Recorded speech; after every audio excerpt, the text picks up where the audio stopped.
All right. Well, we're doing this today now. This was not intended to be the video that I was going to do today, but you know what? I want to do this, so let's rock and roll, okay? One Piece Grand Tournament. We're going to be taking a bunch of random One Piece characters, throwing them together into a tournament bracket with a bunch of random goofy challenges, and we're going to see where this goes, all right? Originally today, I was going to do a video about the chapter. I was going to do a Saul video, actually. And while doing the Saul video, this was an idea that I was kind of kicking around for a couple of days, and I kind of started working on this instead. And this is kind of just where it ended up. It was just like, it was more of like, I want to do this today. And I'm like, all right, fuck it. Let's do this today. All right. Hello, everybody. Welcome. Come on in. Come on in, everybody. Yeah. Welcome in. Welcome in. Oh, hold on a minute. I want to add some characters to this. Hold on. There's a character I just realized I don't think is on this list, and I want to add to the list in order to make it for the random. I just remembered Magellan is not on here. Magellan needs to be on here. Okay. So, hello. What's up? What we are doing today? A couple of months ago, not a couple of months ago, it was like 7 months ago, but whatever. You know, I'm getting older. My timelines aren't straight as much as anymore. Okay. So, we did a tournament with the Straw Hat Pirates. Okay. And Vivi. I included Vivi. Vivi is a member of the Straw Hat Pirates. We did a tournament with Vivi and the Straw Hats.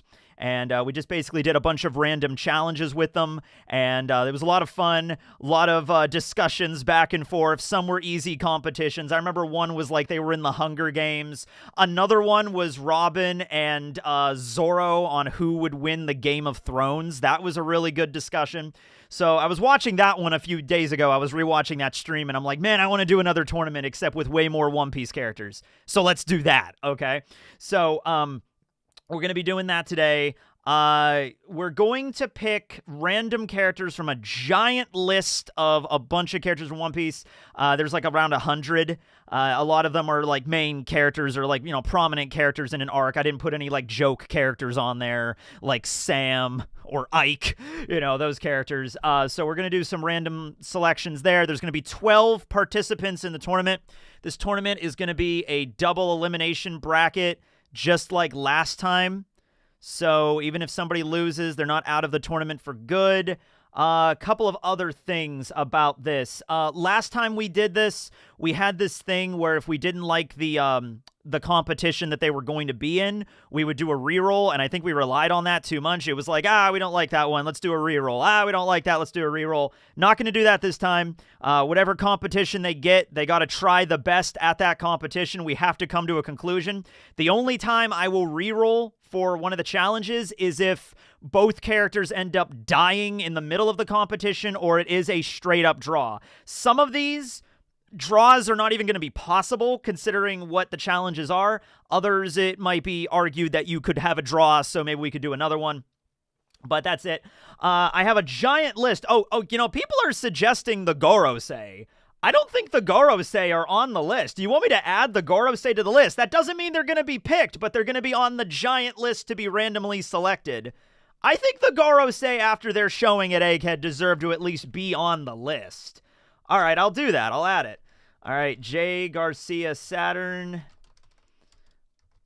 and Jupiter and Ethan Baron V. Nasjuro and Topman. Remember, power does not have anything to do with this. Just because you have a really strong Haki or Devil Fruit doesn't matter, because these competitions might be, you know, Akainu might be put into a dancing competition. And good luck having, oh yeah, you got armament Haki and you're made of magma. Well, you're in an interpretive dance competition now, Akainu. Good luck, man. And you might just get destroyed. Speaking of Akainu, he's on here, but Hibari is not. So I'm going to add Hibari on here. Hibari's being added. Marcus Mars. I didn't have Mars on there. Okay. I won't include Eam because we still don't know what the hell's about Eam. I was also thinking about including Joy Boy on here, but Joy Boy's not included either. So, yeah, the Celestial Dragons would be a good dark horse. Yeah, I mean, like, I'll include Charlos. Yeah, I'll include Charlos. I guess I'll put him on here. Why not? Weevil is on here. Whitebeard is on here. Whoop Slap is on here. You know I was going to include Whoop Slap. Whoop Slap is on here. Oh, should I put Johnny and Yosaku on here? We did talk about them yesterday in the stream.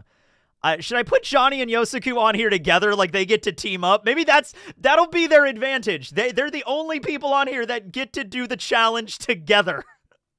I'm going to put them both on here. I'm going to put them on here, and I'm going to put them in together. This is totally not fair, and that's the point. That's the point. This is so wacky and insane.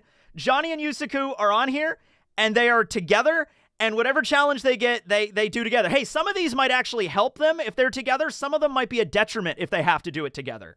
Okay, so we'll have to see. We'll have to see. Another rule is that they have to do the challenge they are given. So, like, let's say, for example, it's Kaido versus Nami. And the competition is, I don't know, baking. Like, they have to make a cake or something like that, right?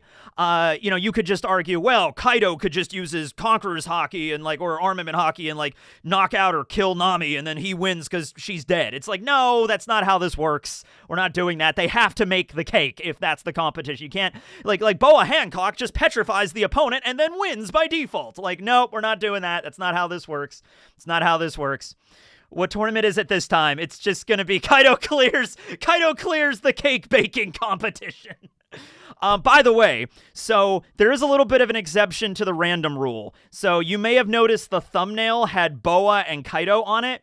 That was because I needed characters to put on the thumbnail, because I was like, I'm going to make it random, but like, wait a minute, I still need to make the thumbnail for the stream. So I rolled already earlier, and Kaido and Boa came up, and so I was like, okay, great. Then I'll just include Kaido and Boa in the thumbnail. So they're automatically in, so we have to roll 10 times to get some random characters here. Yeah. Okay. So, we did the Straw Hats last time, so unfortunately not all the Straw Hats are going to be able to participate. However, what I'm going to do with this is I'm going to allow 3 of the Straw Hats to participate in this. I felt like, you know, if we have too many of the Straw Hats, then it's just a repeat of last time. But I obviously wanted to have some of the Straw Hats in here because they're the main characters of the damn series. So what we're going to do is I have a list here of just the Straw Hats. We're going to roll this 3 times. We're going to get 3 members to represent the Straw Hat crew at random. And then the rest are going to be on the other list of all of the other One Piece characters, okay? That's how that goes. That's how we're doing it. Add Baccarat, she cleans all. I'm not going to include Baccarat. I think I have enough characters on the list already that are canon characters. I actually don't know if I have any non-canon characters on there, honestly. I don't think I do. I think they are all canon characters, right? Okay. Boa high diffs most of this, then. I don't know. It's going to be depending on the argument. Now, something else, when we do the polls, because I'm going to be polling you guys. I'm going to be polling the audience. What we're going to do is we're going to get the challenge, and then I will go through how I think it's going to go, and we'll discuss it in the chat and everything. And then at the end of that conversation, we will do a poll. Last time, something that I did was we would do a poll at the beginning, and then I would argue a bunch of extra stuff, and then, you know, like, okay, well, maybe perspectives have changed. So we're going to do a poll at the end of the argument, not at the beginning. And then after the poll is in, whoever goes forward, okay? We're not going to argue for another 10 minutes afterwards. It's like, once the poll is in, that's what happens, okay? Oh, sweet, this looks fun. The last one was a lot of fun. The last one was a bunch of fun. So, yeah. Let's see. Carrot's on the list. Yamato's on the list.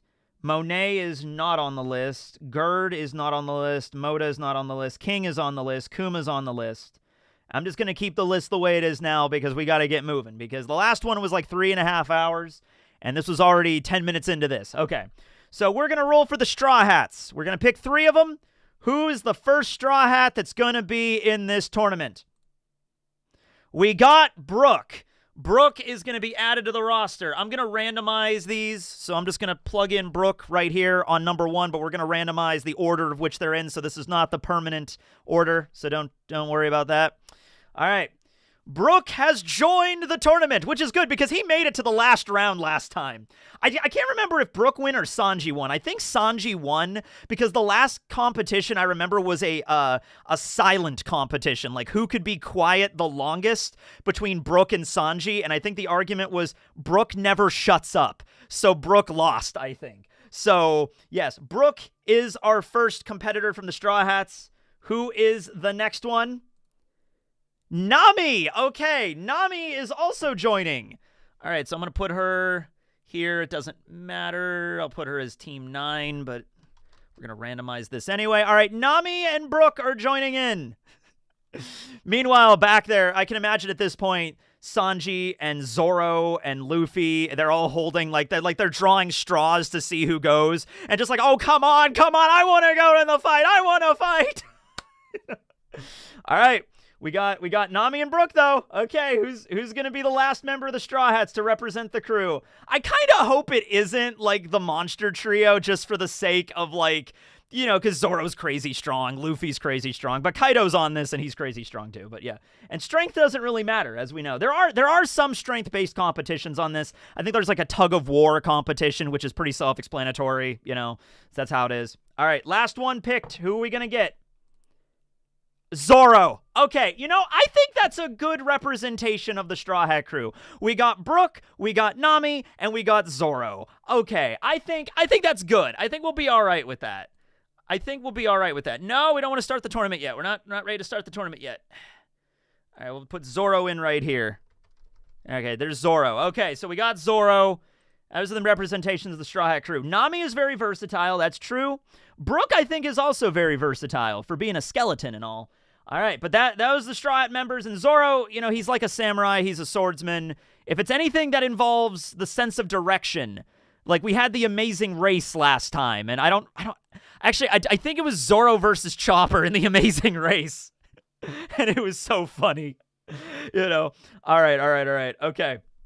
So we got the Straw Hats picked. That's the way it goes. I want Frankie. Hey, I want Frankie too.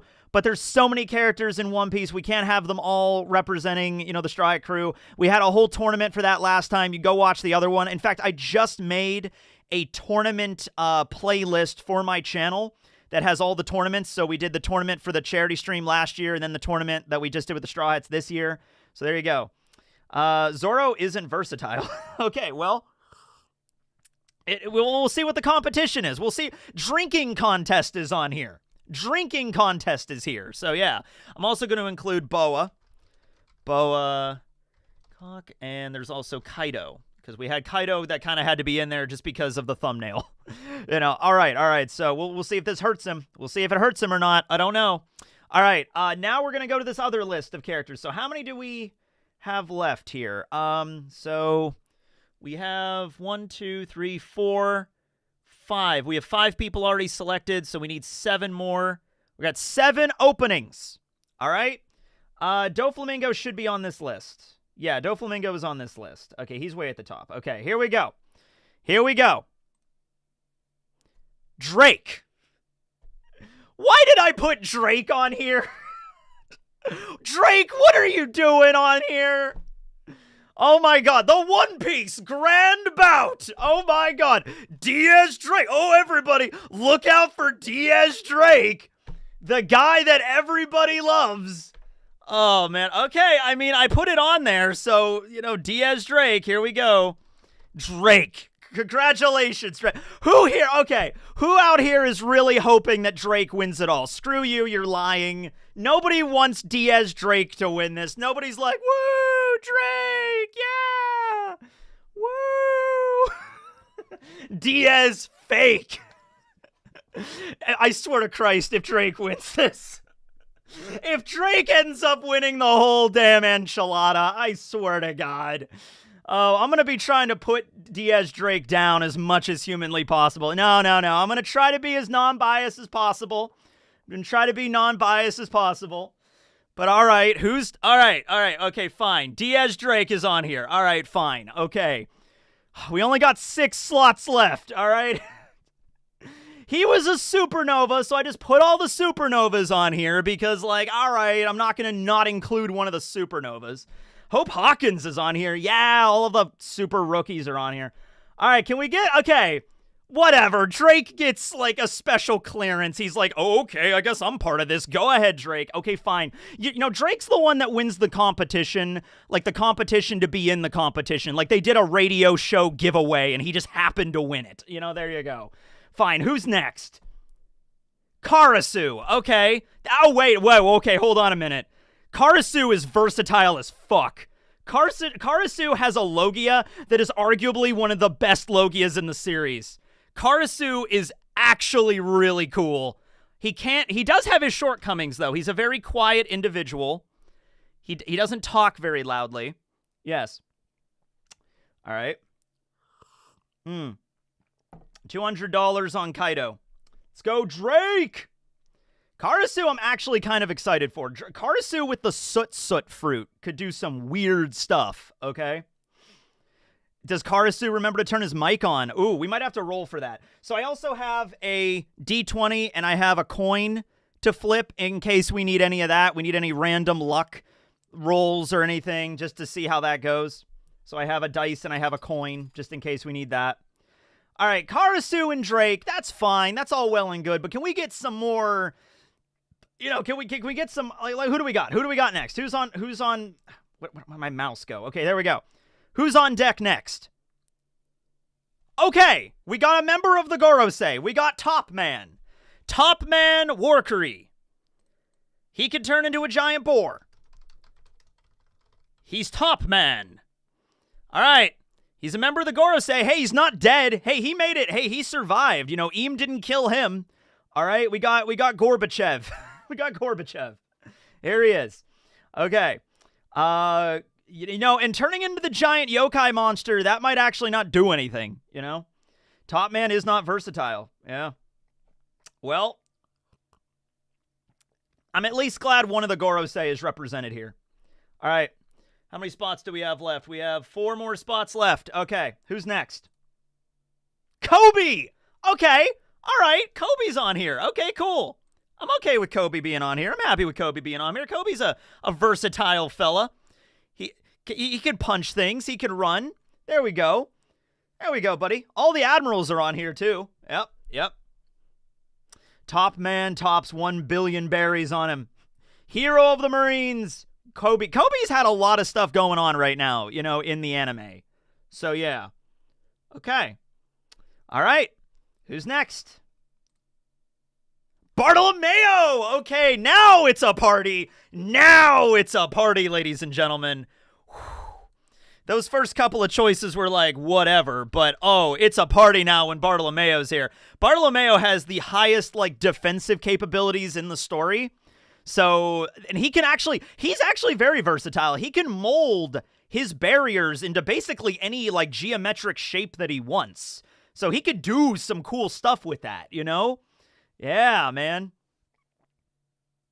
Bartolomeo. Captain Kuro is on the list. I mean, he's on the list. I don't know if we'll draw him, but he's on the list. All right. Don Krieg is on the list, too. Arlong is on the list. Buggy is on the list. Whitebeard's on the list. All right. Bardo to win the drawing with a piss contest. I don't think pissing contest is on here. None of them are really that provocative. All right.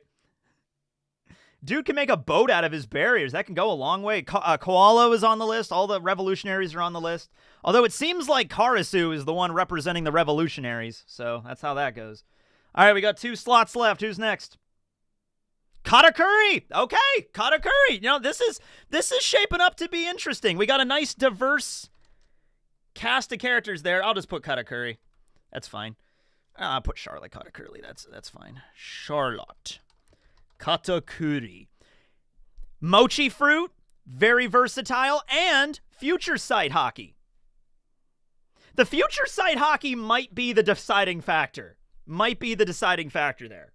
Now remember that the future sight does not give him clairvoyance to see like an hour into the future or whatever, depending on what the challenge is. It could definitely help him. Can definitely help him. Shanks was not shown breaking the barrier. I brought that up, but we don't know. I don't think he could. I don't think he could.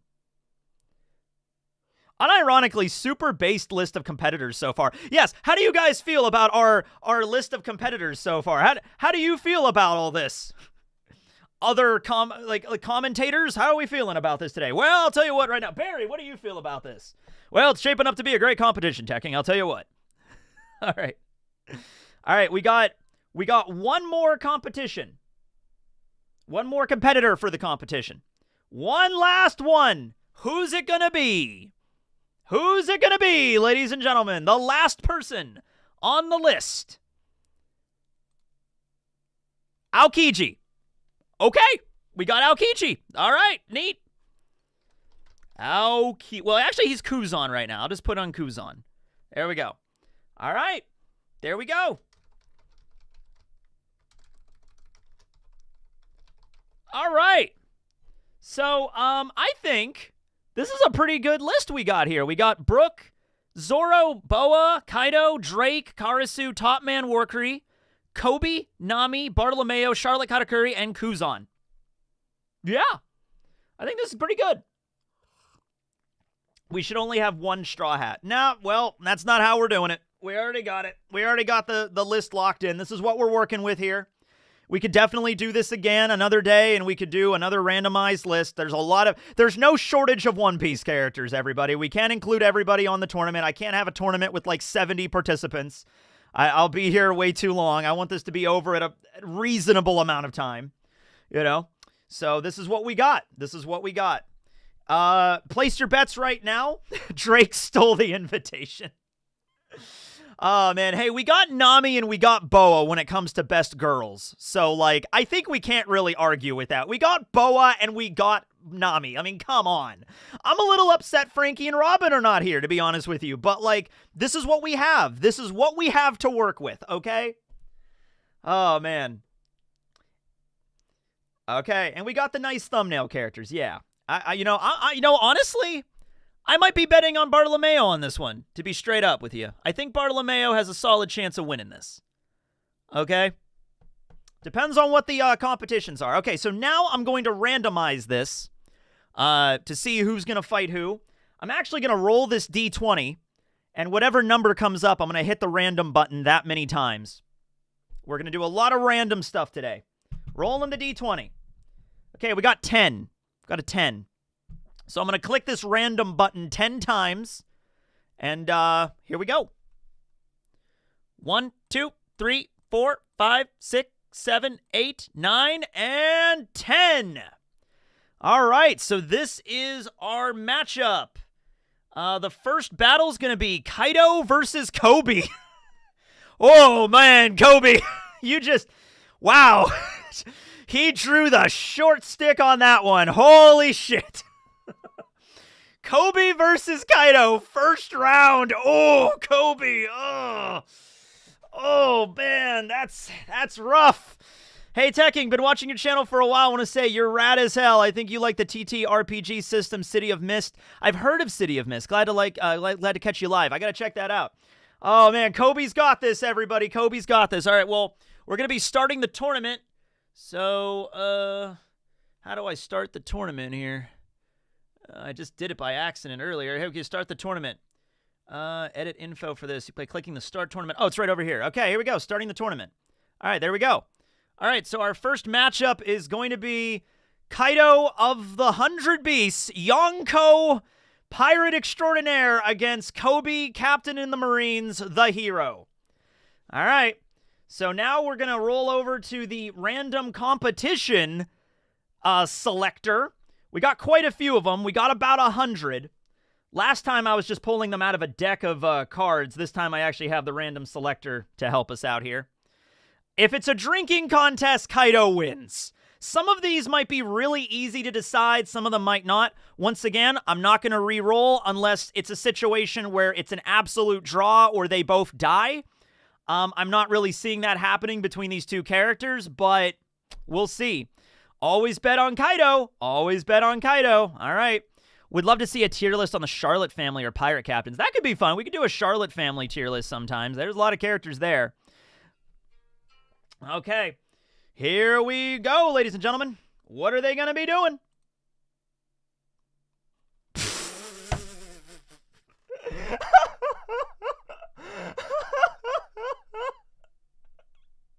Okay. All right. So this is what they're going to do. They're going to be in like an elementary school play. All right. Fairy tale play.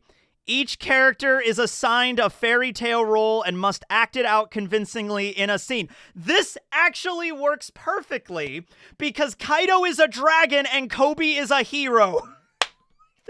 This actually works really fucking well for them. Oh my god.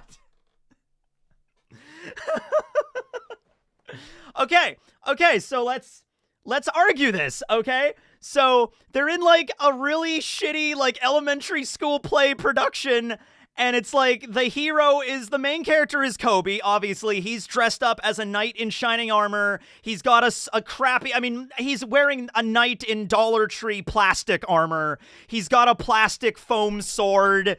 You know, like, hold on. Like, Kaido of the Beast! The fearsome dragon Kaido, I will fight you, okay?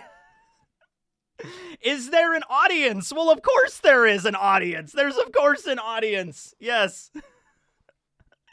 Okay. There's an audience, and they're cheering everybody on.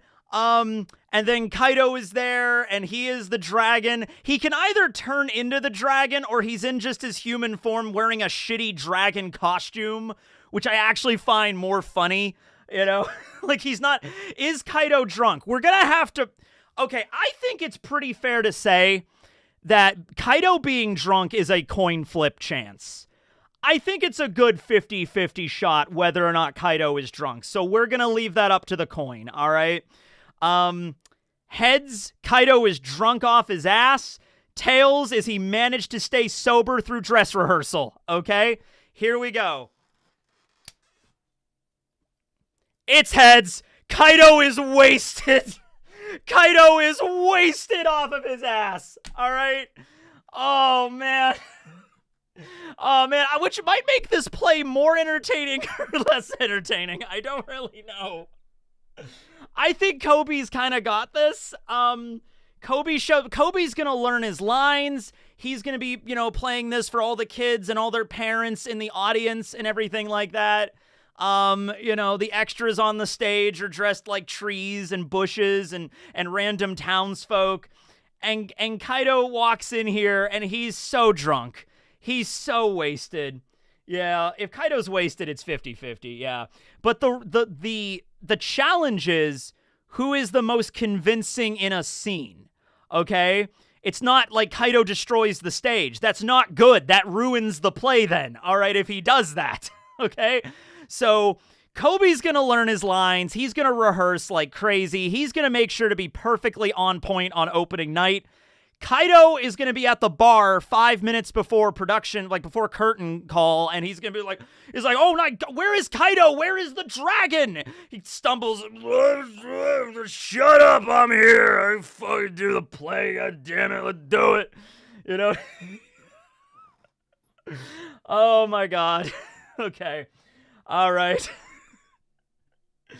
But if it's a comedy, if so, drunk Kaido might have this. I feel like these two's their personas in One Piece, I think, perfectly fit into a fairy tale play role. Koby being the knight in shining armor that saves the princess from the castle that the dragon is guarding, the dragon being Kaido in this instance. I think that lines up fucking perfectly. All right? Like, that. These two are actually the two characters for this play thing that I think worked perfectly, honestly. You know? But I honestly don't think I have much more to add here. Koby's gonna show up, do his lines perfectly. Kaido's gonna be drunk off his ass. Maybe he's sad drunk. Maybe he's angry drunk. That's kind of a crapshoot. Maybe he alternates between. The crowd is kind of there, like, not really sure about this. I could see some parents taking their kids out of the auditorium, especially when Kaido starts just, like, you know, throwing curse words everywhere and profanities, like, on the stage. You know, like, that's not good. So we'll do a poll. We're gonna do a poll at the end of this, but I feel like that's my perspective on this. I don't really got much more to add. So, yeah, you know, who wins? You know, I'm just going to copy and paste this because I'm probably going to use that a lot. All right, Koby, Kaido. All right, here we go. Who wins the first round? I think that's all we got. Oh, that's all we got. You know, Hibari can maybe play the princess in the castle or something that Koby needs to rescue or something. Kaido's there. Nobody ever loves me. Yeah. Yeah. Oh, man. Yeah. For children, dragon automatically win, no doubt, man. I mean, I don't know, a drunk dragon that can't... I'm thinking if Kaido was sober, he can maybe pull in a very convincing role here, but, like, being drunk, I just don't think... He's gonna end up crying, and like, everybody on stage is gonna have to stop, and, like, just... The play's gonna just have to end right there, because, you know, Kaido's a mess. Or he's gonna get pissed and destroy the whole stage, which that's gonna ruin the play. You know, yeah. If Akainu is there, 3 rows are just destroyed, yeah. You know, I'm sure the kids would enjoy, like, you know, Kaido comes out in his dragon form and he's drunk. I'm sure they would enjoy it. But, like, why does the Dragon Man smell like whiskey? Why does the Dragon Man smell like Uncle Frank? It's like, okay, Billy, let's get going. Let's get going. It's the play. The show must go on. All right. Yeah. This isn't great. Yeah, this isn't good. Koby's doing, you know, Kaido's doing better than I originally assumed, but Koby's got this 60% to 40. I'll give it, actually, that was about a minute and a half, 2 minutes, I think. Okay. Zoro's in the audience like, I can relate to this. You know? All right. Okay, Koby wins. Koby gets it. End poll. All right. And with that being said, Koby wins round 1 against Kaido. But Kaido is not out. He gets bumped down to the loser bracket. We'll move down to the loser bracket at some point, and we'll see where that goes. But in a fairy tale play, in like an elementary school production, like it's not even like a Romeo and Juliet, like an actual play. It's just something like the kids wrote, and it's super cliche, and that's it, and that's what they're in, you know? So yeah. I bet on Koby. Koby might win this, yeah, man. Okay. All right. Genuinely insane round 1. All right, who's next? Who's round 2? Zoro versus Nami. Ooh, this is a rematch from the last tournament. In the last tournament, Zoro and Nami went up against each other in the Hunger Games. That was the first round, I think, of the tournament. Okay? Okay, it's called The Hero and the Dragon. Yeah, that's the title of it. It's rigged! It's rigged! Okay. So that was that. If we get them the same, we're not going to do the same thing again. I'm not going to remove it because it's a really long list. So if we get the same thing, we'll just re-roll. But we shouldn't get the same thing because there's like 100 things on this list. But we'll see where it goes. All right, Nami versus Zoro rematch. What are they doing? What are they doing? I swear to God, the Hunger Games are on here. If it's the Hunger Games again. Okay. Win the Olympic gold. Compete in a random Olympic event simulation. All right, hold on. I have a thing for this. Hold on. I have another random thing to... Okay. All right. Select a random Olympic sport. All right, here we go. Select a random Olympic sport. What do we get? Handball. Handball is an Olympic sport. I did not know that, but okay. So handball. I've played handball before. The gym I go to actually has a really big handball like arena that you can go in. It's just this big giant empty room that you just handball against the wall, and that's kind of it. Okay, so I don't know. I've played it like once, but it was really me and just my friend just throwing a ball against a wall. Like I'm sure there's specific rules and stuff like that. Yeah. Handball looks hella fun. It actually is. It was really fun to play. It gets your heart rate up because you're running back and you're like throwing it back and stuff. It's something. Okay. Unfortunately, Nami wins by default because Zoro never arrived at the venue. Yeah, no, we're not doing that. We're going to assume now. Maybe if the competition itself was like solving a maze, because solving a maze is on here. Okay, like if that was the case, Nami wins. Zoro does not win this. Okay. Okay, but we're doing handball. All right. Zoro is obviously like way physically, like in terms of like weightlifting, is way better than this. Okay. But when it comes to handball, it's not really about like how much you can lift. That's not really the thing. Although Zoro overall is, I would say, definitely more athletic than Nami. Although Nami is also very agile, though. okay? I would say Zoro is just as agile. I'm not saying that Nami is more dexterous than Zoro. They're both super dexterous, but I would say Zoro kind of takes this. Like, Zoro is kind of the one that just gets this. Can Zoro use his swords? No, it's handball. It's handball. You throw the ball. It's handball. He uses a sword. He's disqualified. This was rigged. I don't know how it was rigged. This is all random shit I'm selecting from the first step all the way to now. This is just random crap. I would say stamina is the deciding factor here. And I would say, because when I was playing handball, I was getting winded pretty quickly. So, like, you're just running back and forth, take, you know, and, like, throwing it against the wall back and forth and stuff like that. So, yeah. Zoro could easily score from the other side of the court. Zoro wouldn't use the swords anyway and be disqualified. Now, we're not going to do any of that. We're not going to do any of, like, Zoro, you know, because the idea is they are explained like, this is what you're going to be doing. You're going to be in a sport, and you're going to be doing this here are the rules. And Zoro's like, well, I'm going to use my swords. It's like, well, you can't. It's not in the rules. Well, I'm going to do it anyway. It's like, no, you're not. Like, during the Davy back, perfect example, during the Davy back, Zoro was not allowed to use his swords. Did he still bring the swords in? No, he didn't. He was like, okay, this is a sport where I'm not allowed to use my swords, so I'm not going to use my swords. Like, that's how it goes. But even so, I feel like Zoro just kind of gets this. I feel like they play handball a little bit, bounce it off the wall back and forth. Nami might keep up a little bit, but eventually Zoro's strength and stamina, and he's as every bit as dexterous and agile as Nami is, Zoro is leaps and bounds more than that, because his training is just way more intense. So, yeah, he also has no sword style. He could use no sword style. Maybe that could help there. Yeah.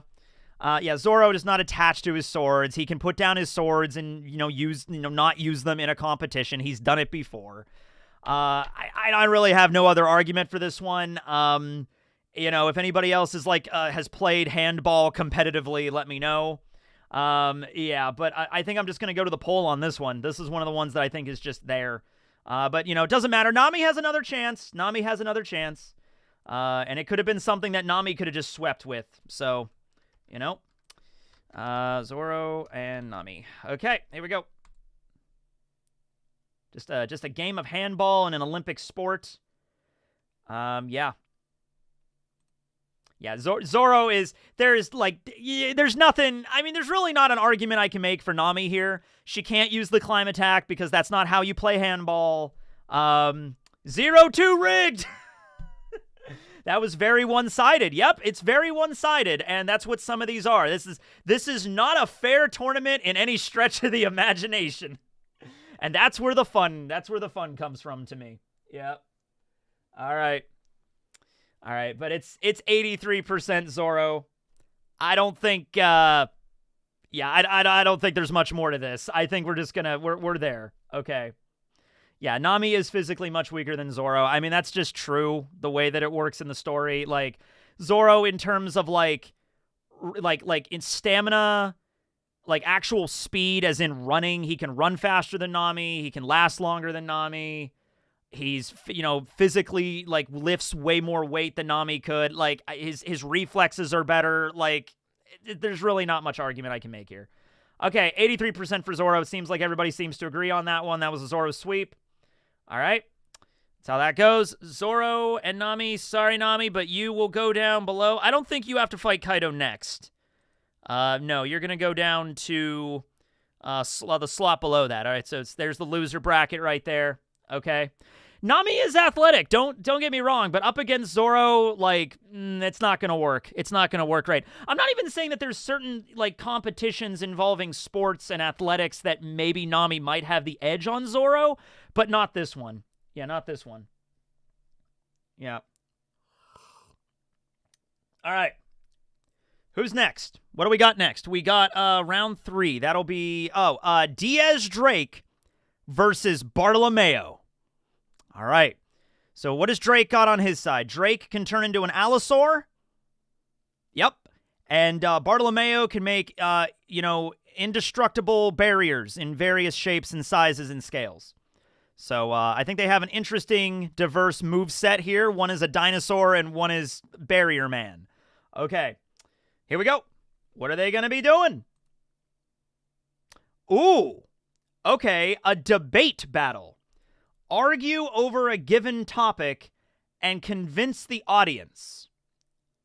Okay, now, who would be the better debater here? Now, it depends on the topic. What would be a good topic that Drake and Bartolomeo would see on opposite ends and they would debate back and forth? Now, Drake is a Marine. Bartolomeo is a pirate. So there's already parallel, like, I kind of put this one's kind of in here as sort of like a pseudo like presidential debate run, you know, because we just had election day here in America. So I was kind of like, you know, all right, like presidential run debate battle, you know, how this goes. We could do a random topic. Here. Let's see here. Who's Luffy's truest fanboy? Okay, school budgeting. Is Luffy good or evil? Pirates versus Marines. Bartolomeo is winning, no compassion. All right.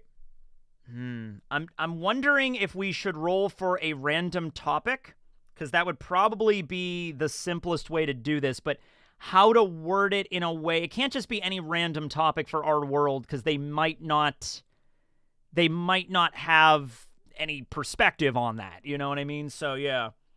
This is literally a delinquent versus the student board member. Like, kind of, yeah. This is basically what this is.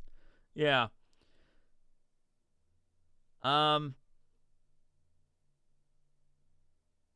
Roll for a topic. Okay. All right, I'll roll for a topic. Actually, I have my laptop over here. Hold on, let me use my laptop here for this one. Okay, I'm gonna try to phrase this in a way. I mean, I could just AI this shit. Like, we could just, like, let's just do that. Hold on. I'm just literally gonna plug into the AI, like, give me a debate topic that Bartolomeo and Diaz Drake from One Piece would disagree on and have to convince a crowd of their perspective. Like, that's literally what I'm gonna do. Okay? Yeah. For AI for random One Piece subject. Yeah, let's just do that. Okay. Give me a debate topic that Diaz Drake and Bartolomeo from the manga One Piece would disagree on and try to convince an audience on their perspective. Okay, what do we got?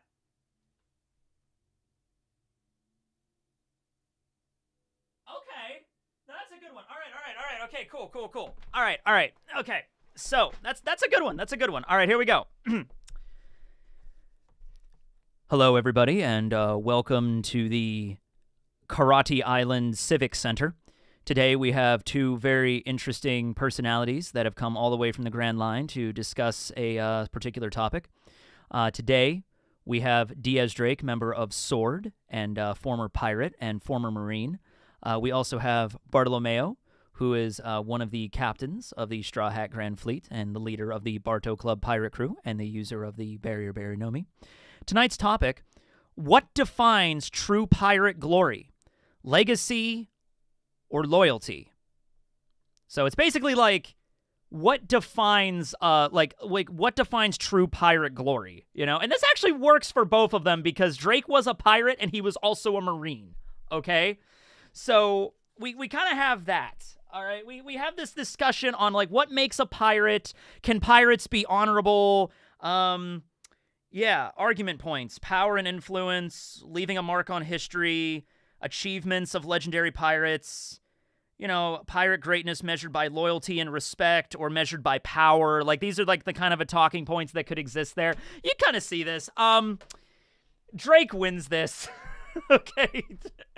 Oh man, Drake isn't even a pirate though. Yeah, but he would have a perspective. He was on a pirate crew for a while. He at least knows the pirate life, right? Yes. Oh man, okay. So the debate gets started. Drake is going to walk out wearing a suit, and he's going to be super professional. By the way, their devil fruit abilities have nothing to do with this. Drake comes out in his half allosaur form. Like, okay, he's a dinosaur man wearing a suit. I don't know if that helps, but he could do that if he wanted to.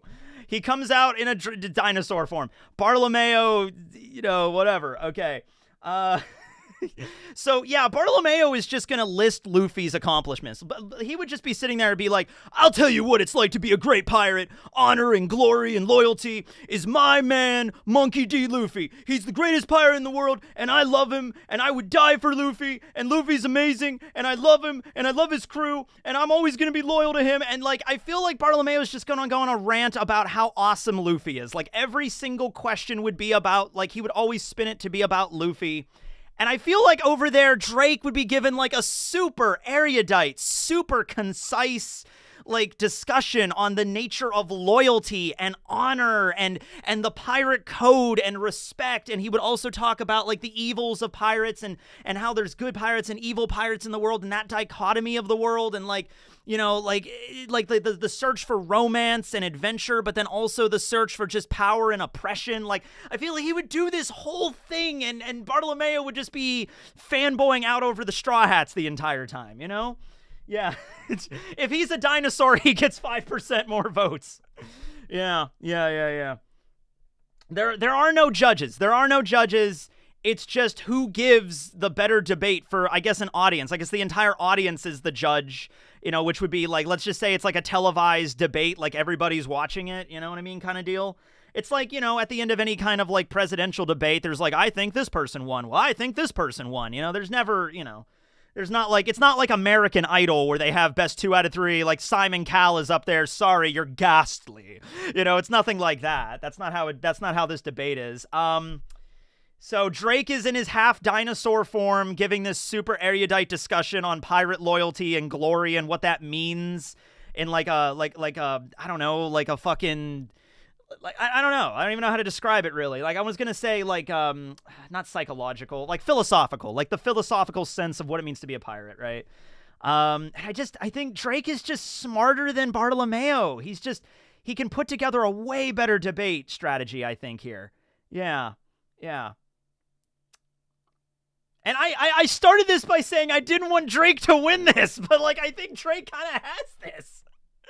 All right, I got Bartolomeo is good at improv. He's good at improv. He might get the crowd on his side with Luffy, but there might be people in the crowd that are like, I kind of see his point of view. The Straw Hats are kind of good pirates. And Bartolomeo, I'll tell you, oh, you know what? You know what? Before we go to the vote, I have one more thing I want to say. Drake would be giving a superly well thought out debate. Like discussion that he had like pinpointed and everything like that, like little bullet points. Bartolomeo would be up there and he would probably do something like this. He would be like, all right, everybody, listen. I'm not going to claim to be as smart or wearing a fancy suit as my opponent, the dinosaur man over here. But I'll tell you one thing about pirate loyalty. I was on an island once and I burned it down and Shanks showed up. And I didn't know that Shanks knew Luffy and all this stuff was going to go down, but I gave my life up for my captain because I knew that I was the one that did that. I took full responsibility for that. Shanks gave me this vial of poison, and he told me that if I drank it, I would either drink it or I would kill Luffy, and I knew I was not going to disobey or mutiny my captain, so I drank that poison without even a second thought. That's what it means to be a fucking loyal pirate. You know what I mean? Like that would be Bartolomeo's impassioned speech at the end. You know, at the end of the debate, Drake would give this really good, concise thing and very, like, eloquent thing, and then that's how Bartolomeo would be like, listen, this is the way it is, you know? Yeah. That's loyalty. Yeah. So, that's what I got. I'm leaning towards Drake, personally, but let's go to the poll. I think that's all I really got with this. This is a great one. I think this is a great one. You know, a debate battle. All right. Drake, Bartolomeo. Let's see what we got. Yeah, Drake will give the best form professional speech. He wins. He's definitely going to be more professional. Bartolomeo's not even going to wear a suit. I don't think Bartolomeo's going to wear a suit to this, or if he does, it's going to be like a My Cousin Vinny kind of situation. You know what I mean? He's going to come out here wearing this ridiculous purple suit or something. You know what I mean? Let's see what we got here, though. Yeah, if there's ever anything on here that we need a more specificity, I'll just use ChatGPT to, like, give us a random topic, just to spit a random topic out or whatever. We'll just do that.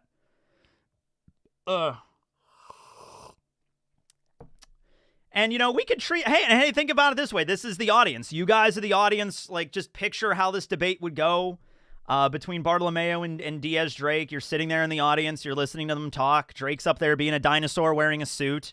That might count for some stuff right there. Bartolomeo comes out in, like, a purple suit jacket or whatever. Like, listen here. You know, like, yeah. Yeah. Oh, yeah, Bartolomeo might also bring that up, too. He might also say, like, hey, my opponent is a traitor to the pirate. You know, I don't know. I'm going to shut up and let to see where this goes. Who becomes the mayor of Knox County, Tennessee? Is that Kane? Why is he wearing a suit? Oh, yeah, Bartolomeo might actually piss on the audience. You are right, which that might help some people. Maybe there's a guy in the front row that's into that. Just like, okay, I was with the dinosaur guy, but this has swayed my opinion. Yeah, he isn't a crowd pleaser. That is right.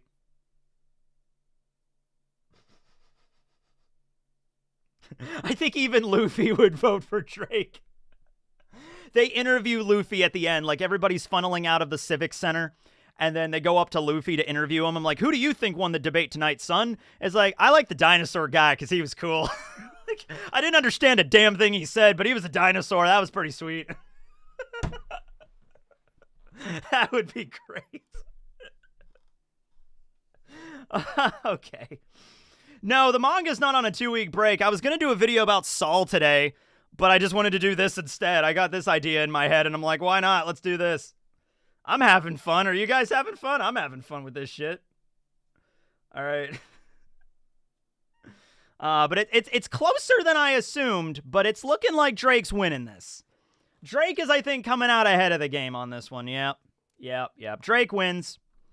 I got to start highlighting who we're going to, you know, fight in each one. All right, Drake wins.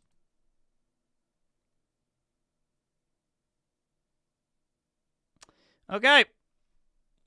Congratulations, Drake. You're a better debater. All right. Oh, man.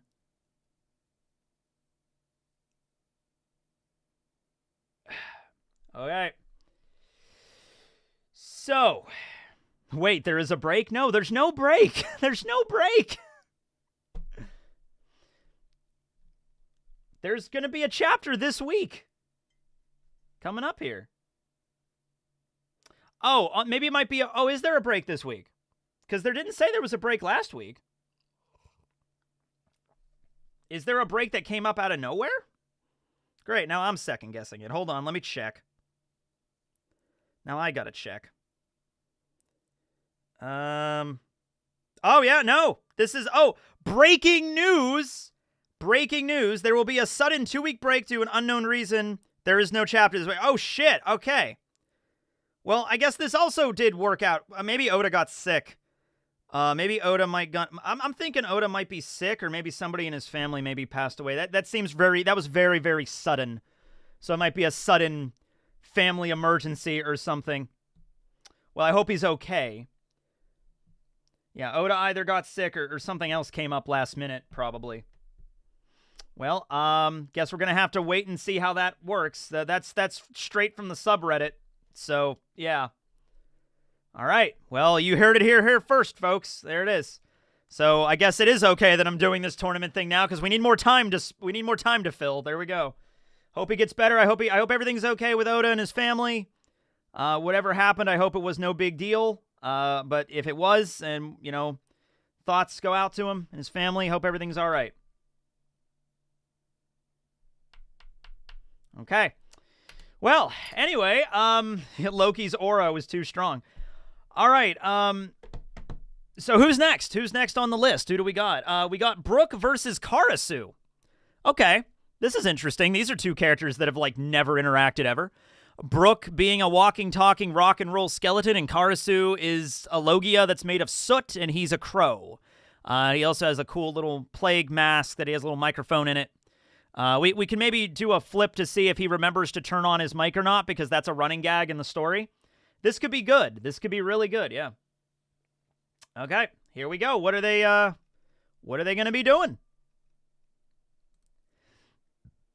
Clay sculpting. Craft the best sculpture from a block of clay. Okay. So who's better at clay sculpture? Karasu or Brook? Yeah, I'm feeling Brook, like an immediate. Karasu, it was listed as his hobby is volunteer work, so it's not really like I don't think Karasu is like an artist or anything like that on the side. Yeah. Karasu will make a crow. That's 100% true. Karasu's going to try to make a little crow, like, clay sculpture. But he could also use his soot here. He is a Logia, but is that going to help him making a sculpture? Is turning into soot going to help him? I guess it would, because if he turns into soot, his body becomes malleable, and he could kind of, like, maybe arrange the sculpture in a better way. Like he makes a crow and then uses the soot to dye it black. So that kind of is more authentic. Yeah.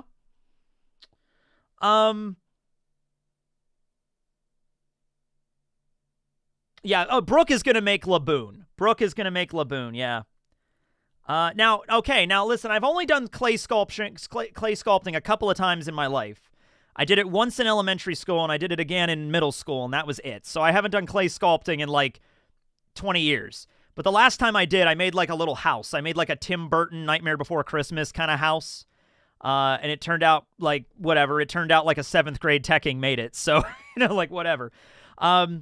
Is the fact that Brook has, like, skeleton hands, is that going to be a factor when molding the clay? I feel like it is going to be, because, human hands, clay, like using skeleton hands, I feel like that's going to be a little bit rough for him. A bit. Yeah, I think because the clay is going to be, like, falling in between his fingers and stuff. Yeah, he'll need gloves. Yeah, but even with wearing the gloves, I still think there's going to be some problems there with just the texturing's going to be rough. Who here has ever done, like, clay sculpting? Like, a lot of clay sculpting? Because I've only done it twice. I made a little bowl in elementary school, and I made a little house in middle school, and that was kind of it. Yeah, I actually don't know if I have either of those anymore. I think my mom has one of them. I think the house broke. I think I dropped the house at one point, and it broke. Yeah. Don't you need your body heat and stuff? Do you? Do you use body? I know you fire it in a kiln after. Gird, Mount Lady, or Huge Smoothie. I'd probably go Smoothie on that one. Yeah. Brook can only make a smiling face. Yeah. If he could become a rock star, he can mold clay. Yeah, both of those things do not have anything in common, sir. He's like, hey, Brook's a musician. He can mold clay. It's like, that doesn't have anything to do with anything. They're both, like, artistic disciplines. You know what I mean? Like, music is an art, clay sculpting is an art, but that doesn't mean just because you're good at one, you're automatically good at the other. Yeah. Yeah, I feel like Brook's hands are going to cause a problem with him. Even if he wears gloves, that's going to be a real big issue for him when molding all this clay, trying to make, like, a really good Laboon sculpture. He might make something that looks presentable, but at the end of the day, I think there's going to be a bit of a handicap because of that. Moisture from the skin really helps with the molding. Yeah, okay. Well, I'll take your word for it, because, yeah, I'm not a clay sculptor guy. Yeah. Karasu's also better at this just because, yeah, it isn't fair. No, that's the point. None of this is fair. That handball competition between Zoro and Nami was not fair. Yeah. That's right. There are tools, though. There are tools. I'm assuming clay sculpting competition. They have, like, you're both at a table. You have a big clay. You have the wheel. You have some water. You have, an apron. You have all the tools necessary to mold clay to whatever sculpture you'd like. You have all the necessary tools in front of you, and you can do whatever you want. Like Karasu can use his soot if he wants to turn his body into soot to mold something or dye it black. I guess he could do that. Yeah. But Brook's fingers would be nice for detailing work because they're way more narrow. That's right. That is true. That's true. Craft the best sculpture from a block of clay. Well, no, because it says, can't Karasu just make his crows make it for him? So the crows are him. he doesn't make crows. He does not have the crow devil fruit. He has the soot fruit that he just kind of splits his body into crows that are him. They have his personality. He doesn't generate crows. He's not like, summoning crows. Yeah. Yes, I feel like Brook would have, like, out of the Straw Hats, next to, like, Usopp, I would say Brook is probably really good at, like, painting, clay sculpting, sure. But that doesn't mean just because, like, he's the best out of the Straw Hats, then therefore he's, like, the absolute, because we've never seen him do anything like that, you know what I mean? We've never seen Brook sculpt or paint. He's good at cutting hair from what we've seen in the last chapter, but yeah. Yeah, Brook is coming into this with a lot of disadvantages. Summoning crows is a badass band name. I agree with you. Not counting crows. Yeah, there we go. Okay. Well, anyway, I've said my piece, I believe. So let's just go to the poll. Let's go to the poll. See what we got.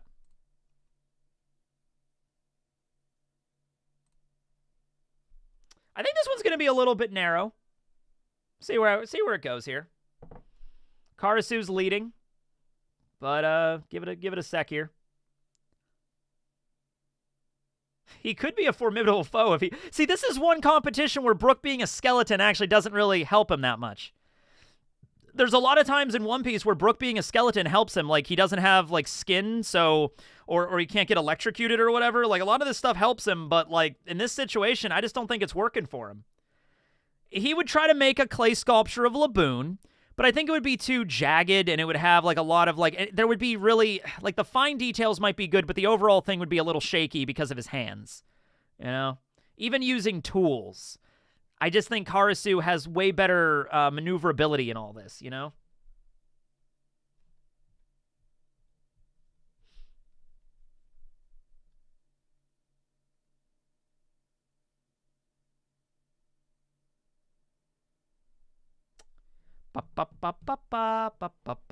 He did cut Robin's hair. That doesn't mean he knows anything about clay sculpting. That means he's good at being a hairdresser. Yeah.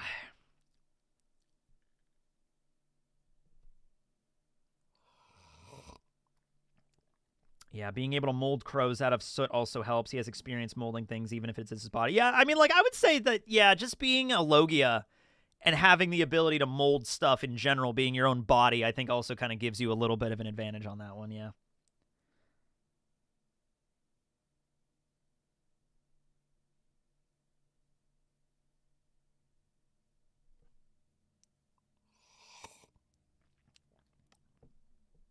All right.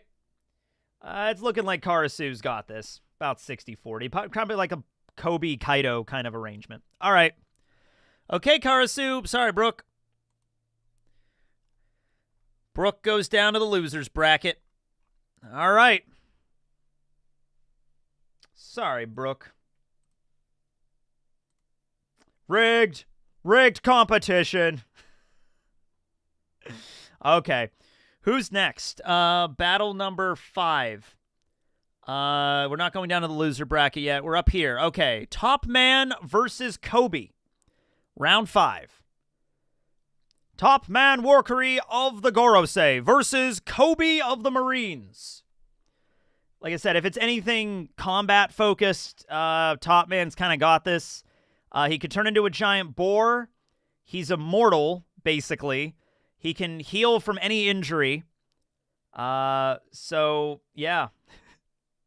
822 people, but only 267 people voted. Hey, more people got to vote. That's all I got to say. Go out there and vote, everybody. There we go. All right, yeah, Koby just gets fired. Topman's just, like, gives him a pink slip and fires him. Like, no! There you go.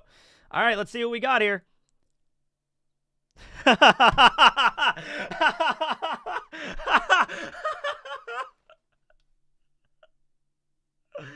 Okay. I think Koby's got this. Stand-up comedy routine. Who makes the audience laugh the hardest? What What the fuck is Topman's routine? What is Topman's routine? He comes out there and be like, hey there, everybody. My name's Topman. Don't you hate it when, the king of Alabasta rolls into the empty throne room and is asking you about the Will of D? I guess you gotta shoot him in the face. Like, what is Topman's routine? Like, what has he got? He has no material. The dude's been living in a fucking room for the last 800 years. He doesn't get outside. He doesn't have material. Koby, though, Koby's like, Koby can just get up there and tell his life story. Like, seriously, you're in the audience, right? Koby walks out and he's just like, hey, everybody, how you doing? Oh, well, let me tell you the story of how I became a Marine. So one day, I go out fishing, and I end up on a fucking pirate crew. It's just how it goes. I end up swabbing the deck because I wanted to fish for some salmon, and I was a dumbass. Like, I think that would get a chuckle. I don't think he would be, like, the next greatest comedian in the world, but I think that would get a chuckle. Like, oh, man, he was just, like, self-deprecation kind of humor kind of crap, right? Oh, dude. Don't you hate it when Garp beats the living shit out of you? See, that's funny. That's funny.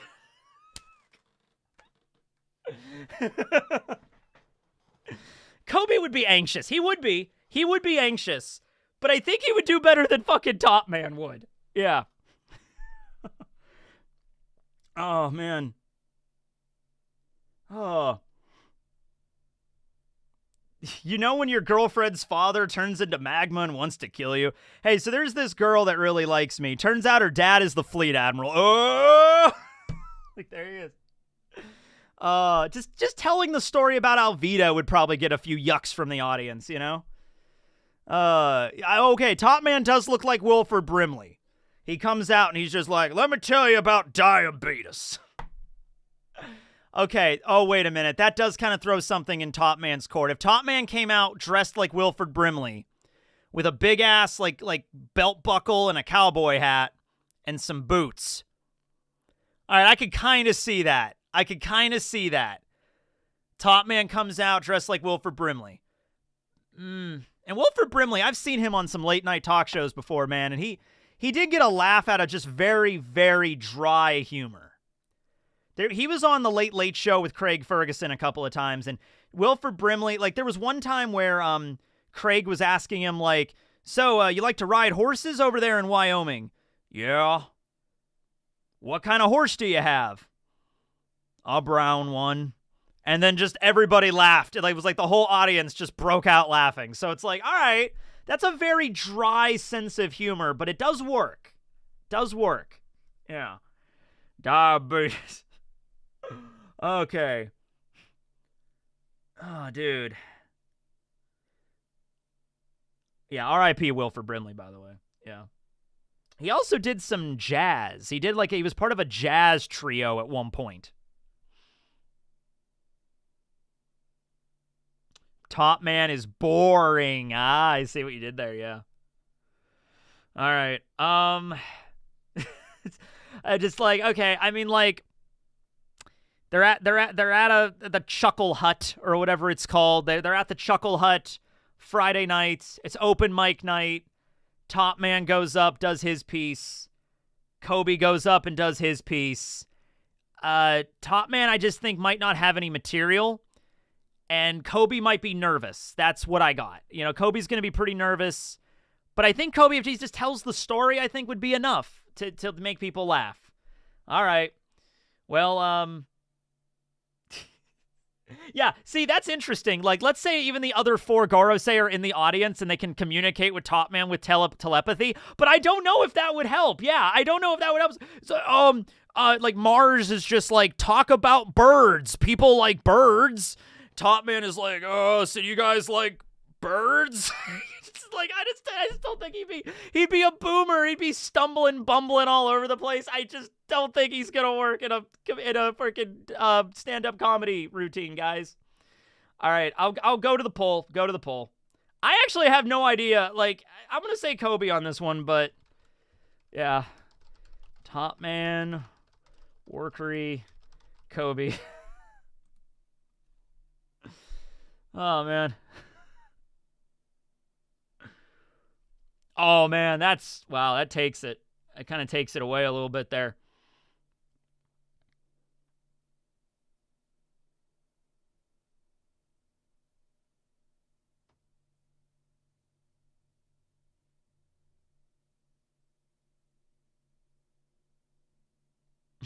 Topman's a celestial dragon, would pay, threaten the audience to win. So it's got to be like genuine laughter. I'm not going to do, because that sets us down a slippery slope where it's just like, couldn't this character just threaten the audience?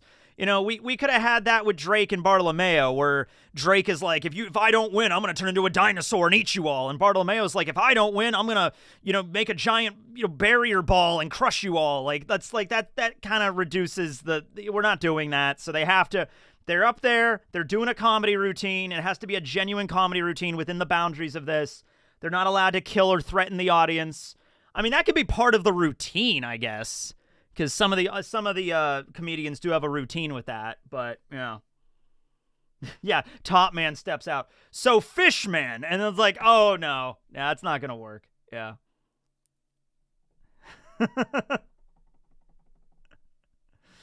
Oh, yeah. Koby, I think's got this. Koby's got this. Yeah. He could tell a laugh tale. Ah.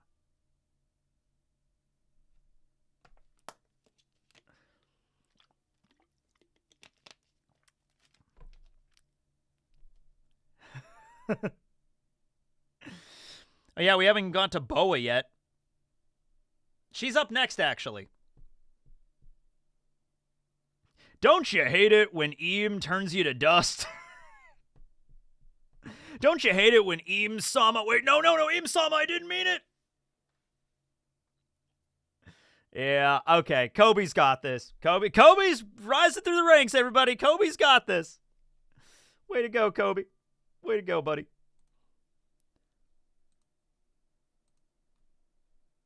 All right, we got 800 people in here. I think this is better than the last tournament we did. My goodness. All right, this is fun. This is great. That was a good combination of characters I think we got in here, for sure. For sure. Okay, end this poll. End the poll. Yep, all right. Okay, Koby wins that too. He goes on. He's really rocking it up there. I think he's in the semifinals right now. Who could stop Koby? No one could stop him in your whole damn army. Okay, Zoro versus Boa. If this is a chest size competition, Zoro's chest, I think, measures at 110 centimeters, and Boa's is 111. So if it was a chest size competition, which is not on here, Boa would just very narrowly take away the gold. Yeah, very, very narrowly. All right, Zoro versus Hancock. Okay. All right. Wet t-shirt contest. This is... Okay, number one, you're throwing Zoro out in the water a little bit too early on that one. Wet t-shirt contest for Zoro. I don't know. I think he would do respectable on that one. Right? But that's not on here. That's not on here, no. Everybody's just going to vote for Boa because she's hot, which that'll probably be me too, but All right. No, Zoro has a canonically even larger chest than Boa even. No, he doesn't. No, he doesn't. Zoro's is bigger. I mean, Boa's is bigger. I've checked this before. I've had to check this for a reason. All right, hold on.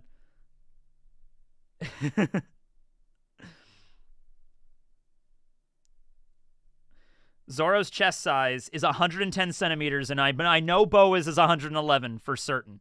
All right. Yep. Okay, here we go. Oh, shit. Oh, this one is good. Outsmarting the devil. Who could make the best deal with the devil?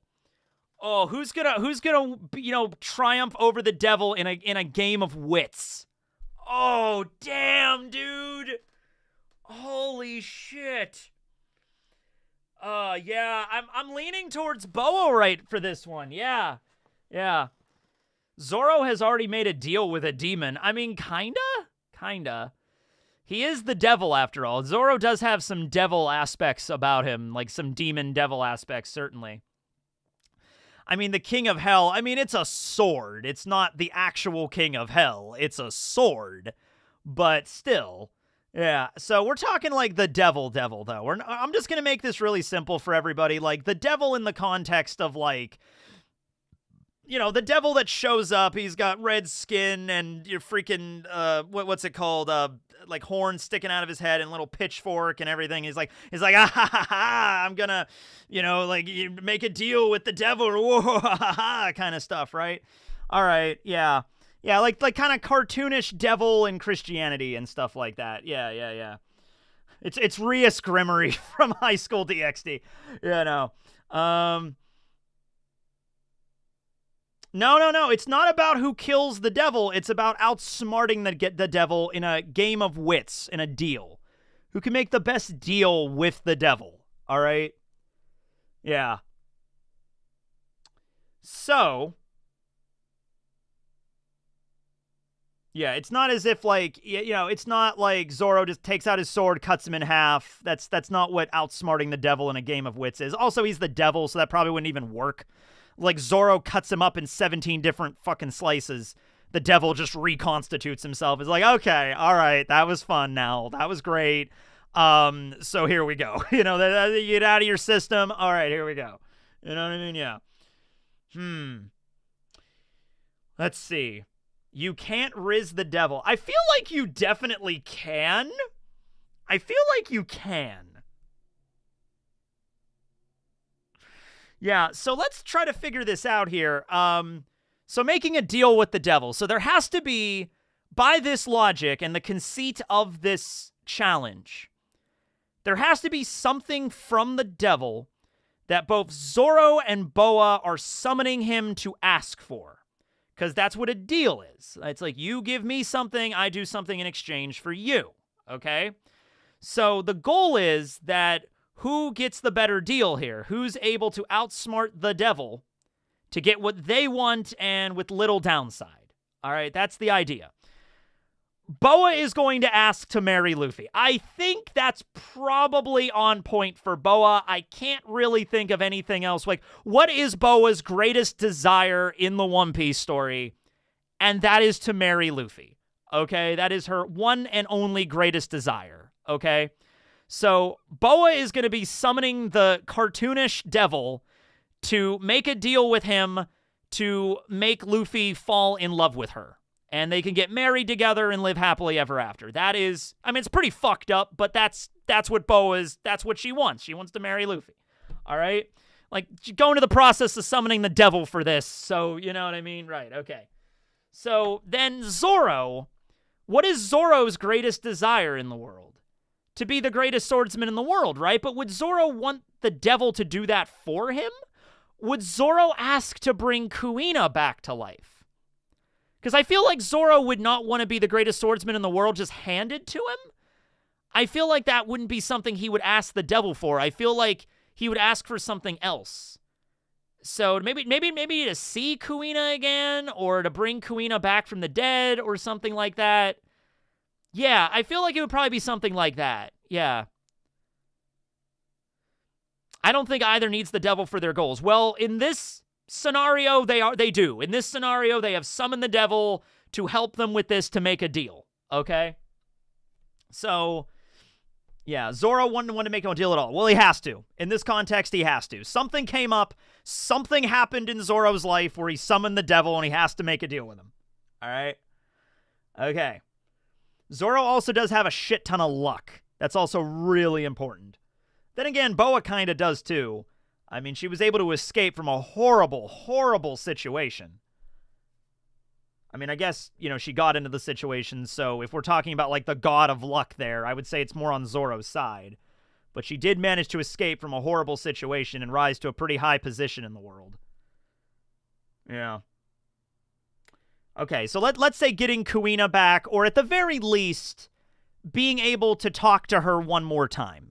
Maybe not bring her back from the dead permanently, but being able to talk to her one more time and, like, you know, like, just have the, like, leave on, because he didn't even really get a chance to really say goodbye to her. You know what I mean? So, yeah. Or Zoro wishes for Sanji to trip in the morning. Would Zoro be so petty as to summon the fucking devil just to piss off Sanji? Would he do that? Would that be the angle? No, I don't think Zoro would have the devil kill Mihawk for him. That's not... Yeah. Yes, yeah, kind of, yes. Oh my god, yeah. I think that might be seeing Kuina again or ruining Sanji's day. Not even like ruining Sanji's life. Just like Zoro wishes, like the devil is like, what is your greatest desire? And Zoro's like, I want that swirly eyebrow idiot to have the worst day of his life. Okay. That's right up the devil's alley. The devil... Wait, maybe that's how he tricks the devil. The devil's gonna be kind of on board with that. Because, like, Boa's like, I want to marry my beloved Luffy. And the devil is like, ha ha ha ha, I can manipulate Boa into, you know, like, oh yes, I will have you marry Luffy. And then he'll die 2 seconds later. But I think the devil and Zoro might be on similar vibes here. Like, I want to fuck with this guy on my crew over here. I want to mess his life up. And just, like, have him, like, I don't know, like, he's going to deliver, like, a beautiful cake or something to Nami. And then he trips and falls and it gets all over Nami and she gets pissed at him and his day is ruined. And the devil's going to be like, oh, that's diabolical. I like that. I'm not even gonna screw you around on this one. That one's free of charge. Oh, my God. All right, that's my perspective. I think that the Sanji thing, I didn't even consider the Sanji angle, but I think that makes more sense of what Zoro would ask for.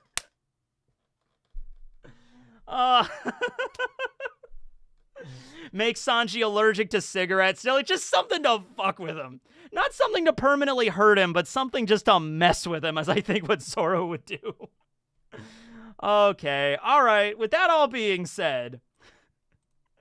Who wins?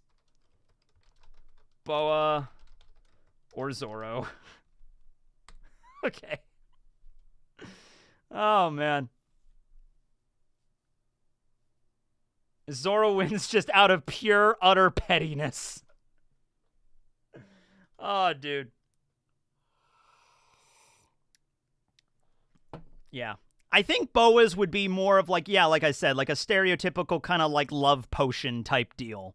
You know, like you've seen so many different, you know, fictional stories where, you know, what do people wish for when they get the magic genie lamp? They wish for money or they wish for, you know, like love or they wish for power.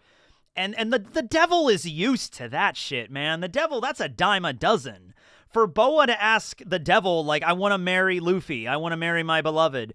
The devil's like, oh, man, we've been down this road a million times before, man. I know exactly how to manipulate her. You know what I mean? Like, you know, how to twist this wish around to mess with her, you know? Like, absolutely.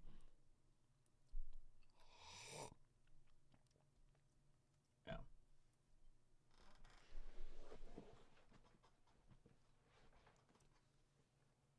And I think Zoro's just excessive amounts of luck kind of carries him on this.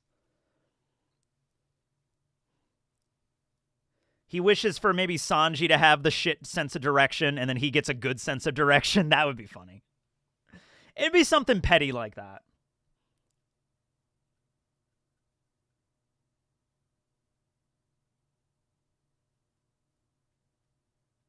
Zoro isn't gullible, and also I don't think there's anything that Zoro desires to the point where asking the devil, you know what I mean? Like, he wants to be the greatest swordsman, but I don't think he would want the devil to just give it to him. Like, okay, Mihawk's dead. You're now the greatest swordsman in the world. Like, I don't think that would work. And Boa would be really dedicated on the Luffy thing, because she is. Like, she's really crazy about Luffy. Yeah.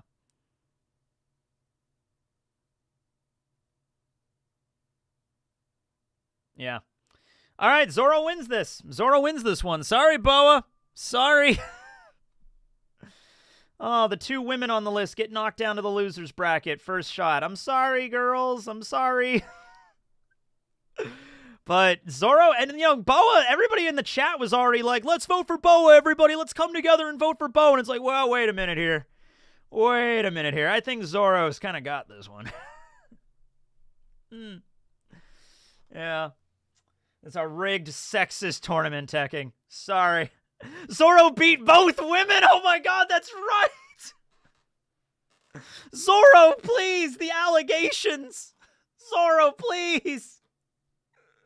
There's already the racism, but now the sexism, Zoro! The sexism! Oh, the rats, they switched up real fast. Oh, dude. God. This is completely random, too! There's like 100 things on this list! Alright. Okay, Zoro. Zoro's going up against Koby next. Alright, who's next? Round 7. Okay, Katakuri. First time Katakuri's fighting against Drake. So Drake has just come out of his victory with the debate between Bartolomeo. He's still in his suit and tie, and Katakuri's up next. Katakuri's got a lot of stuff going for him. You know, it's interesting. Their Devil Fruit abilities have really not come in handy here. This is more of a discussion about their individual personalities, which I really like. I like that more than just who's the stronger character physically. There's so many power scaling videos on YouTube and on the internet. If you want to know who would win between Katakuri and Zoro or whatever, those videos are out there. That stuff's out there. You know what I mean? If you want to check that out. But this is better. Yeah. Okay, here we go. What are they doing? What are they doing? A limbo contest. Who can go the lowest without failing? Okay, this one is kind of a... This Katakuri can turn into fucking mochi. This one's a sweep. This one's a sweep. This one's not even a competition. Yeah. Yeah, Katakuri. Easy win for Katakuri. It's like, okay, they bring out the limbo music. Limbo. Doot, doot, doot, doot, doot. How low can you go? Do do do do do do do do do do do do do do do do. You know, like, and Drake can turn into a dinosaur. Allosaurs are not known for their flexibility. Allosaurs are not known for their flexibility. If he could turn into like a velociraptor, those are pretty tiny. Maybe the velociraptor would have helped, but he doesn't have the velociraptor zone. He has the allosaur zone. So yeah. Yeah, his backbone is basically mochi. Oh wait, no. When Drake goes into his allosaur man beast form, doesn't he have like a backwards knee? You know, because dinosaur. Even if he does, it doesn't matter. Katakuri can change into fucking mochi. He had a malleable body. He could just blorp and just like. It could be like a 3 centimeters off the ground, and Katakuri would probably be able to squeeze through that. You know, it's just like, yeah, this. I mean. I'll do a poll just to be consistent, but like this one is a fucking go away. There's no way Drake's winning this. You know, like, you know, maybe like, okay, round 1 they both limbo, round 2 they both limbo, round 3 maybe Drake's having a little bit of difficulty. You know, Katakuri can go round 4, 5, 6, 7, 8, 9, 10, like they keep lowering it and he could just keep squeezing through the damn thing. I mean, yeah. You can't touch the ground with limbo. That's fine. Katakuri doesn't need to touch the ground. That's fine. He can literally just bend his body like that. Like he can bend his body at a perfect 90-degree angle or a 45-degree angle or 124. Like he can do whatever angle. Yeah. I mean, hey, 13% voted for Drake. I mean, hey, that's just people trying there. Yeah. Katakuri is a lot taller, but he can change his body into mochi, man, so it doesn't matter. You know, it would be like, I don't know, like, okay, like, let's say, hold on a minute. Like, let's say this line right here, that line is Katakuri when he's standing straight up. He can literally just, do this. He can just literally do, here's his foot, and just make the rest of his body just, like, flat. Like, he could just do that, you know? Yeah. There is a hot dog eating contest on here. Yeah.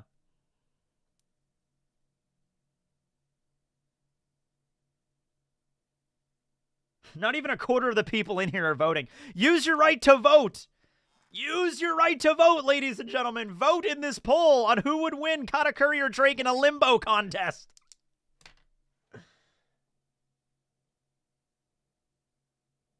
There is no... They can still use their devil fruits, because I didn't want to equalize it to that point, like to take away their devil fruit abilities and their Haki and everything like that. It might come in handy in certain competitions, and this one it certainly fucking did. Yeah. Drake can do this in zone form if he wants. He can do it in his human form. I feel like going in human form would probably be the best, because it's the least bulky in his human form. But I don't think it's working here.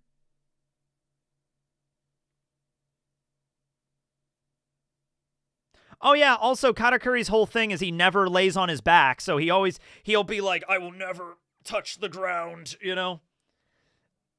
The limbo music is Katakuri's thing. Oh, oh, oh, oh, oh, oh, don, don, don, don, don, don, don. Okay. Yeah, and he's so acrobatic. Yeah, it's Katakuri. Okay, Katakuri. Got it. All right. 89% in favor of Katakuri. God damn. Katakuri's got this, man. All right, round 8. Karasu versus Kuzan, or Aokiji. This is the last guy that we have not seen fight yet. Then we're going to go down to the losers bracket after this, I believe. So whoever loses this is going down to losers, and then we'll go through the loser bracket a bit and then bounce back up to the winners bracket. Yep. Okay. All right, we got Ice versus Soot. Oh, yeah, we have two Logias. Two Logias in this. Okay, that's interesting. Very different kind of elements. One is ice, one is soot. So, yeah. Your wish came true. Drake started losing. I mean, he just won once and lost once. By the way, in the losers bracket, there is a way to win the whole tournament. The winner of the loser bracket will eventually get a second chance to win the whole tournament. They have to fight more times, but they could win. So somebody from the loser bracket could win the whole shebang. Keep that in mind. Okay, here we go. What do we got? Geography quiz. Identify locations on a map or answer questions about countries. This would be a geography quiz about the One Piece world. So I picture they're on like a game show. I pictured this one like geography quiz game show. You know, I am the host, of course. Welcome back to Geography is Everything. That's the name of the game show. Do do do do do do do do do do do do do do do do do do do. All right, here's the thing. Karasu is a revolutionary, and Kuzan has traveled the world. Who's traveled the world more? I'd say Kuzan. Karasu is a revolutionary army commander from the north, so he would know the north really well. So any questions about the North Blue, he would just get. But he's also in the Grand Line a little bit, but he might not know that much about the other blues. Kuzan is a Marine, so he's traveled all over the place as a Marine. He was in the West Blue during Ohara, all over the Grand Line. Kuzan's definitely been to the, hold on a minute. Let me check something. What ocean of origin? Wait, hold on. Let me pull that up really quick. What ocean of origin is Kuzan from? Kuzan's from the South Blue. So from the Vespa Kingdom. We actually know the name of the kingdom now. Vespa Kingdom. Wasp Kingdom. He's from the Wasp Kingdom. That's scary. Okay, so he's definitely been to the West Blue. He's definitely been to the South Blue. And he's been to the Grand Line. He's been a Marine. And then after the Marines, he wandered all over the fucking place. And now he's a member of the Blackbeard Pirates. Probably also wandered all over the damn place. Karasu can fly, sure. Definitely, Karasu can fly, but Karasu's job as a revolutionary is to be the commander of the Northern Sea. So he would have probably spent most of his time in the North Blue and the Grand Line. He probably doesn't know that much about all those other regions of the world. This is a tough one, though. But Karasu is also a member of the Revolutionaries, who have a really good information network. But does that mean that Karasu knows everything the revolutionaries know? Like, you know, just because the Revolutionary Army as an organization, like Karasu is not like the depository of information for the entire Revolutionary Army. Yeah. I don't know, man. He's definitely had military meetings, but so is Kuzan. Dude, how many fucking Marine meetings has Kuzan had to been part of? He had to sit down in a conference room in the Marines talking about briefings on all these places all over the world. And I bet they did it. The Marines did it probably way more than the revolutionaries did. This is an organization that has to keep track of everything in the world. He's one of their highest ranking officers. He's been in the Marines for 30-something fucking years. I think Kuzan's information network would be better. I think the Marines are better than the revolutionaries. Oh, wait. That's a good point. That's a good point. Kuzan was probably asleep for most of those meetings. Shit, that is a good point. You know Kuzan slept through most of that shit. That is true. That is 100% true. Oh, man. Oh, yeah. Does Karasu lose because his mic is off? Okay. It's a game show setting, so they're going to have mics in front of them anyway. So even if his mic is turned off, they might still be able to hear him. I'm not going to... He didn't have his mic on, so he lost the game show. I just don't think that'll be relevant for this particular challenge. Maybe in another challenge it would have. But they already have mics, so they're good. Yeah. Your age is showing. I remember you would swear all the time. I've sworn quite a fucking bit in this stream so far.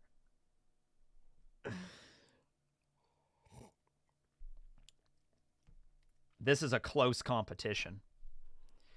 Oh. Yeah, Kuzan, part of the Marines, but also extremely lazy. Karasu, revolutionary, not lazy.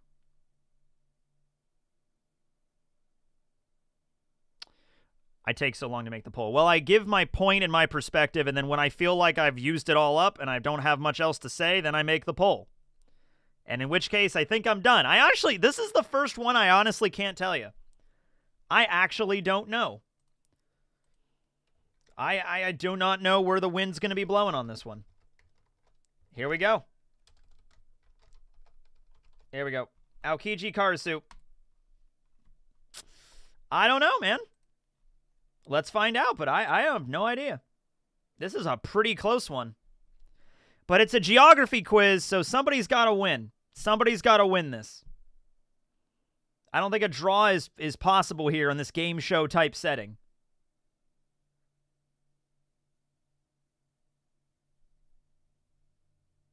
Karasu's in the lead here. I can see that. I can see that.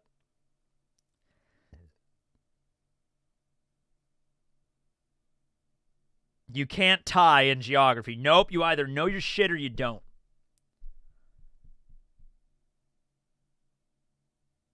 That is true. Kuzan's definitely traveled to the Four Blues and the Grand Line. He's been all over the world. I would argue Karasu, because he is the information gatherer, I guess he does turn into crows and go all over the world.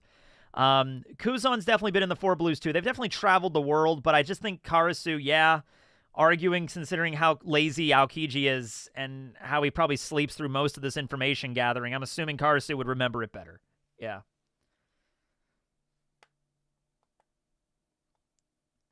See, I don't know if Karasu can be in multiple places at once, though. That's the thing. I don't know if Karasu could have a clone of himself in the West Blue and then his real body is in the Grand Line. I don't think that's how his fruit works. We do see him as an amalgam of crows, but I don't know if he can make like a clone of himself in another place. I mean, unless he has the crow that can go in a completely separate direction. Maybe.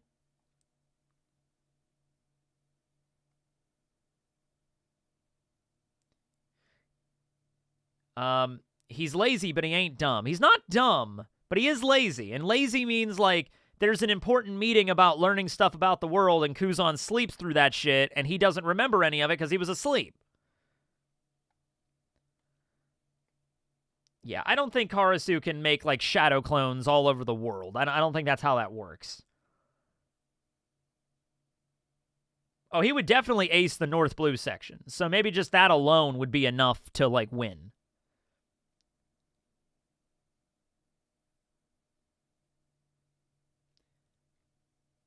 Sabo, yeah, he had a crow, but that was also, they were all in Marijua at the time. I'm thinking of, like, he makes a crow in one part of the world and then there's a clone of himself on a whole other side of the world. I don't think he could do that. They were all in Marijois. They were all in the general city, so him making crows there, that was in his range. That's fine. But, like, would he be able to clone himself, like, be at Kamabaka while being in Marijois? I don't think he could do that. Oh, dude, it is almost 50-50.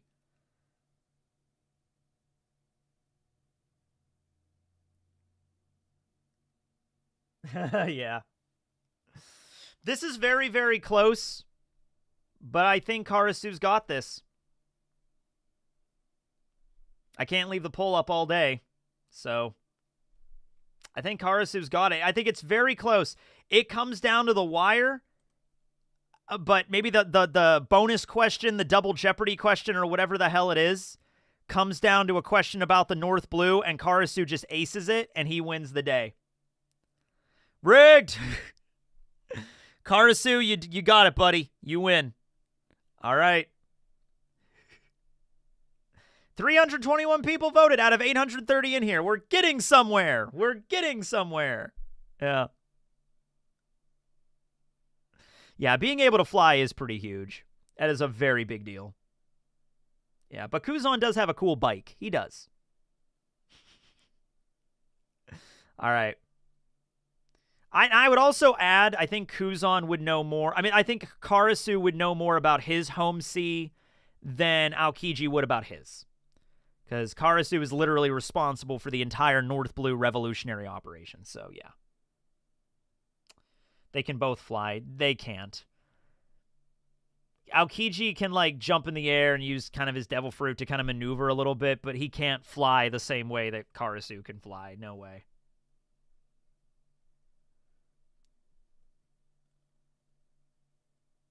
Okay. All right. That was the winner's bracket. Now I think we go down to the losers. So don't worry. Kuzan's going to have a battle right after this one. So this is it for Kuzan, though. Now we're getting into the elimination bracket, and whoever loses now is out for good. Okay? Here we go. Kuzan versus Kaido. All right. Yeah, the ladies still have a chance. The ladies still have a chance. Okay. So Aokiji versus Kaido. This would actually be a really cool battle. We never got this in the story. I think Aokiji fighting Kaido would have been a pretty damn cool battle to see. Yeah. Any of the admirals fighting against Kaido would have been really fun to see. All right. What are they going to be doing? Escape room challenge. Who solves the puzzle and escapes the fastest? What's the theme of the escape room? Hold on, let me take my laptop out here and let me figure out what the escape room challenge is going to be. All right.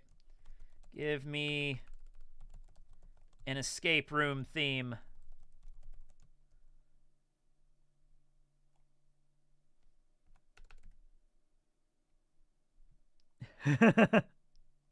We're going to do a roll to see if Kaido's drunk.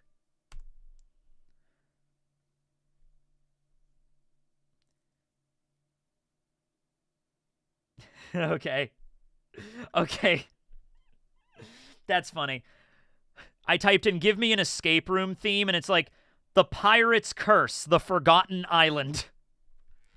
Okay, so Kaido and Kuzan are in a pirate-themed, it's like a really cartoony, Long John Silver kind of cartoonish pirate-themed escape room with, like, plastic gold doubloons and, like, a skeleton next to a treasure chest. You know, and there's a stereotypical pirate wearing a, you know, parrot on his shoulder and an eye patch. Yarg, me hearties! Welcome to Long John Silver's treasure trove! Like, that's like a really shitty... Yeah. So they're in the escape room together. Okay, is Kaido drunk? We're gonna do another flip of the coin. Heads, he's drunk. Tails, he's not. All right. They have to decipher Henry Avery's, like, cipher necklace. Like, yeah, it's gonna be some stuff like that. Yeah. Whoa. He's sober! He's stone cold sober! Okay. Stone cold sober Kaido and Kuzan in an escape room. He's too big. He's not going to fit in the room. The room is huge. It's a big escape room. There you go. It's a really big escape room. Okay. So we got stone cold sober Kaido against Kuzan. Kuzan, I would say, is smarter. Yes, he is smarter, but how much would he care about this? He's solving the puzzle. Who escapes the fastest? Would Kuzan be like, I'm just going to take my time with this, man. I'm not going to hurry through this. You know? Kaido, on the other hand. Kaido has escaped from jail 10 times. That is true. But he also probably did so with brute force. And it's not about just breaking out of the escape room. It's who solves the puzzle and escapes the fastest. All right. All right, hold on. I have another idea. Hold on a minute. Hold on a second. I have an idea. Let's see how this... I have an idea. Hold on. Okay.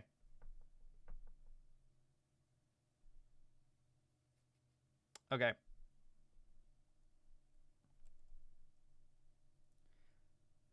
Okay, you have 1 hour to... Okay, so you have 1 hour to solve the puzzles and get through the pirate's curse. Okay, hold on a minute. All right.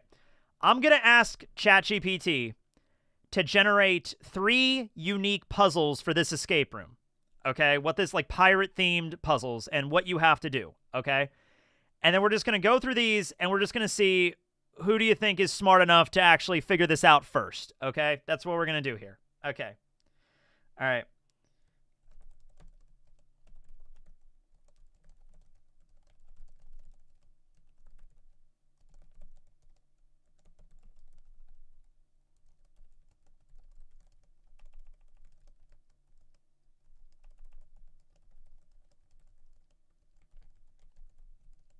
Okay. All right, so puzzle 1. The Captain's Wheel. The Captain's Cipher Wheel. Difficulty medium. Players find an old weathered cipher wheel that belonged to a pirate captain. There's a parchment that contains a coded message that holds the key to the next room. The message needs to be written in a mix of letters and pirate symbols. They have to align the cipher... Oh, okay. So it's like a cipher wheel. They got to, like, turn it to get the proper cipher code. Kuzan is a Marine. He would be really good at deciphering coded messages. So I think Kuzan would get that one first. The bottled map. A glass bottle containing a small rolled-up map is locked inside a chest. The map leads to a hidden compartment in the room. However, the key to the chest is submerged in a small tank of water tied to a cork. They can use a magnet to retrieve the key from the water tank without spilling it. Okay, and then the third puzzle is the skeleton key puzzle. You discover a wall-mounted display of 5 different skeleton keys, all of varying sizes and designs. Nearby, a locked door has a keyhole, but it's unclear which key to use. All right, so it's like it's a hard one. Okay, so you got to like pick which key based off a series of poems and riddles and stuff like that. Yeah. Kuzan could just make an ice key. You know, that is legit because there's been plenty of times I've went into a escape room and then we did the escape room and then afterwards the guy would come in and be like, yeah, there was actually a way that somebody figured out how to cheat the system by just doing this. And he went over to the thing and he figured out I could just use a magnet to open a lock and that wasn't in the room, but that's one way you could do it and you win. So that is legit in escape rooms. Like, there's a set way to win, but if the people in the room figure out an alternate way to win, they're not going to, like, penalize you for that. That counts. So, Kuzan, if you need a key, Kuzan can just make a fucking key. Yeah. I think Kuzan's got it. Honestly. Kaido might be sober, but... yeah. I think Kuzan's got this.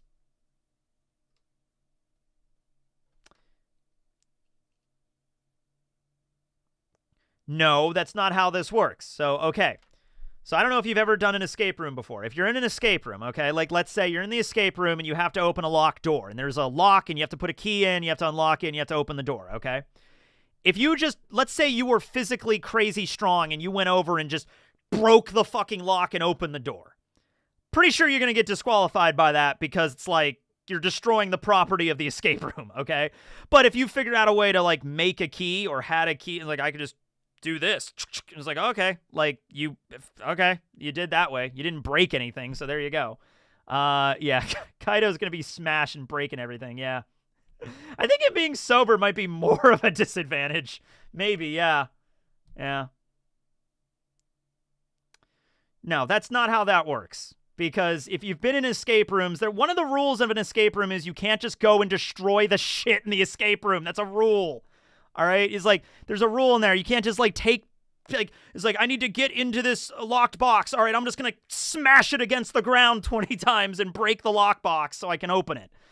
That's not, you're going to give me, hey, he's like, the guy's going to come in on the intercom and be like, stop doing that or I'm kicking you the fuck out. All right? Like, that's not how escape rooms work. That is literally not how they work, okay? Yeah.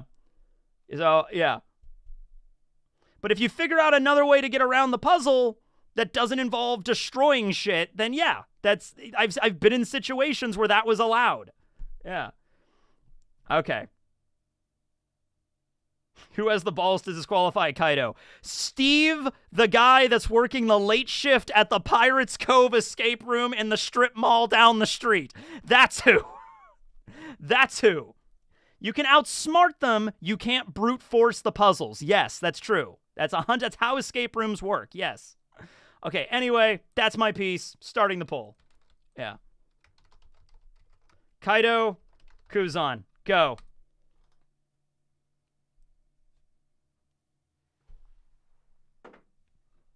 Yeah, we did an escape room. It was the premise of it was a chemistry chemical, like somebody's gonna release like a virus. Now that I'm thinking about it, this came out right around COVID, so that kind of makes sense. So the premise was we had to solve a puzzle, and a bunch of stuff was like the periodic table of elements, and there was like this this locked refrigerator with like a glass door, and we had to open the glass fridge to get the cure. Like, that was the escape room, and we had to find a key to unlock the fridge. Well, after the escape room, we failed. We couldn't do it. But the guy comes in after, and he's like, yeah, somebody actually figured out if you take the magnet from this one puzzle and walk over here to the fridge, you can actually unlock it with the magnet, and that wasn't planned, but we gave it to him because he figured it out. So, yeah, that's how it works. All right, sorry, Kaido. Sorry, Kaido.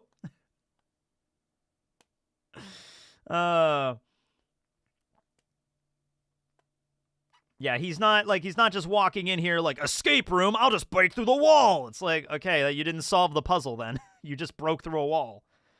Yeah.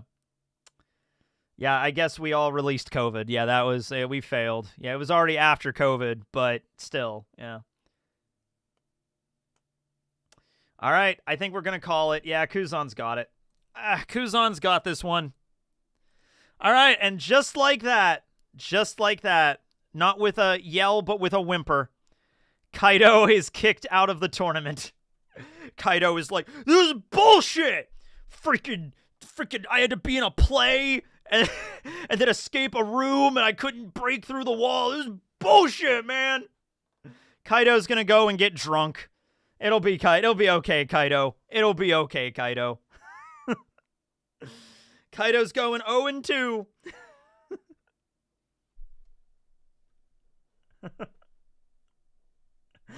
Kaido picked the wrong times to be drunk and be sober. If he was drunk during the escape room and he was...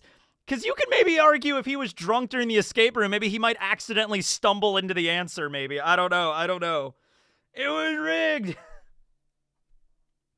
Yeah, the door opens and he falls into a lava pit. That's what happens. Steve opens the lava pit from the front desk area. Yeah.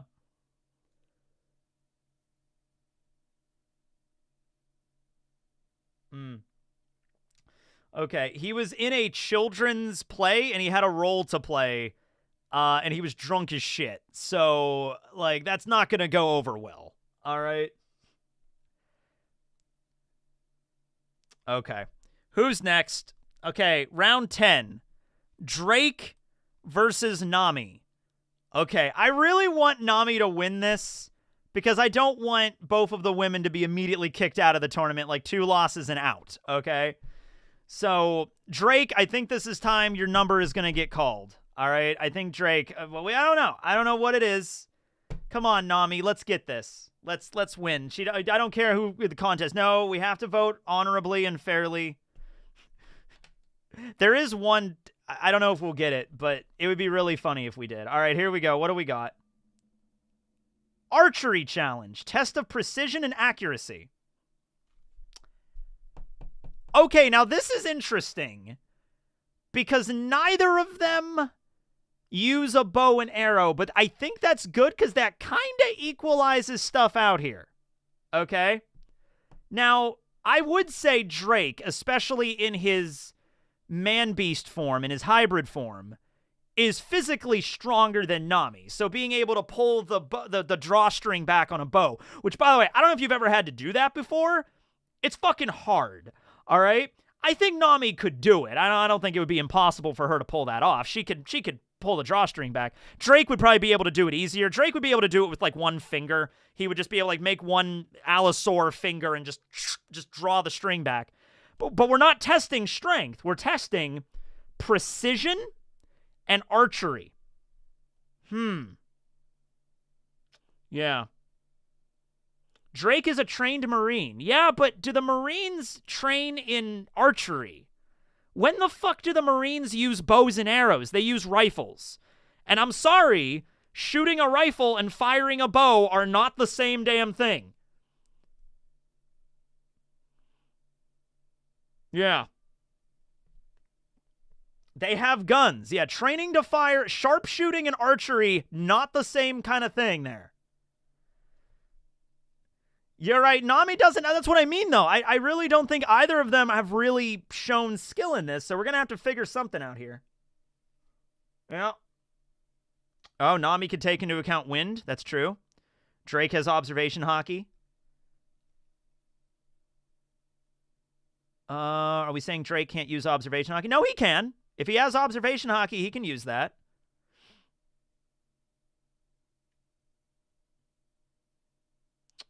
Nami has better aim. Nami's weapons aim themselves. Well, they would be using bows and arrows. They wouldn't be using any of the, like, Nami would not be using the climate act or Zeus or whatever. They'd be in, like, a competition for archery. So they'd be given bows and any equipment that would go along with that, like, so the gloves to, like, you know, draw the string back. They'd be given arrows. Maybe whatever eyewear they wanted to have or something like that. Yeah. Zeus cannot change the trajectory of the arrows. Yeah. I don't know, man. Nami is a bit of a wild card. I'll give it to you. I'll give it to you that Drake has definitely, in the Marine Academy, there were probably... See, this is the thing, though. I don't know that. Because there's nobody in the Marines that uses a fucking bow and arrow. You know what I mean? Like, okay, maybe there might have been a class in Marine Academy to use a bow and arrow. But it wouldn't have been that extensive because nobody uses them. There would be a firing range. They would be focused way more on teaching you how to fire a gun than firing an arrow. Maybe in the modern world, they do some archery training. Sure, I could see that. But they're not going to be that focused on it. He throws an axe. That's true. He uses an axe. He kind of has an axe weapon. Nami has ranged attacks that she uses. Yeah. Precision and accuracy.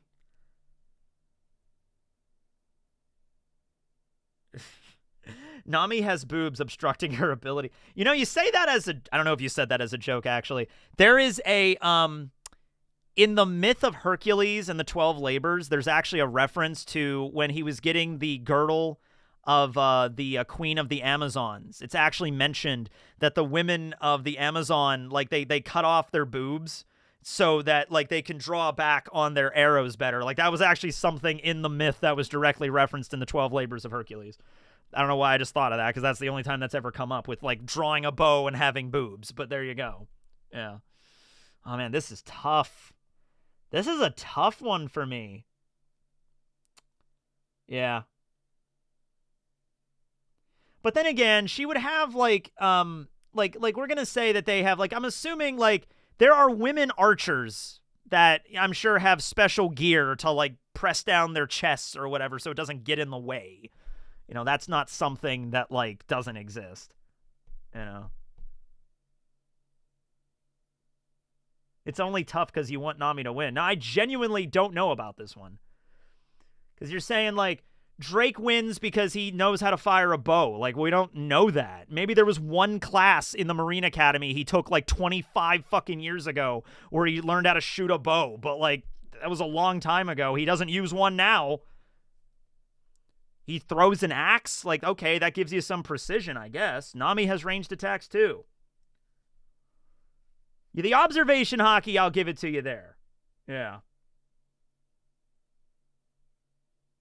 Arm strength is important in this. Well, test of precision and accuracy. It doesn't say who hits the most arrows in a time frame. If it was who gets the most arrows on a target in like 1 minute, I'd give it to Drake. Easy. He's way stronger. I'd give it to Drake. Unironically, boobs can help Nami win, yeah.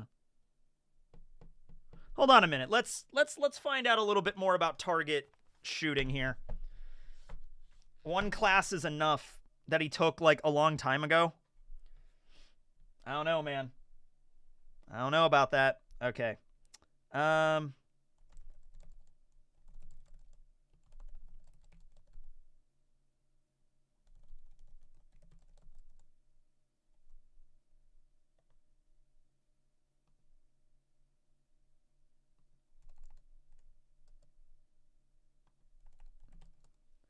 Of being a professional.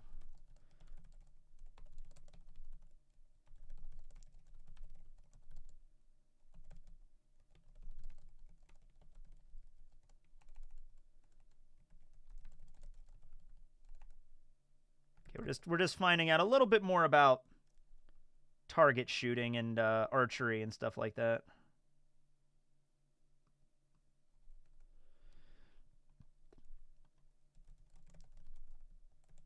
Okay. What do we got here? Competitive archery, particularly in events focused on precision and accuracy like target archery, demands a combination of physical skills, mental discipline, and technical knowledge. The consistent form and technique. Archers must develop a consistent form from their stance to release the arrow. Any small deviation can result in a significant change. Stance, grip on the bow, knocking the arrow, drawing anchor point where the hands touch the face, aiming, release, and follow through. Breathing control.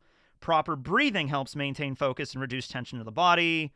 Makes sense. If you're breathing really heavily or labored, that's going to mess up the aim. I would assume you would take a deep breath so you're not moving your chest, and then you fire. This is a big one. Number 4, wind reading and environmental awareness. Outdoor competitions require archery to account for weather conditions, particularly wind. Even a slight breeze can alter the arrow's path. Equipment tuning. Archers must know how to properly set up, tune, and maintain their equipment. This includes adjusting a bow's draw weight, arrow length, and arrow spine, and sight settings. Stamina and physical conditioning. Competitive archery can be physically demanding. Archers need upper body strength, endurance, and stability. Drake's definitely got that. Core strength and balance. Okay.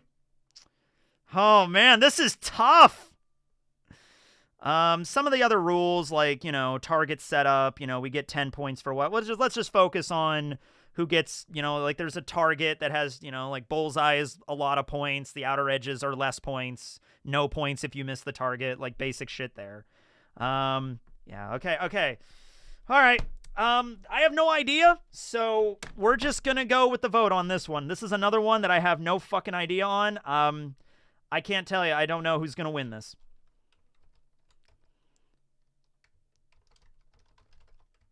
I'd say Nami definitely has the advantage in terms of reading the weather and maybe with the handling of the specific equipment. Her climb attack is a little bit more intricate than Drake's axes, so she probably knows maybe a little bit more about prepping that.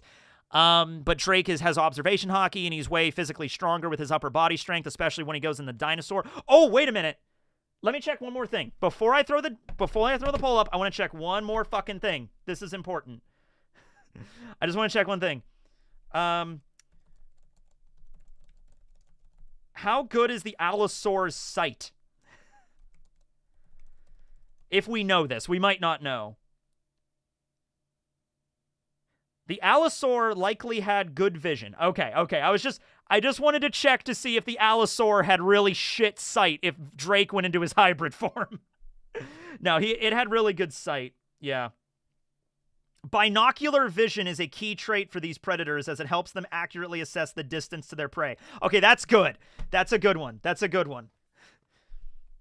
All right. Yeah, we're not going to do like, Nami shows her boobs and distracts Drake. Oh, no. You know, but hey, you know what?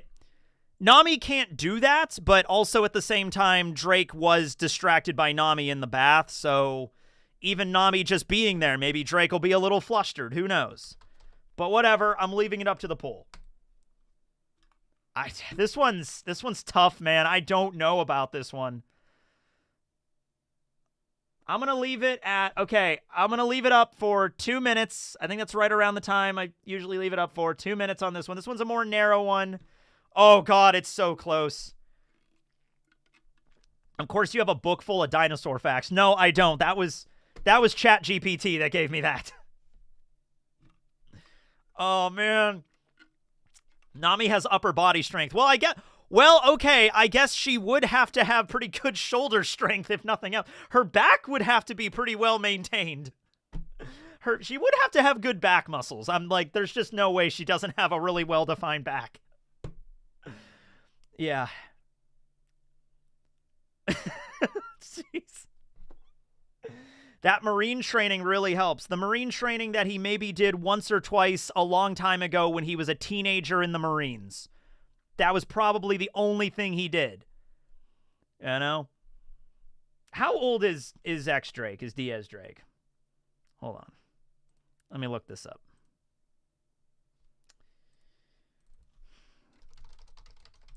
Okay, Drake, he grew up as a slave, basically, to his dad, Diaz Barrels, so he probably wasn't learning how to fire a bow when he was a kid. He didn't join the Marines until he was, like, 17. He's 33. All right, he's 33 years old. But he was, like, up until he was, like, 19 years old, he was basically a slave to his dad. And then after that, he got recruited into the Marines. So he probably, if he did take any kind of archery class, it was probably, like, age 19, age 20. And then that was like, and he, like I said, he doesn't fight with a bow. He doesn't fight with a gun. So he clearly didn't adopt that as his fighting style. So it's like, okay, he took a couple classes, and then 13 years later, he's asked to be in an archery competition. Maybe he remembers some shit, maybe he doesn't. It just says he knows how to use observation hockey. It doesn't say anything else about his specifications on how well he's good at it. It's just he can use it.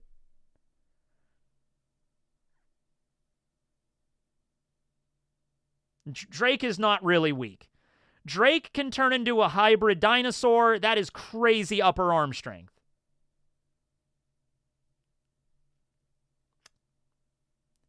All right, it's been over 2 minutes now.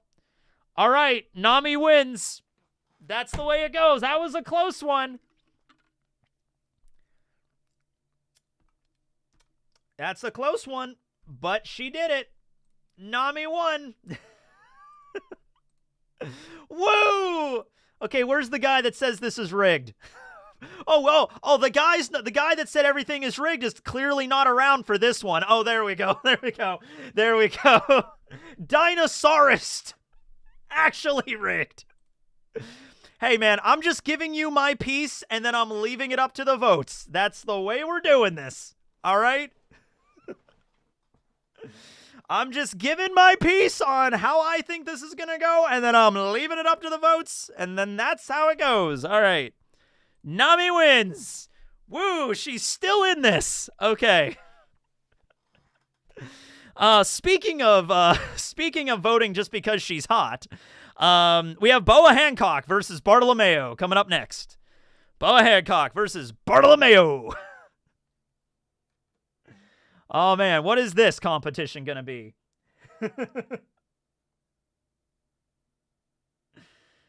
I actually didn't vote at all. I didn't even vote in the poll. I actually had no say in that. Yeah. Okay, I mean, I'm telling you my perspective on my channel, so I'm assuming that sways some people, but I didn't physically vote in the poll, is what I'm saying. All right. Okay. Here we go. Who's next? What? Okay. Bartolomeo versus Boa Hancock. What are they doing? Dance off. Characters show off their best dance moves. I think Boa's gonna probably take this. I don't think this is even just like, oh man, she's hot. I think Boa just is a better dance. Her battle moves are basically dance already. You know, her perfume femur and like dancing around and like that's kind of how she fights anyway. Yeah, Bartolomeo easy, Barto solos. I don't know if we've seen Bartolomeo's dance routine that much. Although I will say Bartolomeo would be able to do some cool shit with his barriers. He can make stairs. He can make a little stage to maybe dance and like jump off of and stuff. So he can make stuff to kind of add to this interpretive dance kind of thing. You know, I could see that. I could see that for sure. Hold on, I gotta check something. Okay. All right. Don't discount Bartolomeo. Okay. Boa is extraordinarily acrobatic. Very acrobatic lady. Okay. Yeah, Bartolomeo might have some moves. Don't get me wrong. Bartolomeo might have some moves here. Hold on a second.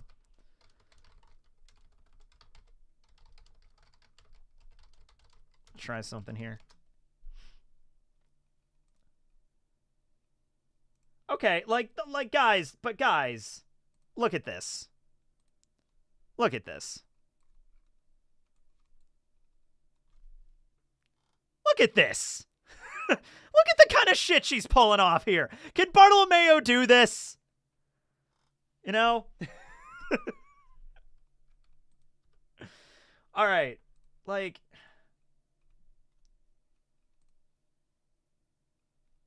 she can do like the hand, like the leg thing. She can bend the leg like all the way, like, yeah. Very, very flexible. Okay, yeah, I am. I'm pulling up next. Bartolomeo fighting GIF. Let's see what happens. See what we got, a good one. I'm trying to find a good one here of him moving around. There's just way more fighting of there's way more stuff of Boa fighting, but see if I can find something here. That's not a fight. I mean, this is where he jumps up and uses the god's homage fist against Gladys. This is him pissing on the audience. Like, I'm trying to find, like,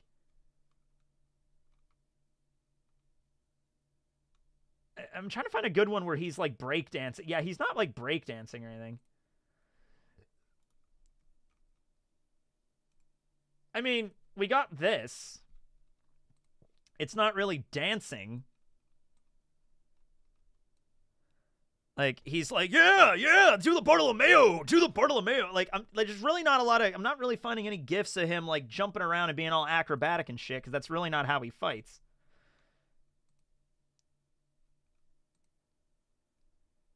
Bartolomeo could bust some dance moves, don't get me wrong. He definitely can. All right? Breakdancing, shit like that, absolutely.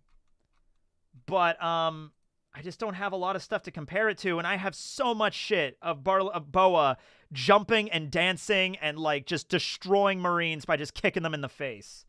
Yeah. Okay, well, I mean, for a dance-off, I mean, I think there you go. I think the only thing Bartolomeo's really got going for him that Boa doesn't is Bartolomeo can make shapes and structures with his barriers to kind of like jump off of and like handstands and stuff like that. Maybe he could do some cool interpretive dance kind of shit with that. But yeah. There's a lot of evidence in favor of Boa with this one. Yep.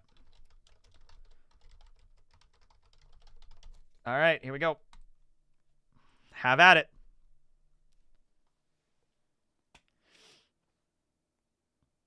Can he make a human-shaped barrier dance for him? We haven't seen him do anything like that. He makes stairs, he makes a tennis racket.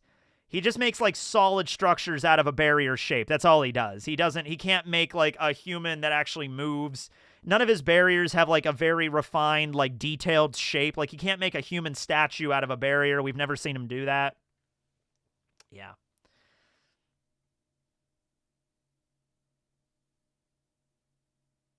No, that's not. Boa doesn't step out and turn everybody to stone. That's not how it works.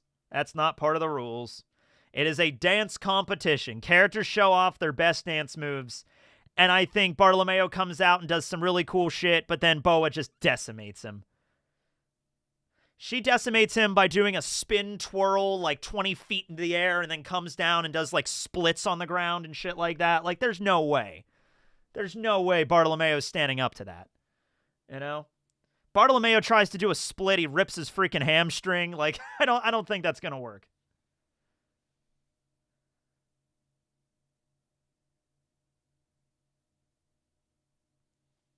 All right. Boa's got this 90%. I don't think I need to keep it going here. This is a wash. Boa's got it. All right. Sorry, Bartolomeo. Sorry, Bart.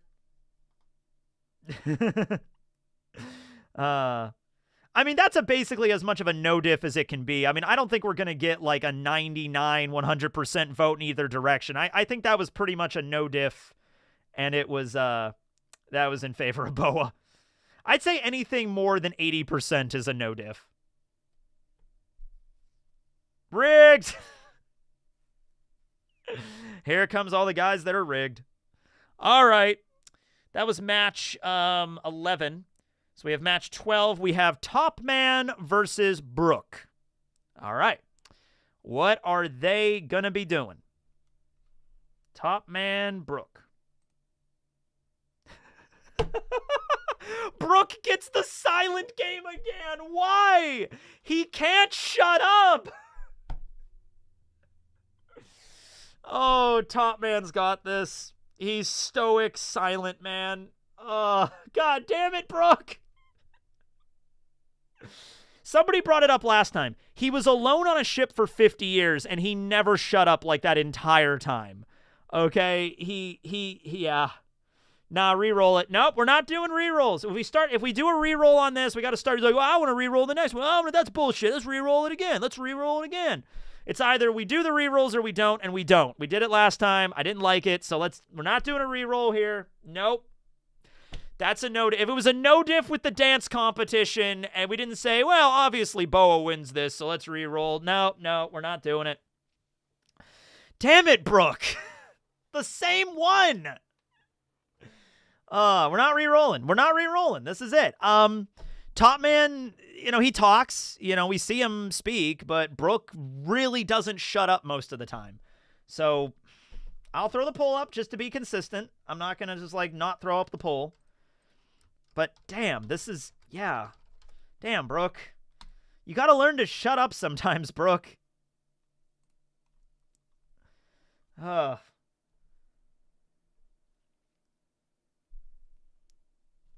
All Topman has to do is be quiet and win?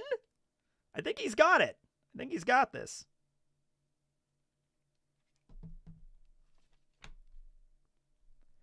Topman 77%. So I guess not a no-diff, but, Yeah, Brook goes 1 minute without cracking a skull joke, and then he has to. Brook is there, sweating, I wish I could sweat, but I don't have sweat glands. Oh, that's a good one. There you go. That's the silent game. Who can say silent the longest? They're both in a room. The first person to talk or make any noticeable noise with their mouth. So even like a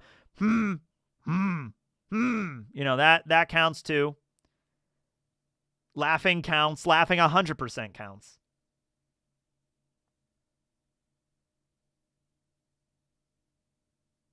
I don't think Brook could do anything to, taunt Topman to get him to talk. Brook could be, he could be doing some weird, goofy dance moves. That might work on, Bartolomeo or somebody, but I don't think that would work on Topman. I think Topman would come in, sit down, and just be like we talked about this earlier. Topman, if he's like Wilford Brimley, go watch Wilford Brimley on the Late Late Show with Craig Ferguson if it's up on YouTube. My God, he's just the most dry sense of humor, stoic human being. It doesn't really crack that much during the interview. Yeah. Topman is not stoic. He pretty is. All the Gorosei kind of are. They don't really do I mean, they don't say much. I mean, they do talk, but, you know, they're not super expressive. They sit in a room and they chat about current events in the world at a normal volume. Yeah. Who in One Piece is most likely to have diabetes? Big Mom. I mean, that one's pretty easy, I think. I think it's Big Mom. Hey, Daniel Green, how you doing? Yeah, they're kind of the definition of stoic. Yeah, they kind of are. But yeah, Topman has this. Not a complete runaway with it, but 73%. I'm going to call it there. Topman's got it. Topman's got it. Sorry, Brook. Brook's out. It's okay, though. Zoro's still in it, and Nami is making her way through the loser bracket, but Brook is the first member of the Straw Hat Pirates to be kicked out. So, sorry, Brook. Hey, he made it to the final round last time, so don't feel bad for Brook. He already did really well in this, you know. Yeah. Bonerist. Okay. Luffy's body is so weird. I don't think he has diabetes. I don't think it works the same way. Brook versus Daniel Green. Okay, I think Daniel Green might lose that one. Yeah. Who's the hottest member of the Gorosei? Oh, Peter. Easily. Peter, definitely. Okay. Well, that was the loser bracket. That was match 12. I think we go back up to the winner's bracket now. Round 13.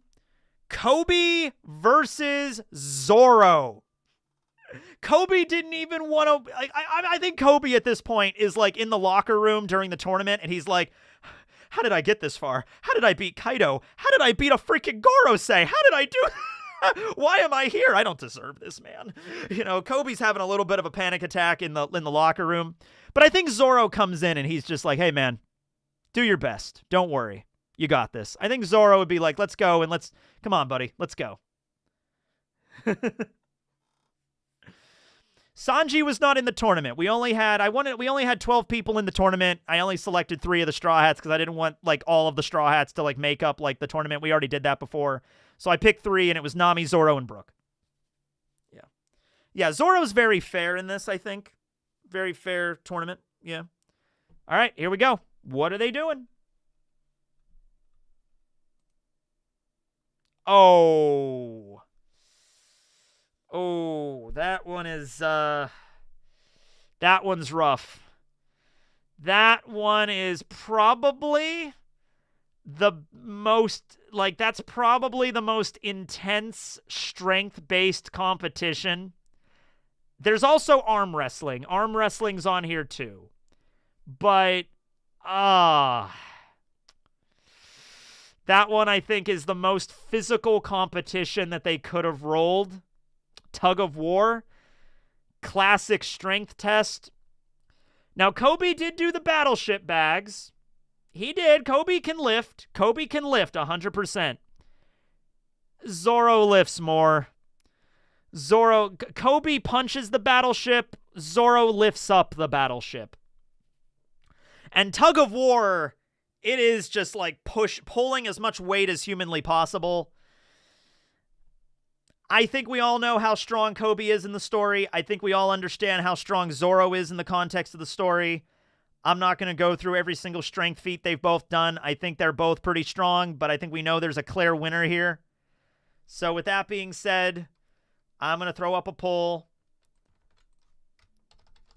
And that was probably for Zoro, because there's no swordsmanship competition in here. There's no who's the best swordsman or whatever, because not everybody's a swordsman. So that I felt like that would be a little unfair.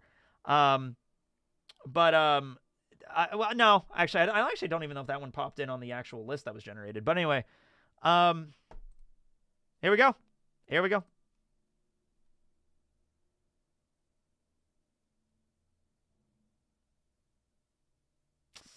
Oh, yeah. Now, here's the thing, though.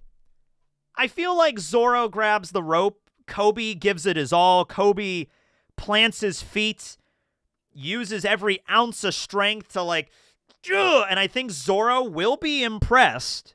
Zoro will be impressed. He will be like, whoa, okay, Koby, damn, you've been hitting the gym. Good for you. And he's like, thank you, Zoro, senpai. And he's like, okay, well, hope you're ready. Here we go. Each gorilla, pff, knee gorilla. Pff, and just like, and then Koby just falls into the mud or right through the line and everything. Like, yeah. Oh, that's it. That's it for Koby. I think that's it for Koby. Yeah. Oh. Koby arm wrestles an island. He didn't really arm wrestle an island. He punched an island, and he destroyed it, which is a crazy feat. It's a crazy feat. But in terms of pulling a rope, honesty, pull! Now, we're not going to do, like, Zoro loses his sense of direction. He pushes instead of pulls. Like, that's dumb. We're not doing that. Zoro knows the difference between pushing and pulling, for God's sakes. Honesty pull might do something. No. Like I said, I think Zoro will be extremely surprised by the amount of strength that Koby has attained in his training. Absolutely. But Zoro, at the end of the day, come on, he's stronger.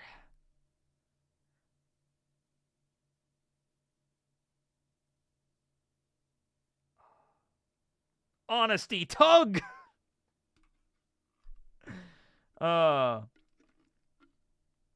There's 12 challengers total, though Brook and Drake have been kicked out. Kaido's been kicked out. Yeah. And now it's looking like, well, Koby's going to go down. Koby's not out of it yet because he hasn't lost yet. This will be Koby's first loss. Everybody gets to fight twice. Everybody at least has a guaranteed fight twice. So Koby will get knocked down to the loser bracket, and he'll be going up against whoever wins Aokiji versus Nami. So Koby could still win this. Koby could still win this. But this one is pretty tough for him, so sorry, Koby. Zoro's got it. In a straight-up test of strength, it would be an interesting bout to see Koby and show Zoro everything he's got, but Zoro would go 100%, and yeah. I know, about 500 people still haven't voted. Guys, get out there and vote! All these undecided voters! Koby tournament. Koby. Oh, God.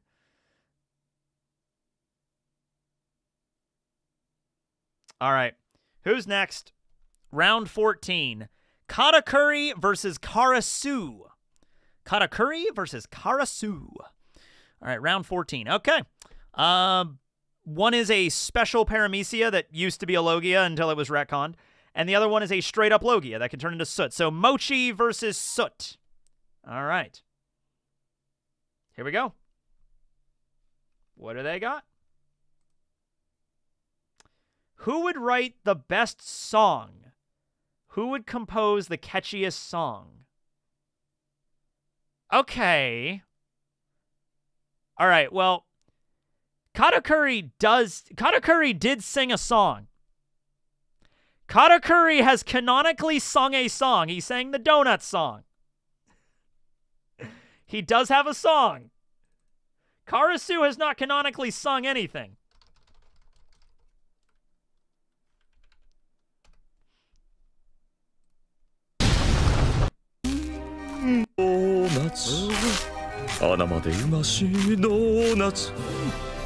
Yeah. He sings the Donut song. I don't want to play too much of it because copyright and all that bullshit, but, like, he does have a song. Okay? Oh, and does Karasu remember? Okay, no, but here's the thing. Who would write the best song? Not who would perform the best song. Who would write the best song? Okay, that's very important. They don't have to perform it. They just have to write the song out, okay? There's a songwriter in this tournament, okay? So, Karasu, I don't even know what kind of song he would write.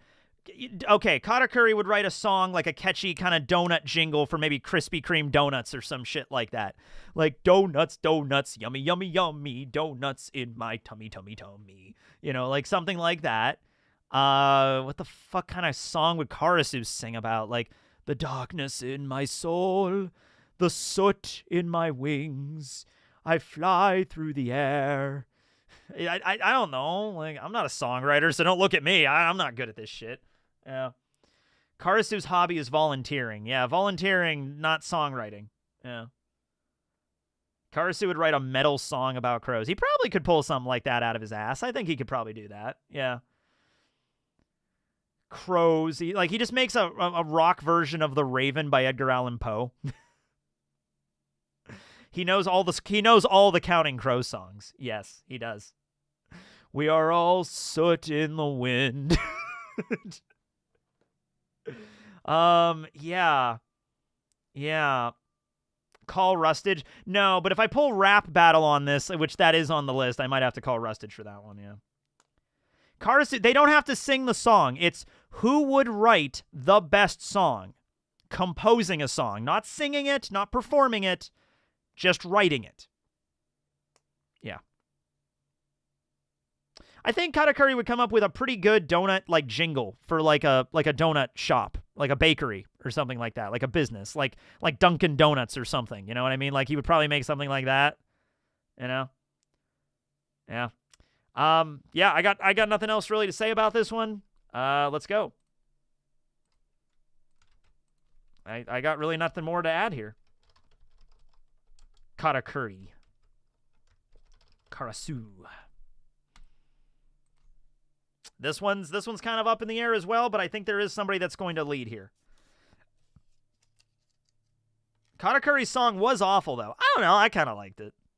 Was it one of the best songs in Whole Cake Island because their whole musical aspect of that arc? Not really, no. But it was kind of funny.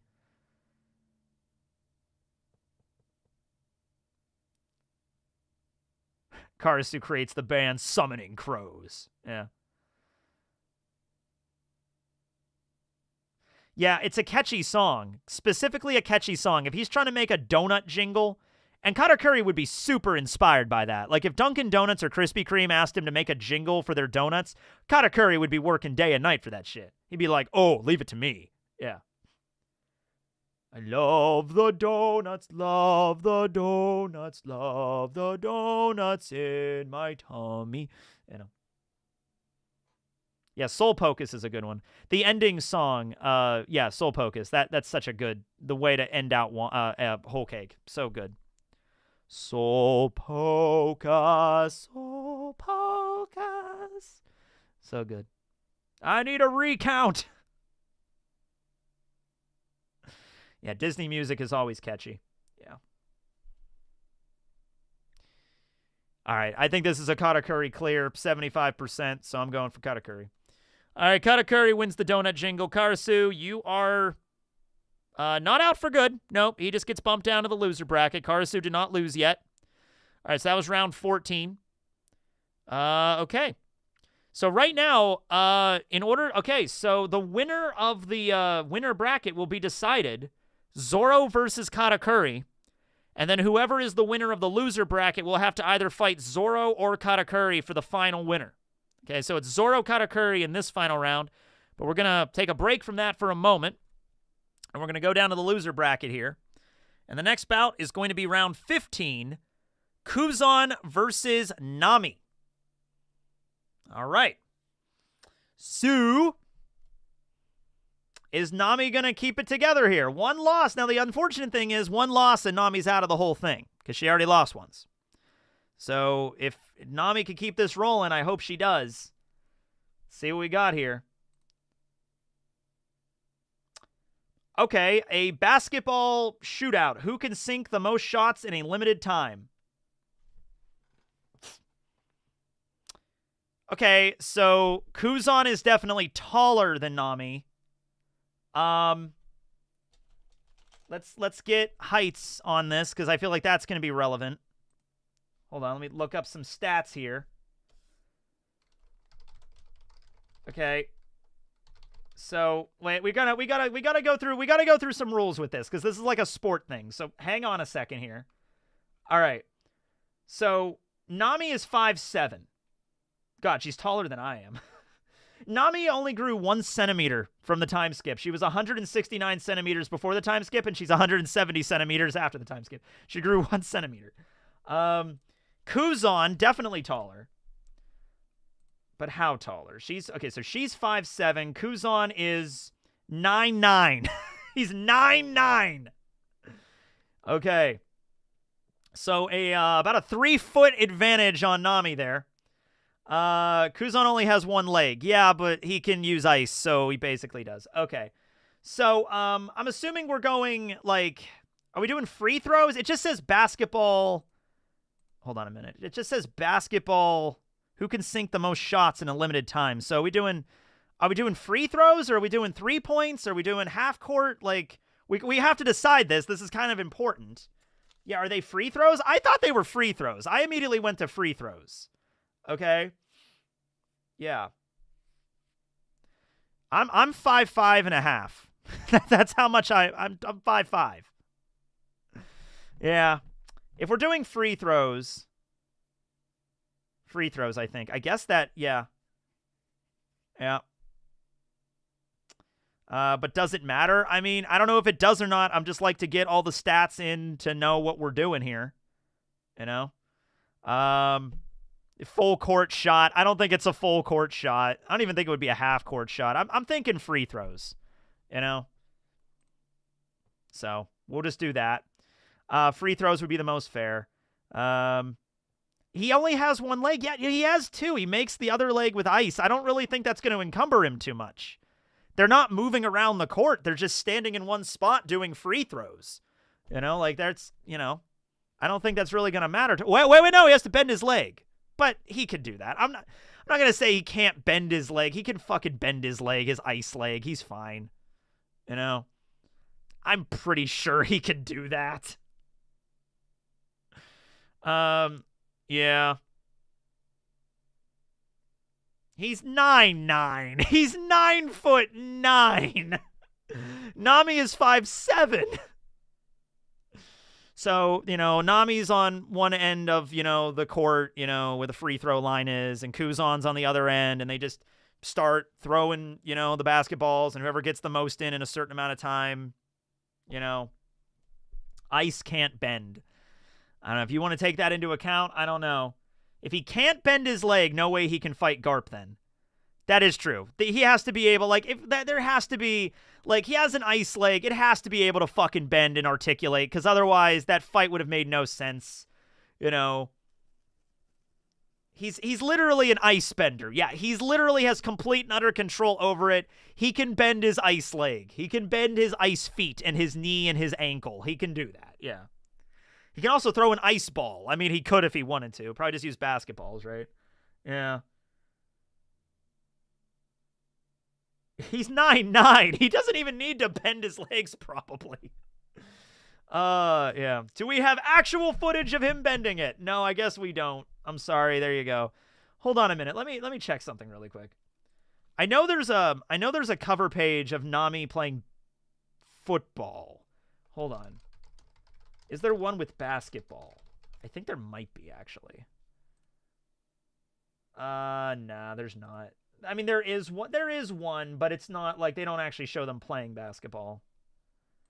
It's this one. Oh god, distorted.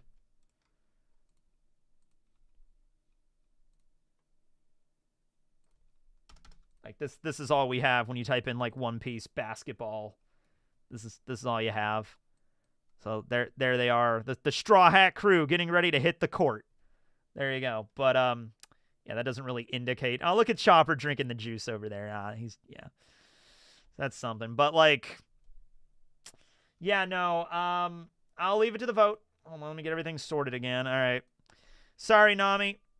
I just think Kuzan's way taller than you, and I think he's got the advantage here.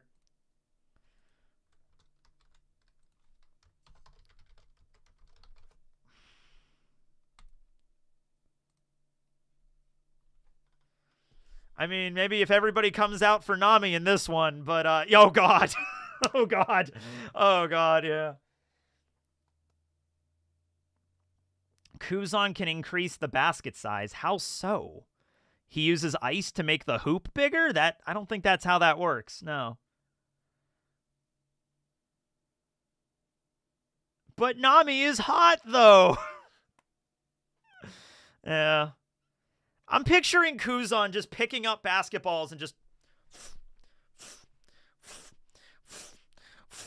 and just like throwing them. And it's like 9'9". Wait, how high off the ground is the basketball hoop? Yeah, the basketball hoop is 10 feet off the ground. He's almost level with the fucking thing. He's 3 inches shorter than the hoop. He's almost eye level with the fucking thing. Nami's over there using, she's, aiming, bending her legs, trying to get, like, the best shot. She's trying her best over there, but, like, damn. He's 3-inch difference. He can just drop it in. Shaq was tall, but couldn't shoot free throws. I don't know, but, like, the vote's up, so there you go. He can make a funnel, but that's not... If he makes a funnel, he can't. He has to do this without cheating. Nami summons a hurricane. It's like, no.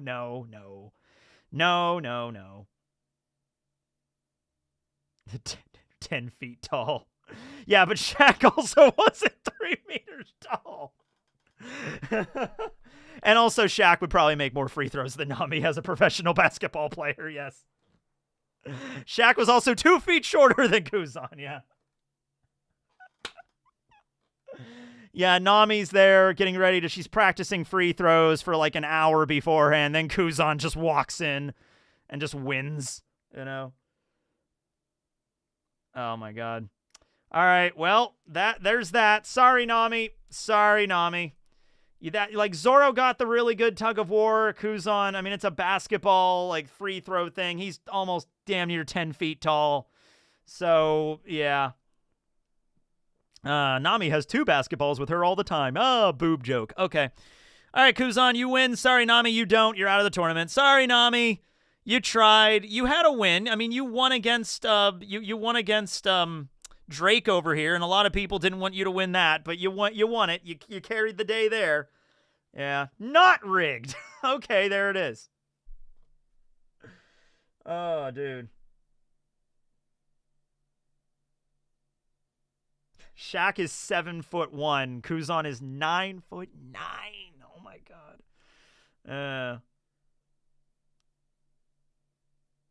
Yeah. All right. That was round 15. Now on to round 16. Boa Hancock versus Topman Warkery. All right. So, Boa versus Topman. Now, Boa versus Kuzan in the basketball thing, that would have been actually way cooler. Hold on. How tall is Boa? That would have been better. Oh, actually, you know what? Boa's only 6'3". I could have sworn Boa was like 8 feet tall or some shit. No, she's only 6'3". I mean, that's tall. Don't get me wrong. If you see a 6'3" person, it's a tall person, but like, there's plenty of people walking around that are 6'3". Yeah. All right, let's go. What do we got? Lip sync battle. Perform a song without singing. So the song is playing in the background and you're syncing to it. Okay. Actually, you know what? When this one was on the list, I actually specifically so let me tell you something about the way that I made this list. All right? I was working on a video this morning, and then I decided to do this instead, and I was getting all this stuff gathered together, like the roster and all the different competitions and all that stuff. I was generating the lists and the randomizers and everything. And the entire time I was doing that, I was listening to Chappell Roan's Good Luck Babe from the VMAs. Just, like, listening to her singing, and that's a phenomenal fucking music number. So, I'm going to assume it's Good Luck Babe, played by Chappell Roan in the background, that these people have to lip sync to. So, so we can do that. We can do that. So, in that case, Topman, I don't think's got this. Yeah, and you're performing the song too, so you got to have a little bit of energy to this too, you know? Yeah. They can't even see Topman's lips. Well, that's not how that's how that works. Perform a song without singing. Like, he's just there with his mustache. Be like, well, we didn't see his mustache, so I guess he did it. He just stood there and held a microphone and didn't move, and we couldn't see his mouth, so he obviously must have won. You know, no.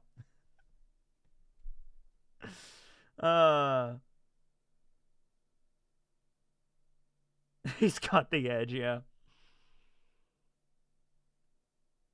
Boa has an IRL song on the official CD. Does she? Let me pull that up. Yeah, he still has to perform. He can't just be up there like let's say this is a mustache. Hold on a minute.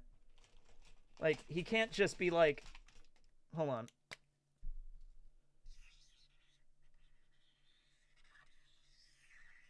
This is a shitty mustache, but just go with me here on this one.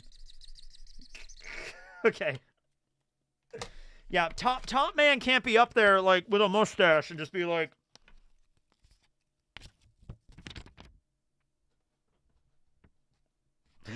you know, he just can't be doing that shit. I mean, he can, but I don't think that's gonna work. Meanwhile, perfect lip sync routine, Chapel Roan, Boa Hancock. This is great. Hold on, Boa Hancock song CD. What's this?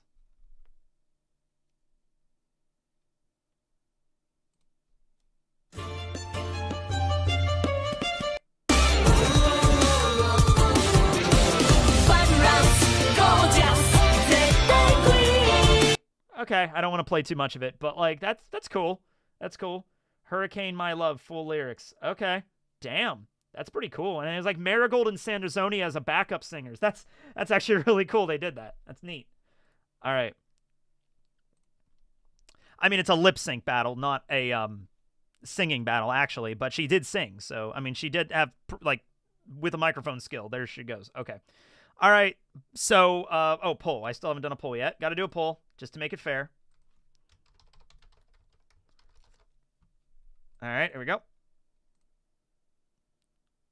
Okay. Boa might be able to take it to the end. Boa might be to the end here. Yeah.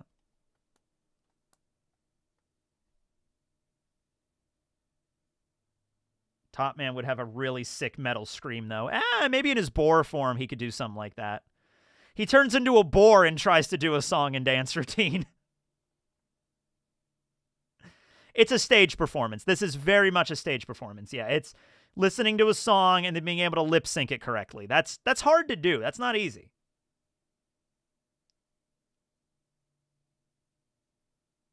Oh, shit, I guess she has two. That wasn't even the song I was talking about.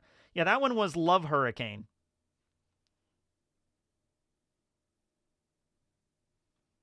Because she is beautiful. All right, Nami's out, so we got to root for Boa now, I guess. Come on, Boa. Come on, Boa.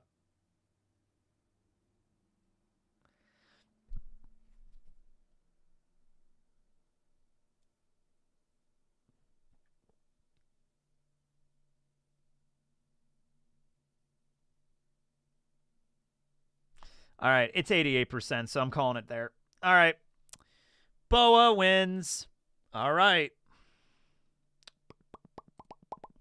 Getting down to the wire now. We only have a couple battles left. We have like 5 battles or so left. 5 or 6. What are the 2 reasons you're voting for Boa? Well, she has very skilled singing and performing talent. There we go. It's very clear. She can dance and she can sing well. There you go. Perfect. You're out, Topman. Gorosei got kicked out. He's like, this is rigged. This sucks. All right. So that was round 16. We're still in the loser's bracket. We're going to round 17. Koby versus Kuzan. Now, this is cool because, like, this might legitimately happen in the manga because they're both disciples of Garp. So Koby versus Kuzan in the manga, I kind of really want to see that. So before we get to that fight in the manga, let's see how they would square off here. Yeah. 2 of Garp's students together.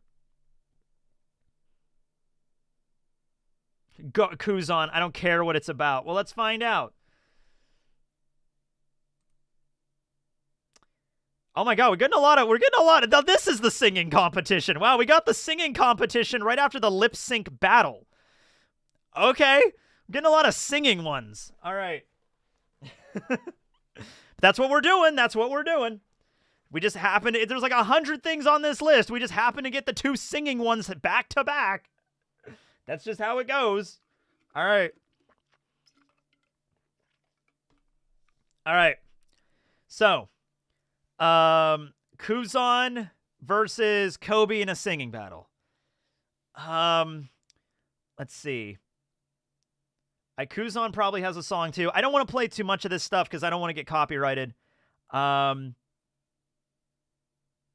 they have songs? Do they both have songs?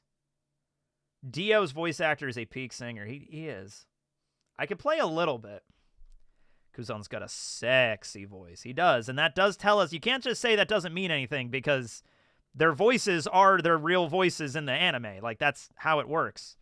So let me go to find a Kuzan song here. I can't play a lot of it, but let's see what we got here. North Blue Road. Hold on a minute. Let me check something. Oh yeah, this is a copyrighted thing. Okay, I gotta be careful with this, but let's play a little bit here.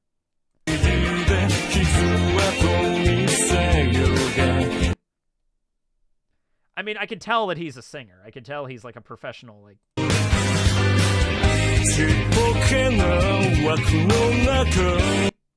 Okay, now does Koby have something here? Koby does have a song too.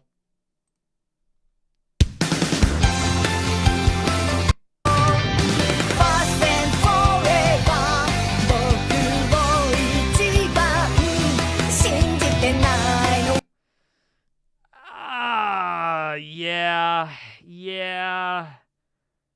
Koby's song sucks.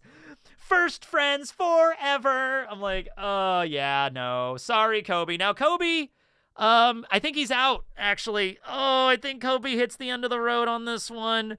He was doing so well, ladies and gentlemen. He was doing so well. Well, that's it. That's it. Yeah, even I immediately was like, oh, yeah. Kuzan just has a sexier voice. Sorry. Oh boy, that one was kind of, that was a dead in the water one, I think. All right, there's the poll. There's the poll. Kuzan or Koby?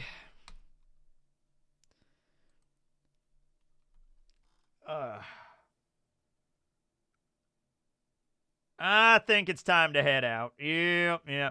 We're getting down to the wire here, and these ones are getting more like easier answers, like a singing competition. All right, we'll just play both of their voice actors singing.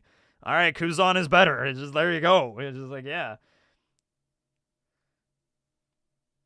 Koby is better. No, I don't think it was as better. No, it wasn't. I'd have to go back and listen to the whole songs. I can't play both of them in their entirety here. But, yeah. Koby got back-to-back unfair competitions. You hate to see it, but that's just the way it goes. Hey, but on the other hand, Kuzan got fantastic back-to-back competitions. Basketball and singing. Both things. Really good at. Yeah. Yeah, this is a wash. This is a wash. Yeah. All right. End the poll. Kuzan wins. Sorry, Koby, you're done. You're out of the tourney. Out of the tourney. Koby, sorry, buddy. All right. Round 18 of losers. We're going to do 18, and then we're going to go to up here and do 19 with Zoro and Katakuri, and then down to 20, and then 21, 22. So we only have like 5 rounds left. All right. Karasu versus Boa Hancock. All right. Yeah. In this poll, we have honesty. I swear to God, if it's another singing or dancing one. There's not that many singing and dancing ones. There's like, I think 2 dancing, 2 singing, and we just happen to get them. That's just how it goes, man. All right, and if we get any repeats, we obviously reroll. But okay, what do we got? What do we got? What's on the pipeline? Escape from a maze. Who can find the exit first? Okay, now, I know what you're going to say about Karasu, but I'm going to say Karasu... The whole point of the maze is that you navigate the maze. So would Karasu be able... Yeah, you wanted to say Karasu could just fly over the maze, but that's not completing a maze. It's like Kaido just breaking out of the escape room, you know? It's like, solve this maze. Karasu's like, okay, turns into birds and just flies to the other side. It's like, kind of defeating the purpose of that, right? But he could navigate the maze really well with his crows. He doesn't even have to actually... I'll be honest with you. I don't even think Karasu needs to fly over the maze. He could probably just send multiple crows in different directions while in the maze to figure out what's a dead end and what's not. So even without flying over it, I think Karasu still has an insane advantage here. Boa... Is there anything Boa has in her repertoire that could really help her solving a maze? Not really. She's fast. She can run really fast. I would say she's faster than Karasu.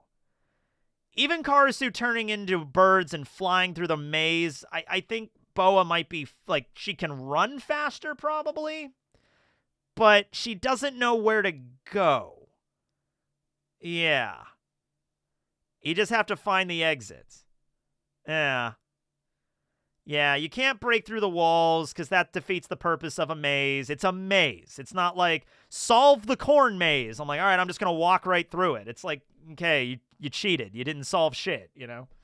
So you got to get through the maze. You're not allowed to break the walls. You're not allowed to tunnel under it. You're not allowed to fly over it.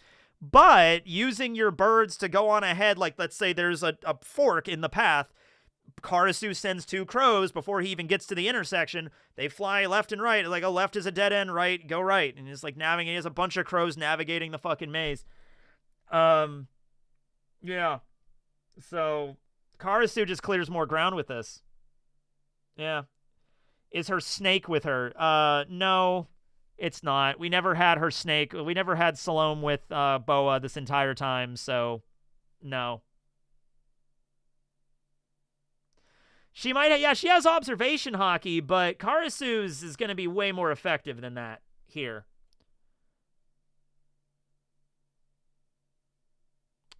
Do we have any... I'm going to double check on Boa and Karasu's observation Haki feats, but... I don't think Boa really has any crazy ones.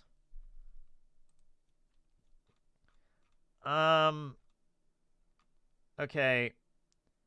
Hancock possesses observation. At the end of the Summit War, she was able to detect Luffy and the Heart Pirates were still alive and had escaped, despite all the Admiral's attempts to sink them. Okay, that's not...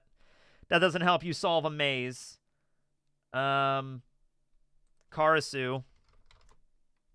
Yeah, she's good at detecting life, but it's a maze.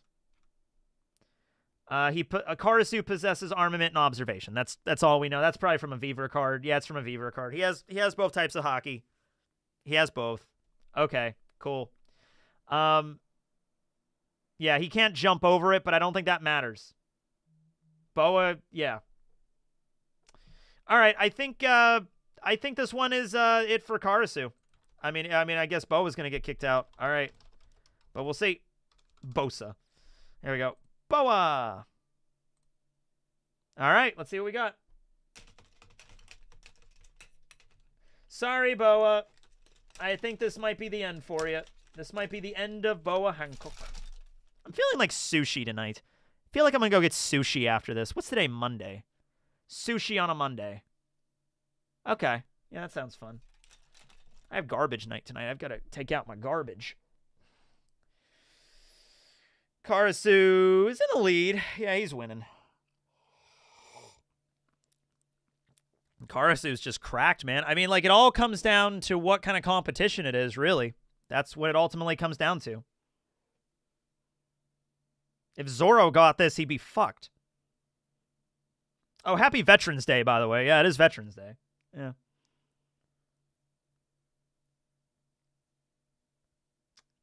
Kuzan should win. He's a veteran, you know. Yeah. All right.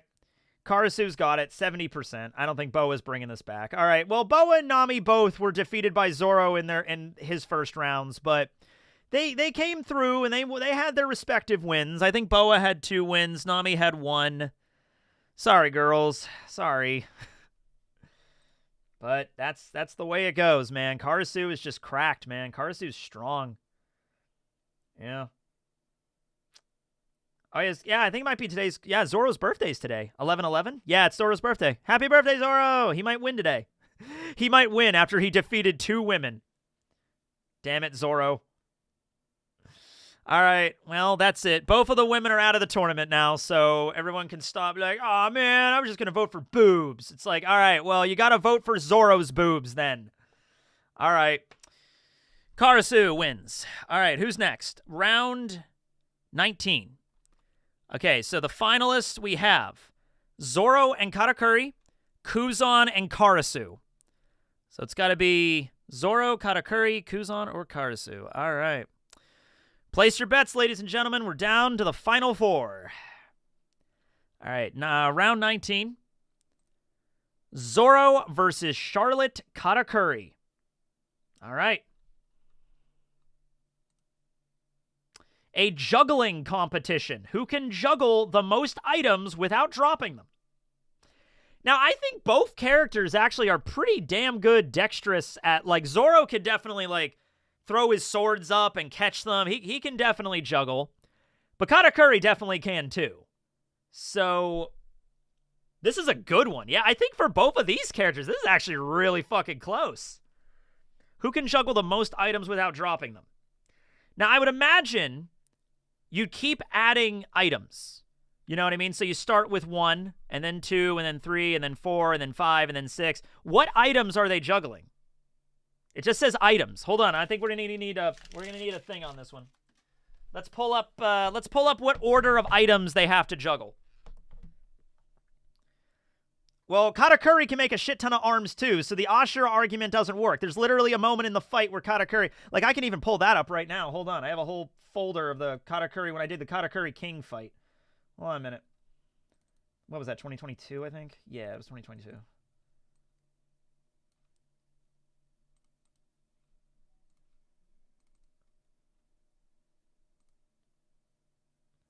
Zoro might have, like, yeah, up to 9 arms. Katakuri can make a shit ton of arms, too, so that doesn't really help there. Katakuri has future sight, too. Oh, yeah, that's right. That also is going to help. Let's see. Yeah, look at this shit. Look at this shit. 1, 2, 3, 4, 5, 6, 7, 8. I think there's 8. I think there's 9 there. If you count the 2, there's 2 down at the bottom that are cut off. 1, 2, 3, 4, 5, 6, 7. But he can make more. This isn't his upper limit. Hold on a minute. All right. I'm going to have, all right. Are doing a juggling competition.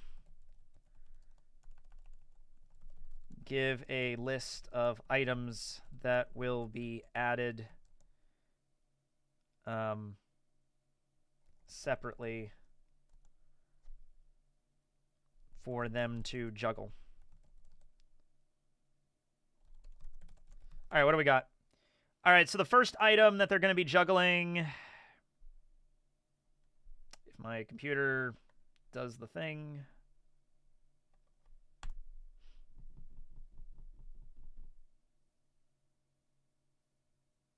Okay, here we go.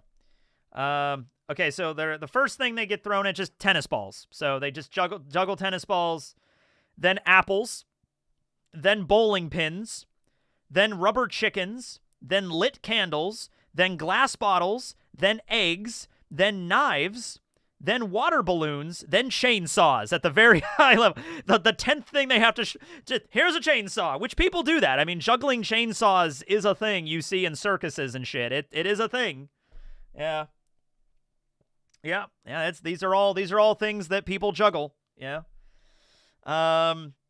So, yeah. Yeah, I mean... Zoro, even if you want to say that Ashura does actually give him 9 arms, which it doesn't, it's more of like he's moving so damn fast and cutting shit, but even if you want to say it gives him 9 arms, like whatever, Katakuri can do that too. He can make 10, he can make 11, he can make 12, you know? Also, yeah, I think Katakuri's future sight Haki just kind of carries it, but okay, we'll do a poll here. Now, Zoro will not be out permanently if he loses this, because he's still in the winner's bracket. Zoro is not lost yet. All right, here we go. Ashura has 6 arms, not 9. Could have sworn it was 9. 9 sword style. Oh, right, because he has 1 in his mouth. Sorry, 6. Okay, well, whatever. Regardless, it doesn't matter. Katakuri has more. Yeah, it is, because I forgot. Yeah, he has the 1 in his mouth, so that is, he has 3 heads, 6 arms, and 9 swords. There we go.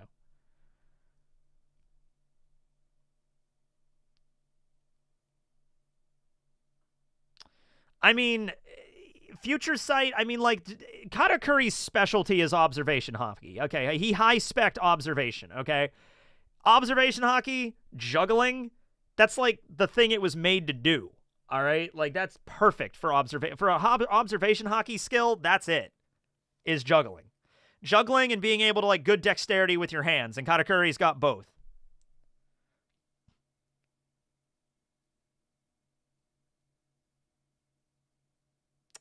Yeah.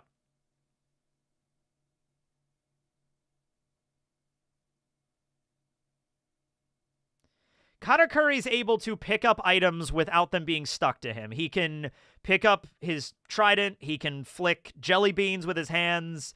He doesn't, like, his arms are not like, you know, he's made of mochi, but he can clearly pick things up without things constantly sticking to his hands. There's plenty of times in the story he picks something up and it doesn't immediately get stuck to him.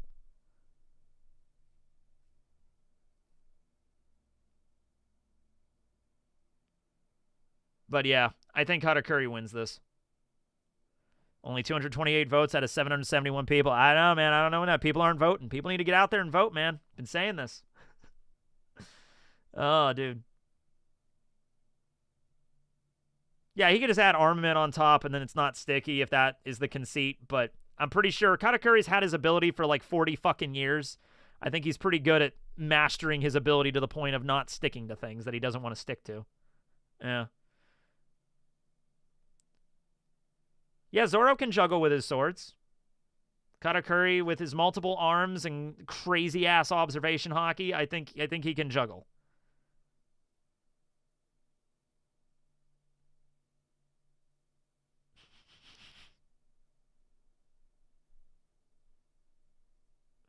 All right.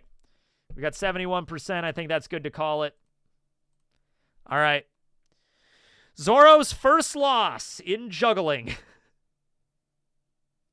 Okay. Charlotte Katakuri goes forward. All right, so Charlotte Katakuri is basically the winner. Yeah, Charlotte Katakuri is the winner of the first bracket because he's all the way to the end. Now, he's not done yet because I think whoever comes up from the loser bracket has to fight him twice.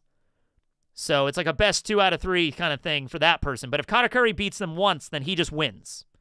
But we don't know who that person will be yet. So Zoro got dipped down here into the loser bracket end. Okay, so round 20. Kuzan, Aokiji versus Karasu, North Blue Revolutionary Army Commander, user of the Soot Fruit. Okay, if this is another competition to navigate something, Karasu kind of just wins this. But we'll see. Here we go. Okay. All right. This is the Game of Thrones one again. All right. Who would win the Game of Thrones? Kuzan and Karasu are now both in Westeros. They need to rally followers together to take King's Landing, to take the Red Keep, and sit on the Iron Throne and govern an entire nation. All right? Now, we got into some things last time with this. Time to clarify some stuff. That's not really about going around and murdering everybody, because obviously Kuzan is stronger than, like, anybody in fucking Westeros. It's not about killing everybody on the continent and then sitting on a chair. It's about a game of politics and intrigue You know, people are going to have to die in the process, but it's more about getting the support of the people on your side. And Karasu is literally a fucking revolutionary, all right? So Karasu, I think, is some, you know, okay, here we go. Winter is coming, and Kuzan is winter. All right? Yeah. Kuzan already lost at politics once. Yeah, he kind of did, yeah.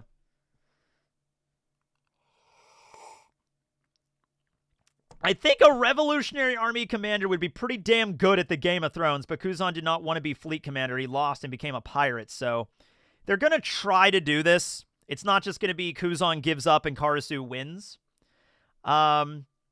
So this is about getting the great houses like the Starks and the High Gardens, and everybody, or no, not High Gardens, like the High Garden is the place, the Tullys.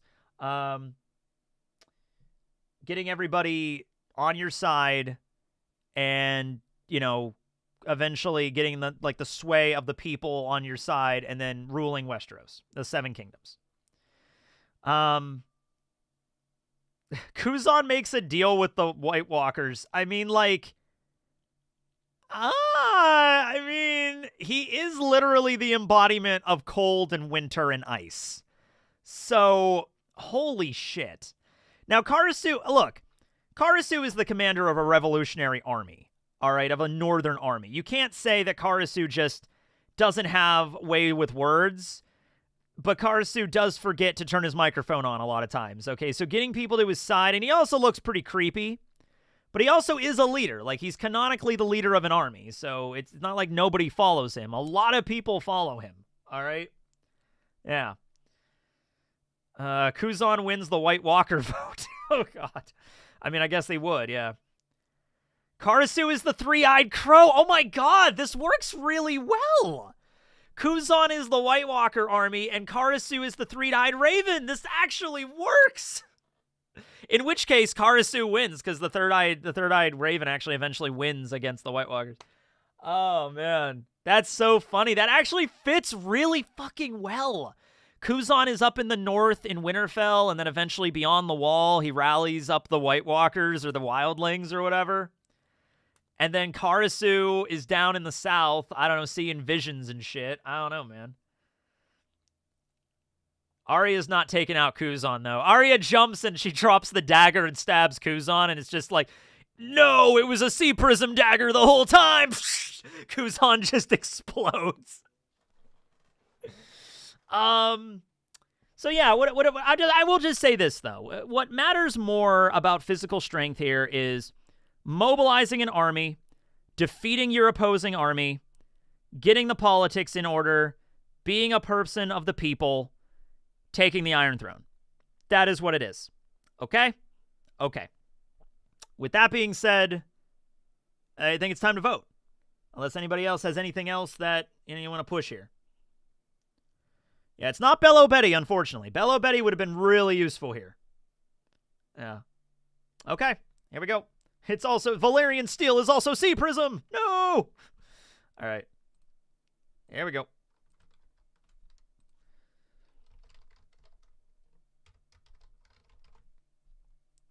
Man, who would have thought Karasu of all people?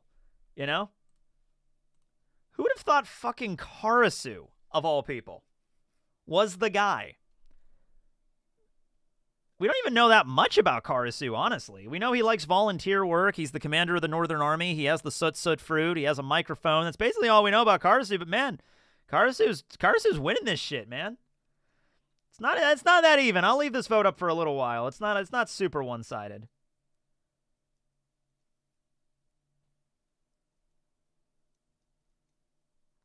He has really good intelligence gathering skills, too. And Westeros does not have, like, a telephone network. It does not have a Den Den Mushi network. Karasu would be crazy information gathering skills. Send his crow. They already use ravens in Westeros to send messages. Karasu controls the ravens. He can hear through the ravens. He can talk to the ravens. Holy shit. That's really cool, man. Yeah, he might not be the best, like, orator, but, like, you know, he's still a leader of an army, so he's got to have some charisma. But Kuzan is a military officer. He can lead people into battle. He 100% can do that. Absolutely.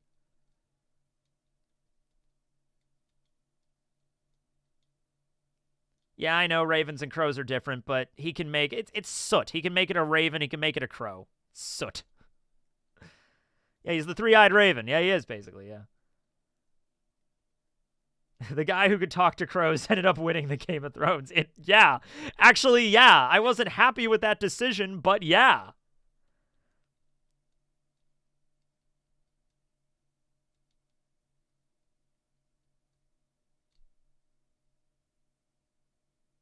Okay. I mean, it's staying at like 60, 61, so I think I'm going to call it there, man. Yeah, it's the same kanji in Japanese. All right. Karasu, dude. Holy shit. He had one loss. Who did Karasu lose against? He lost against Katakuri. What did they lose? What was the competition? Oh, wait, no, not the limbo competition. What the fuck did Katakuri... What was the competition between Katakuri and Karasu? Was it... I can't remember now. Songwriting. Yeah, okay. That's fair. The songwriting one. Yeah, he comes up with the donut jingle. Yeah. That makes sense. Okay. Round 21. Zoro versus Karasu, and then whoever wins this has to fight Katakuri twice. All right? Okay. So the final few battles here. This went a lot quicker than I thought. It was about 3 hours. That was about as long as the first one, so that was pretty good. I like this pace. This is about the right pace, the right length of a stream. I'm starting to get to the point where I'm like, all right, I'm getting kind of hungry. Probably going to go eat after this. This was pretty fun, though. I had fun doing these. I really like doing the tournaments. And, hey, we have a break now, apparently. A sudden break out of nowhere, so shit, man. All right. Got more time to make videos, I guess. All right. Yeah, the Reverie was wild this year. Reverie was a lot of fun this year. Go check it out if you haven't seen it on Volume 1's channel. Yeah. We've been at this for 3 hours. 3 hours, 16 minutes exactly, as a matter of fact. Yeah. Okay. Zoro and Karasu, what are they going to be doing? An obstacle course. Complete a series of physical challenges quickly. All right, well, let's get a list of physical challenges up in here. Let's see what challenges they're going to be doing. Give me a list of, I'm going to say 5. Give me a list of 5 physical challenges on an obstacle course. All right, what do we got here? Wall climb, balance beam, tire flip. That's where you're going down the long rate of like the long thing of like dirt and you're like flipping a tire as you go. Monkey bar swing and the cargo net crawl. Okay, so we got a wall. You have to climb a wall, then you got to balance on a beam on the top of the wall, then you go down and you flip a bunch of tires weighing 100 to 200 pounds. And then you swing on some monkey bars, and then a cargo net laid flat over a pit or suspended off the ground, requiring the competitors to crawl under or climb over it. Okay. All right. Once again, Karasu cannot just turn into crows and just fly over the entire obstacle course. That defeats the fucking purpose of an obstacle course. That's not what an obstacle course is. You might as well just say Zoro walks around it and wins. It's like, that's not how that works. So, Zoro can't follow the course path, though. Yeah. Shit. He could get lost, and that might delay him. Oh, dude. He can get lost going in a straight line. That is the joke. The joke with Zoro is he gets lost going straight. So it is not an exaggeration to say he could get, even if all this shit was lined up in a straight path, he could still end up going off course and maybe not to get disqualified, but like Karasu can get ahead of him while Zoro is like, shit, oh, I have to run back and start over, start the next thing. Like, oh man, Yeah. Oh, dude. Surely it's not that big of a course. You can't see the end. That doesn't matter. Zoro gets lost in the most ridiculous ways. That's the point. Yeah. I mean, like, we can figure out how, orderly the... Okay, you know what I'll do? All right, I'm going to roll a d20 on this one, okay? So, the lower the number, the more, like, straight it is. Like, if I roll a 1, it is just a straight fucking line to the end. It's climb a wall, walk across a balance beam, drop down, throw the tires, do the other thing, I can't remember what it was, and then do the cargo net shit, all right? And then it's just a straight line. If it's a 20, it is the most haphazard, like, random fucking thing ever. It's all over the place. Okay. All right, here we go. Rolling this. Okay, it's a 5. It's a 5. So there's, like, maybe there's one corner in the damn thing.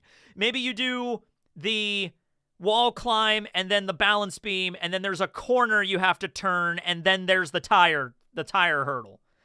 So, yeah. But there you go. Maybe there's like one corner in the thing. Ow. All right. There's one corner. It's too much. It's too much. Oh, man. I don't know, man. Like, the obstacle course, it's whatever. I mean, like, I think if it was just the two of them, Zoro would probably be a little faster. He would clear it quicker. But you got to account for that sense of direction shit, man. You really do. All right. And, yeah, Zoro might turn around by accident. He might drop off the balance beam and go back the way he came. That could totally happen. That is not an exaggeration. All right. All right, here we go. Here we go. Oh, boy.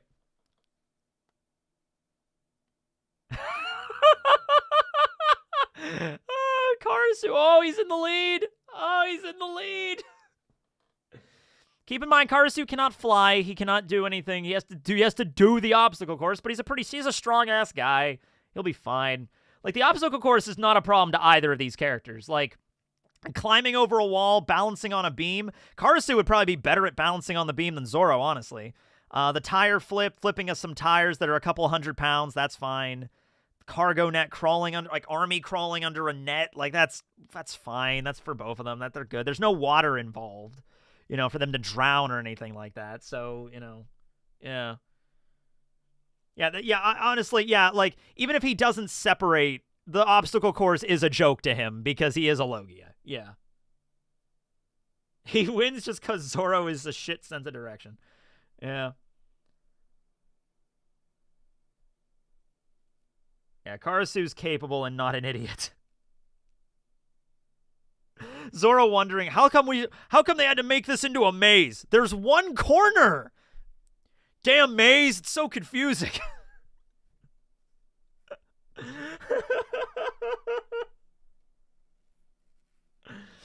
Zoro rolls a tire off the course. I can actually see him doing that. He starts flipping the tire, and he ends up Karasu's just going straight, and Zoro just ends up taking the tire off to the other side of the thing. Yeah. Karasu being so goated is the new meme. Karasu is blitzing through a lot of these. He only lost a songwriting competition. That was it. Oh, man.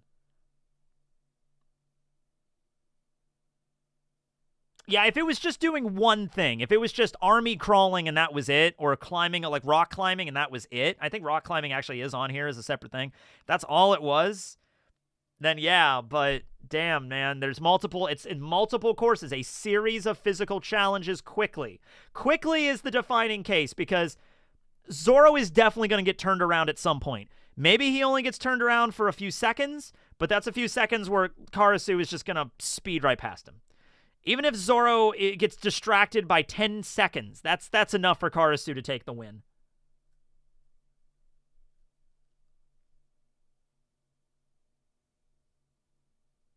All right.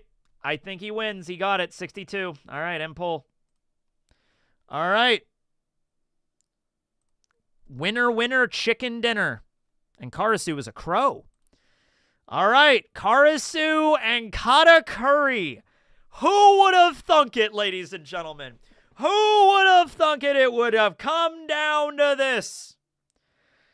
In this corner, second son of the Charlotte family, Charlotte Katakuri, master of future sight hockey and wielder of the Mochi Mochi no Mi. And in this corner, Captain General of the North Blue Revolutionary Army, Karasu, user of the Soot Fruit. Rematch for the century. Here we go. Who bet on Karasu and Katakuri on this? Who genuinely from the very beginning was like, Karasu's got this, Katakuri's got this? Who got it? Who had it from the beginning? Karasu's fruit and I think, you know, the main thing that did it, Katakuri and Karasu are just, their fruits are just incredibly versatile in these physical challenges, and I think that really carried them in a lot of ways. Oh my god. Rematch! Now, Karasu has to beat him twice. If Katakuri wins once, he just wins. So that's just how it is. All right. Karasu is the dark horse. I mean, he's a crow, so there you go. Okay, they're top tier for a reason. I'm damn straight, I guess. And Katakuri's not even really a Logia, but he's Logia adjacent. Special Paramecia. Okay, here we are. Last battle. Maybe last two battles. We don't know. Best 2 or 3 for Karasu. Best 1 for Katakuri. If this is something that just favors Katakuri, he just wins. All right, here we go. A spelling bee. Okay, spell challenging words correctly. All right, let's get a list of words here. All right, being a Logia is not going to help him with this. Being a Logia is not going to help him with this, baby. This is just mano a mano 3rd grade Mrs. Semco spelling bee shit. Shout out to Miss Semco, 3rd grade teacher. Woo! She was great. She's fantastic. All right. Okay. Katakuri has future sight. Does future sight allow him... Oh, man, I guess that would... Wait a minute. Shit. Because I guess the future sight would be... Okay, hold on. Let me get a list of words here.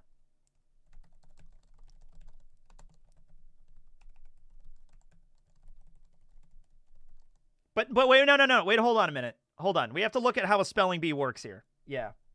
Okay.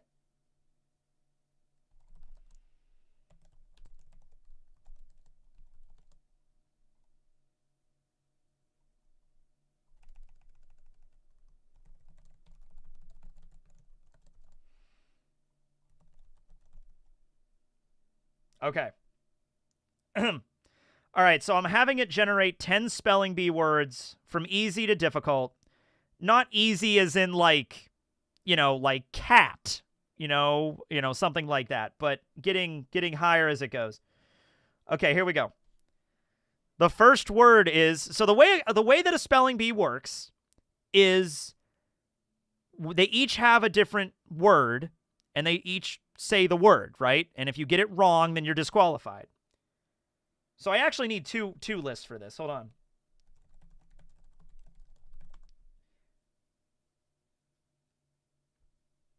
Okay.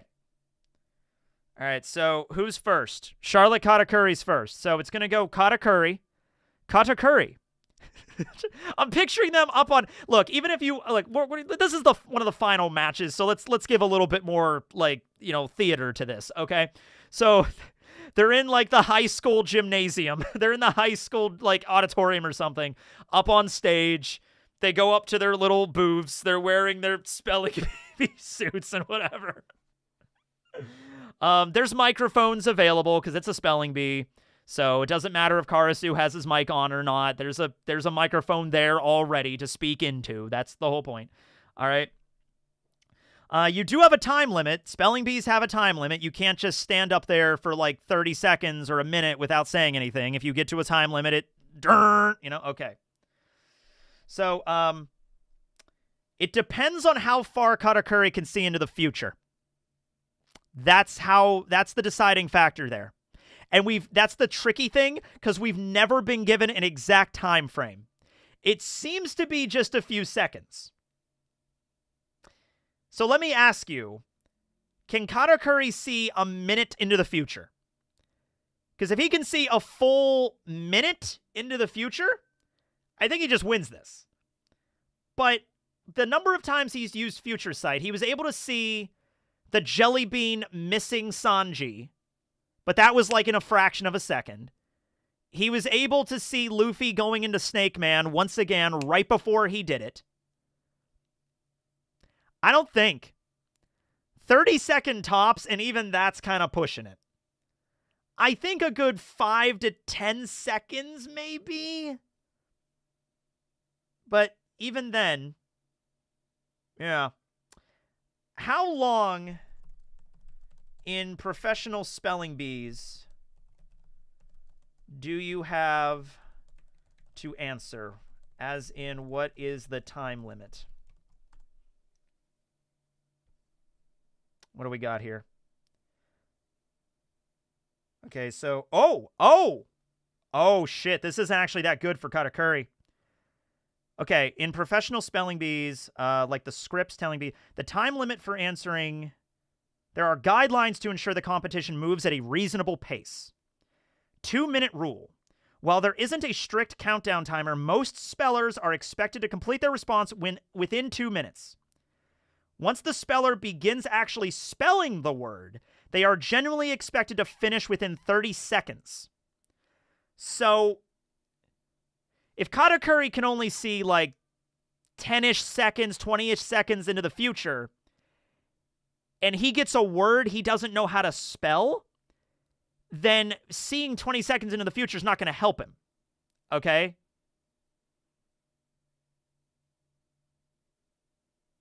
Yeah.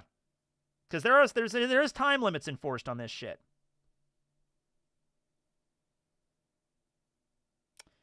During their time, competitors can ask the following: repetition of the word, definition, language of origin, use in a sentence, and part of speech. If the speller takes too long or seems to be stalling excessively, judges may prompt them to begin spelling. So, Katakuri is like, can you spell sesquipedalian? Katakuri's like,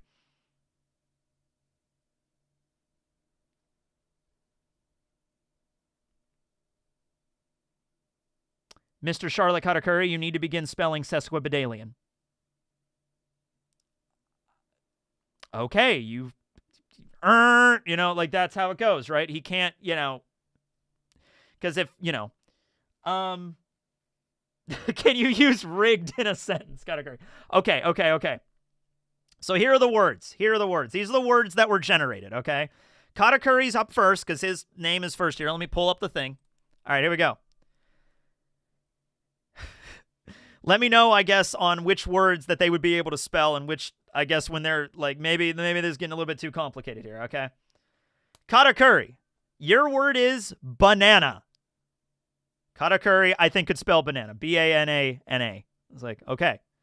Karasu, your word, library. I think he's got library. I think he's got banana and library. Okay. Katakuri, your word is embarrass. Ooh, I would probably fuck that up because there's 2 S's at the end of it. E-M-B-A-R-R-A-S-S. Has ass in it. Yeah. Huh. I think Katakuri could probably get that, though. Privilege for Karasu. I think he'd probably get that.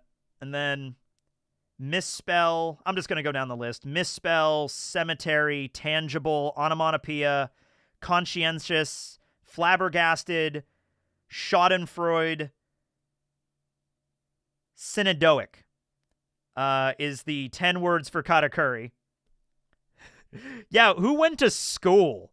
Yeah, Katakuri never went to school. Big Mom raised him. You know Big Mom didn't give him an education on the English language. Karasu's words were library, privilege, definitely, bizarre, magnificent, euphemism, quarantine, serendipitous, xenophobia, and antediluvian. I think Karasu's are actually easier. I would probably, okay, on Katakuri's list, the one that I would probably completely fuck up on is probably onomatopoeia. I would probably lose on onomatopoeia. That's the 6th one. Karasu's list, I feel like I would drop out on library, privilege, definitely, bizarre, magnificent, I feel like I would fuck up on euphemism, which is the same one. It's the 6th one down. Yeah. All right. Well, there's not much more we can do on this, so I'm just going to throw the poll up. Who wins? Spelling bee competition. Yeah. The lack of schooling. And, oh, by the way, we know at least from the Revolutionary Army, from Sabo's backstory, they do educate. They do educate you in the Revolutionary Army. We see Sabo being in school, being taught by Inazuma. So, yeah. Karasu might have even been one of the teachers. The Revolution does have schools. It does.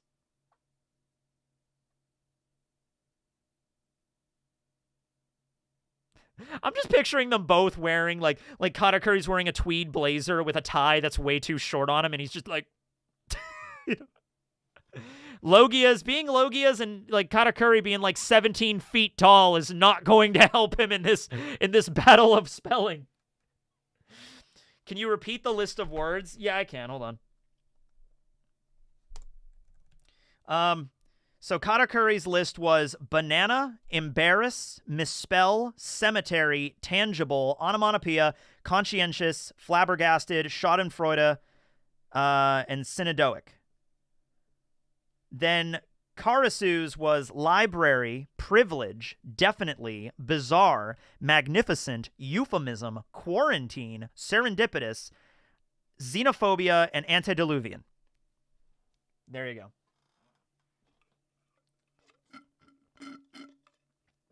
Yeah. Karasu has to win twice, yes, because this battle will mean he'll be the winner of the bracket, but Katakuri's coming from the winner bracket, so he has to fight twice. So if Karasu wins this, we'll go to another round. Not enough food words. Yeah, that's the problem. Like, Katakuri will nail banana. He'll get banana. B-A-N-A-N-A. Correct. That is correct, Katakuri. Woo! Everybody claps, like, very respectful, you know. If there was, like, more food-themed words or something that Katakuri might have been around his whole life, flour-themed words or something, baked goods, he'd be really good at it. Yeah. There are cooking challenges. We just didn't get any, unfortunately. But I'm definitely going to be doing this again with more characters because this was fucking fun. And I want to do this again. We'll do another random thing of the Straw Hats. We won't have Nami, Brook, and we'll, like, circle through the Straw Hats. We'll rotate through, like, 3 each time. See what we got. That's pretty fun. I used a word. Did I use the word schadenfreude? Oh my god, I don't even remember. Shameful joy. I learned it from The Simpsons. No, I don't know what schadenfreude is. Please tell me because I'm dying to know. It's an expression that means shameful joy, taking pleasure in while other people are suffering. Yes. Very interactive competition. Very fun indeed, yes. Okay. Karasu got this. Sorry, Karasu. I mean, sorry, Katakuri. You failed it. I think he messed up on onomatopoeia, and that's where Karasu managed to win the day. All right, Karasu wins, but we're not done yet because we got the final battle. Charlotte Katakuri versus Karasu one more time. One more time in the final match. Here we go. Last thing, I have a feeling it's going to be a repeat of one of the ones we already did, and I'm going to have to re-roll it. I have a feeling. Okay, here we go. Oh, okay. All right, we kind of, no, it's a different one. It's a different one. Okay. Public speaking contest. Who can deliver the most convincing speech? So, it's not a debate. It was a debate style with Drake and Bartolomeo. They were debating about a topic. Okay, so there was a specific topic they had to discuss, and that was that style. This is like you get up there in a podium, you address a crowd with a speech, like a motivational, impassioned, convincing speech, and then you step down, and then the next guy comes up, Karasu, and then he gives his speech, and whoever gave the better speech. That's kind of how this is. So it's a different format than the debate, okay? We have to check for the mic. Well, no, because I'll check for the mic. It's heads. He has the mic. He has the mic. All right. But it would once again be a public speech. It'd be a podium contest. He has a mic in front of him. All right, he's going to be addressing like 1,000 people. So the mic really doesn't come up as much as this really would, because a lot of these public speaking ones, there'd be a mic anyway, you know? Yeah. Okay. So who can deliver the most convincing speech? So with that being said, let's find, I guess, the topic. All right. And I'll do the same kind of thing, but instead of a debate format, this is a public speech format. Okay. In a public speaking format,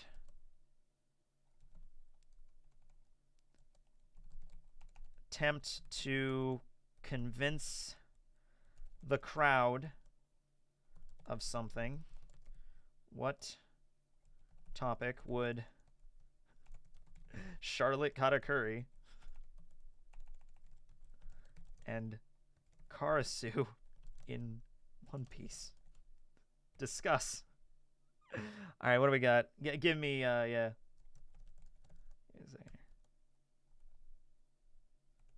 All right, here we go. All right.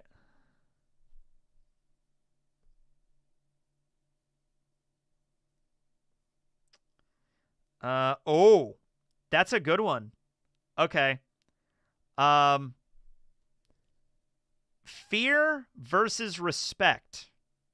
Which is the better way to lead for the revolution? So Karasu would be in favor of the revolution. Katakuri would obviously be, you know, for that.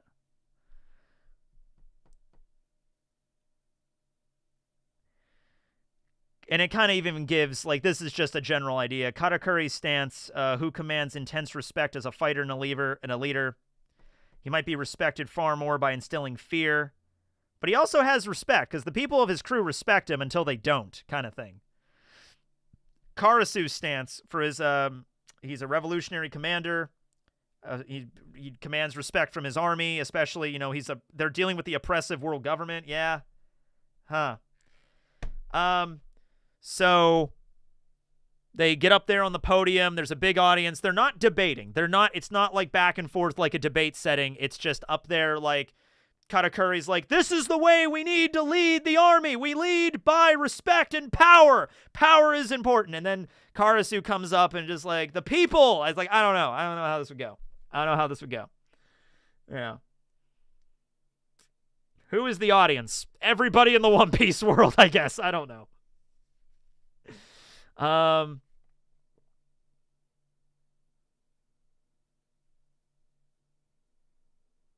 Yeah, that's a good point, Planet. A lot of their, like Katakuri does not give impassioned speeches, and that's the reason why people follow him. They follow him because of the image he cuts.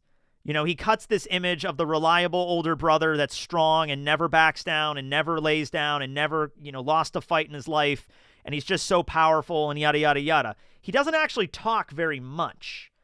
You know, he does, but, like, he doesn't give, like, that's not the reason people follow him, right? And Karasu's kind of the same way. He also doesn't talk very much. He has the, you know, the microphone thing. He has a very low voice that he always forgets to turn the mic on, so, yeah.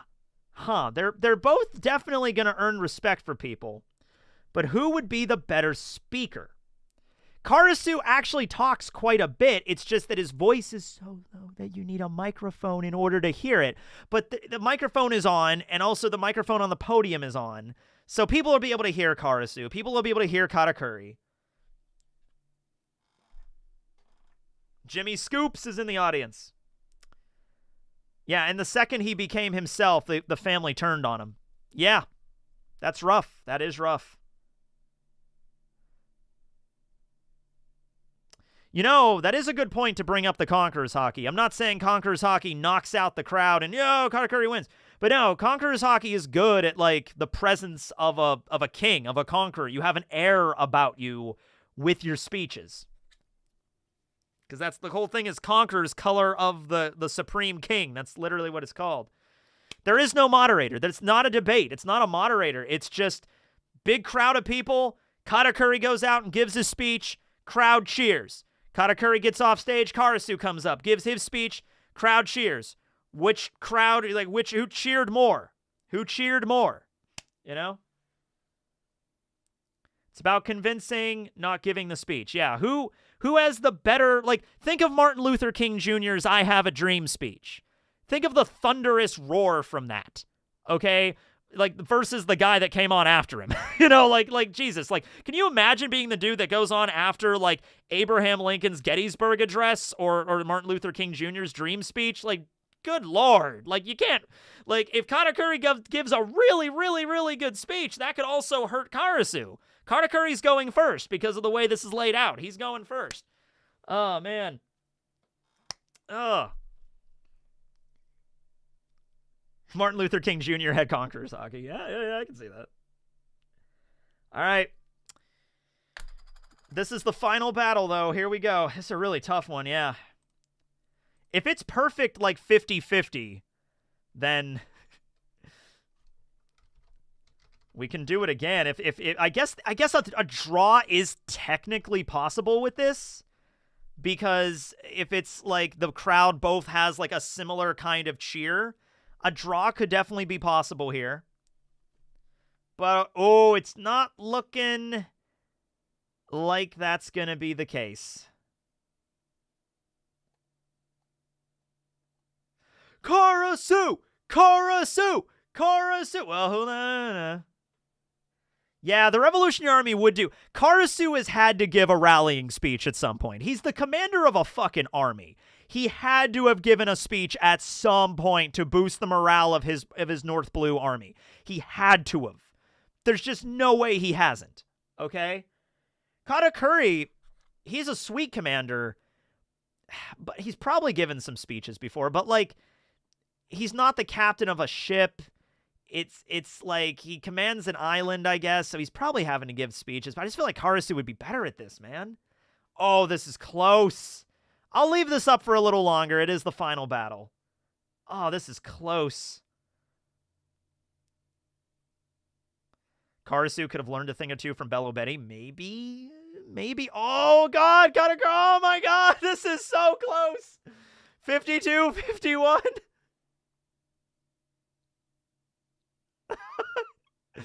Oh. It has to go to 50, but I don't think it's going to. Oh, Karasu's gaining. He's gaining. Come on, guys. If you were ever, there's 747 people in here right now. How many people have voted on this? 229 votes. Come on, people. Vote. Vote. Vote. Vote.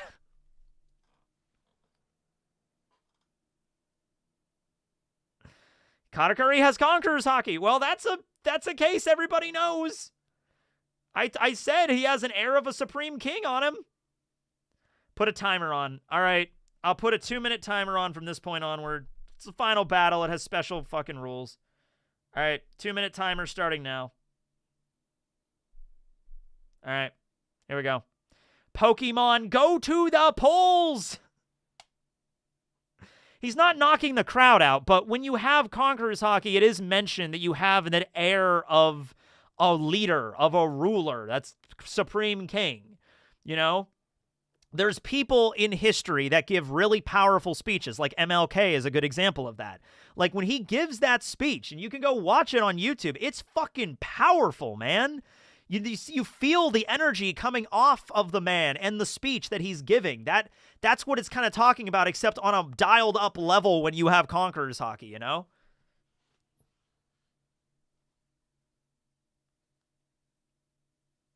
It exists in our world, just this is more of like a tangible superpower effect in the One Piece world.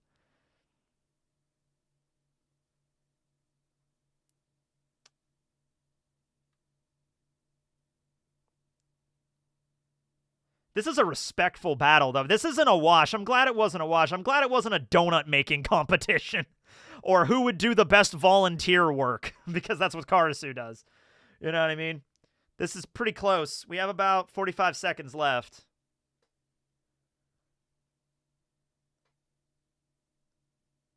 Are you saying Martin Luther King Jr. had Conqueror's Haki? Yeah, of course I am.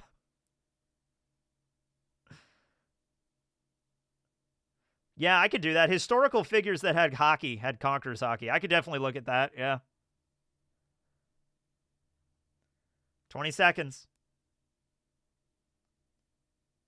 That is so insane.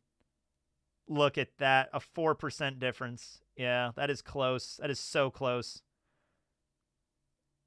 Alexander the Great, I think, would also be. Abraham Lincoln, I'd say it'd also be. George Washington, sure. Gandhi. A lot of people did. Genghis Khan, definitely. All right, that's 2 minutes. That was fucking close. But just barely. Just fucking barely. Karasu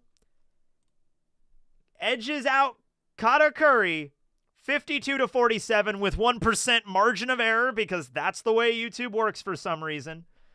Oh. And with that being said, the winner of this tournament, of the One Piece Grand Tournament, is Karasu of the Revolutionary Army. Let's hear it for Karasu. Woo! Hold on, let me pull an image of Karasu up. Karasu! When did I do a Karasu video? I know I did one not too long ago on the Sut Fruit. Yeah, last year.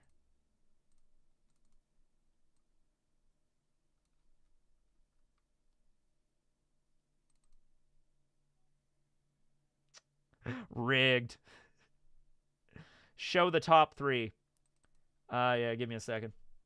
I'll stop the watch. All right. Oh, here's a crow with a knife.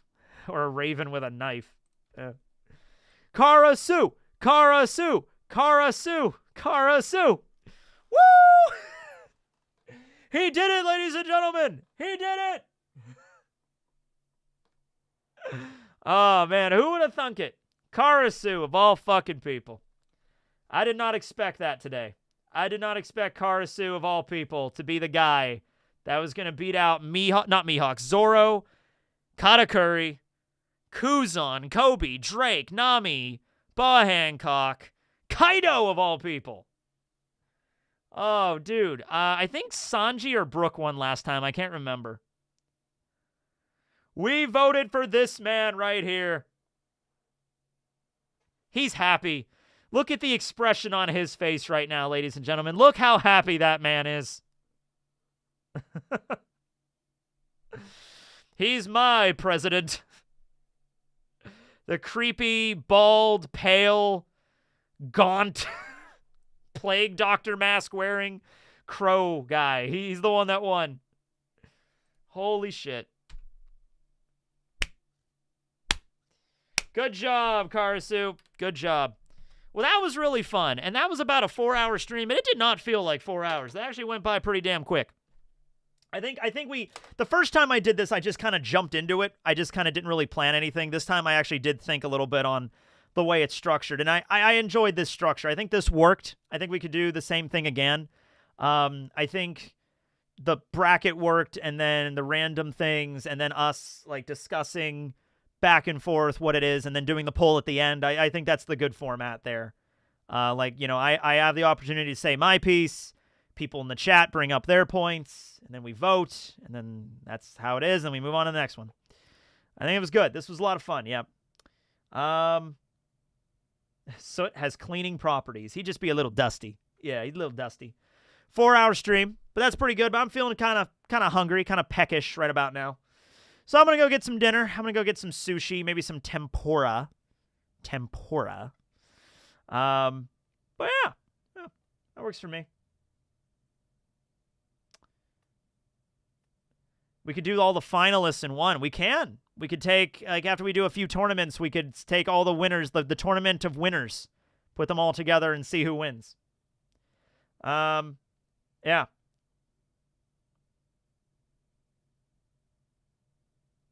So, you know what I'm going to do? Before I leave, I'm going to do one more thing. So every time we do these, I'm going to do another list of the Straw Hats. We're going to do 3 more. Should we have anybody else, like maybe one person on the tournament bracket, go to the next bracket we do? Kind of like voted to see, like, who gets a second chance kind of thing. We could do that. We could do that. I think that might be a good idea. All right. So let's see how this works. How many people can I put up? How many things can I put a poll in? I can only do 3. Oh, this is ask a question. Hold on. Oh, wait a minute. Can I do that? Oh, that's a Q&A. That's not good. Yeah. All right. Screw Boa. We want Drake again. All right. Well, let's do a little mini thing here. Okay. I'm not going to be able to... I'm going to have to do rounds with this, but we'll see. Who gets to be in the next tournament? Who gets grandfathered in? All right. Koby, Kaido. We're just going to have to... You'll see what we'll do. Koby, Kaido, Drake. I'll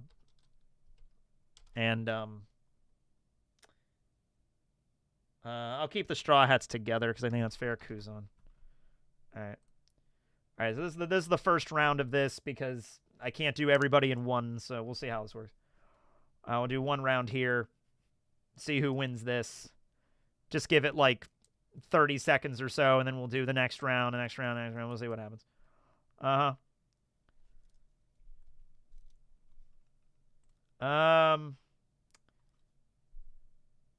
Koby looks like he's winning this.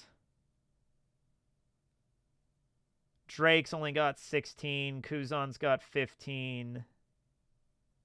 Kaido's got 30. Koby's got 4. I think Koby's got this one. All right. Just copy and paste this. All right. And then we'll do Zoro, Nami. See, I don't know if I want to circle through the Straw Hats because I'm going to do the Straw Hats in another thing. You know what I mean? Like, because I don't want to have too many of the Straw Hats in the tournament. I guess I could do one Straw Hat. Well, whatever. Let's just do it and see who wins. We'll worry about that depending on who wins. Zoro, Nami, Brook. Let's just do the Straw Hats as their own thing. We'll do the Straw Hats as their own thing, and then we'll figure it out.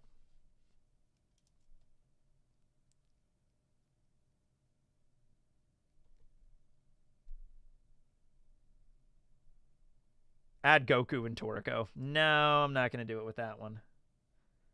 We did that before, and that was fun, but... Yeah. Nami got bodied. I want to see her have another chance, yeah. Bonnie was on the options. She could have been one. Marco could have been on there.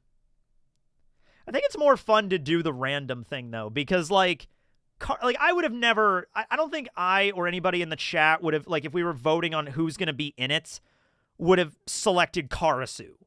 You know what I mean? I don't think anybody would have been Karasu, you know? Like, so I like the idea of doing it randomly because it's like, you know, otherwise you're just going to have, like, it's like Mihawk, Roger, Whitebeard, Shanks, Blackbeard, and it's just like, there's so many characters in One Piece, guys. There's so many.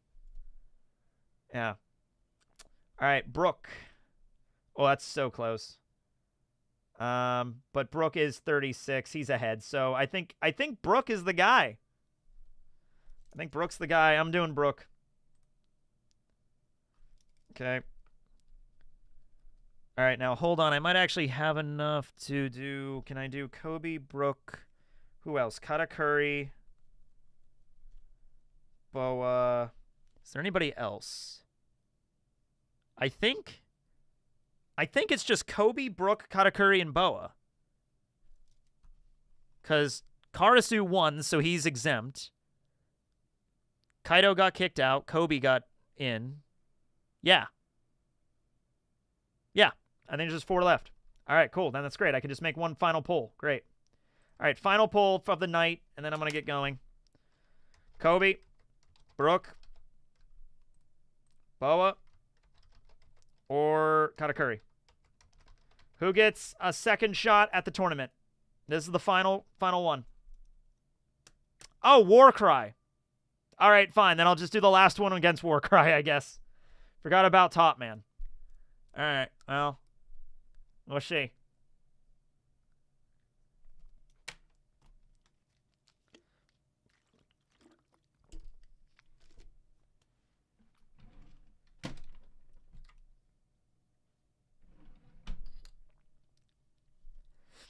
Jesus, Boa's got 37%.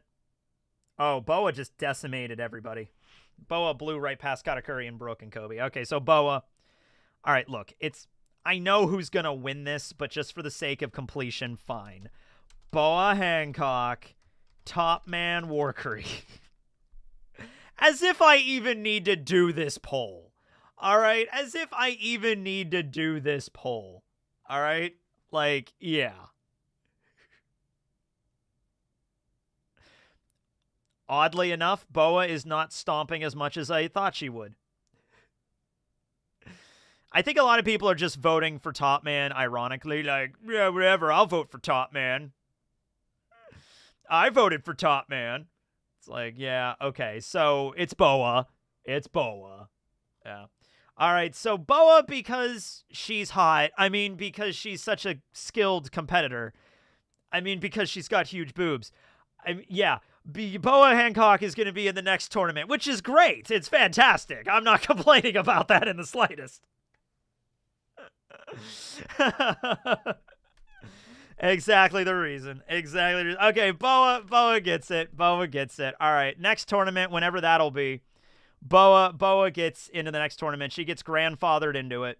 We'll get 3 more Straw Hats, then Boa, then a bunch of other random characters from One Piece, and we'll see who wins. All right. All right. Okay, well, that was fun. I had fun. Hope you had fun. I'm going to get going. 4-hour stream, pretty much on the dot, so that's pretty cool. Have a great night, everybody. I'm going to go get some sushi and some tempura, maybe some gyoza, and I'm going to enjoy that for dinner. So, okay. Later, everybody. Congratulations, Karasu. You're a beast. You're a beast. You're a crow. You're a raven. I don't know what you are, but you're a winner. You're a winner today. And Karasu just gets the medal, and he's just like, I'm a winner. I'm a winner. He goes home and puts it on his little shelf in his room, and he's like, I never won anything before. This is his one thing that he had. All right. Later, everybody. Signing out. Bye.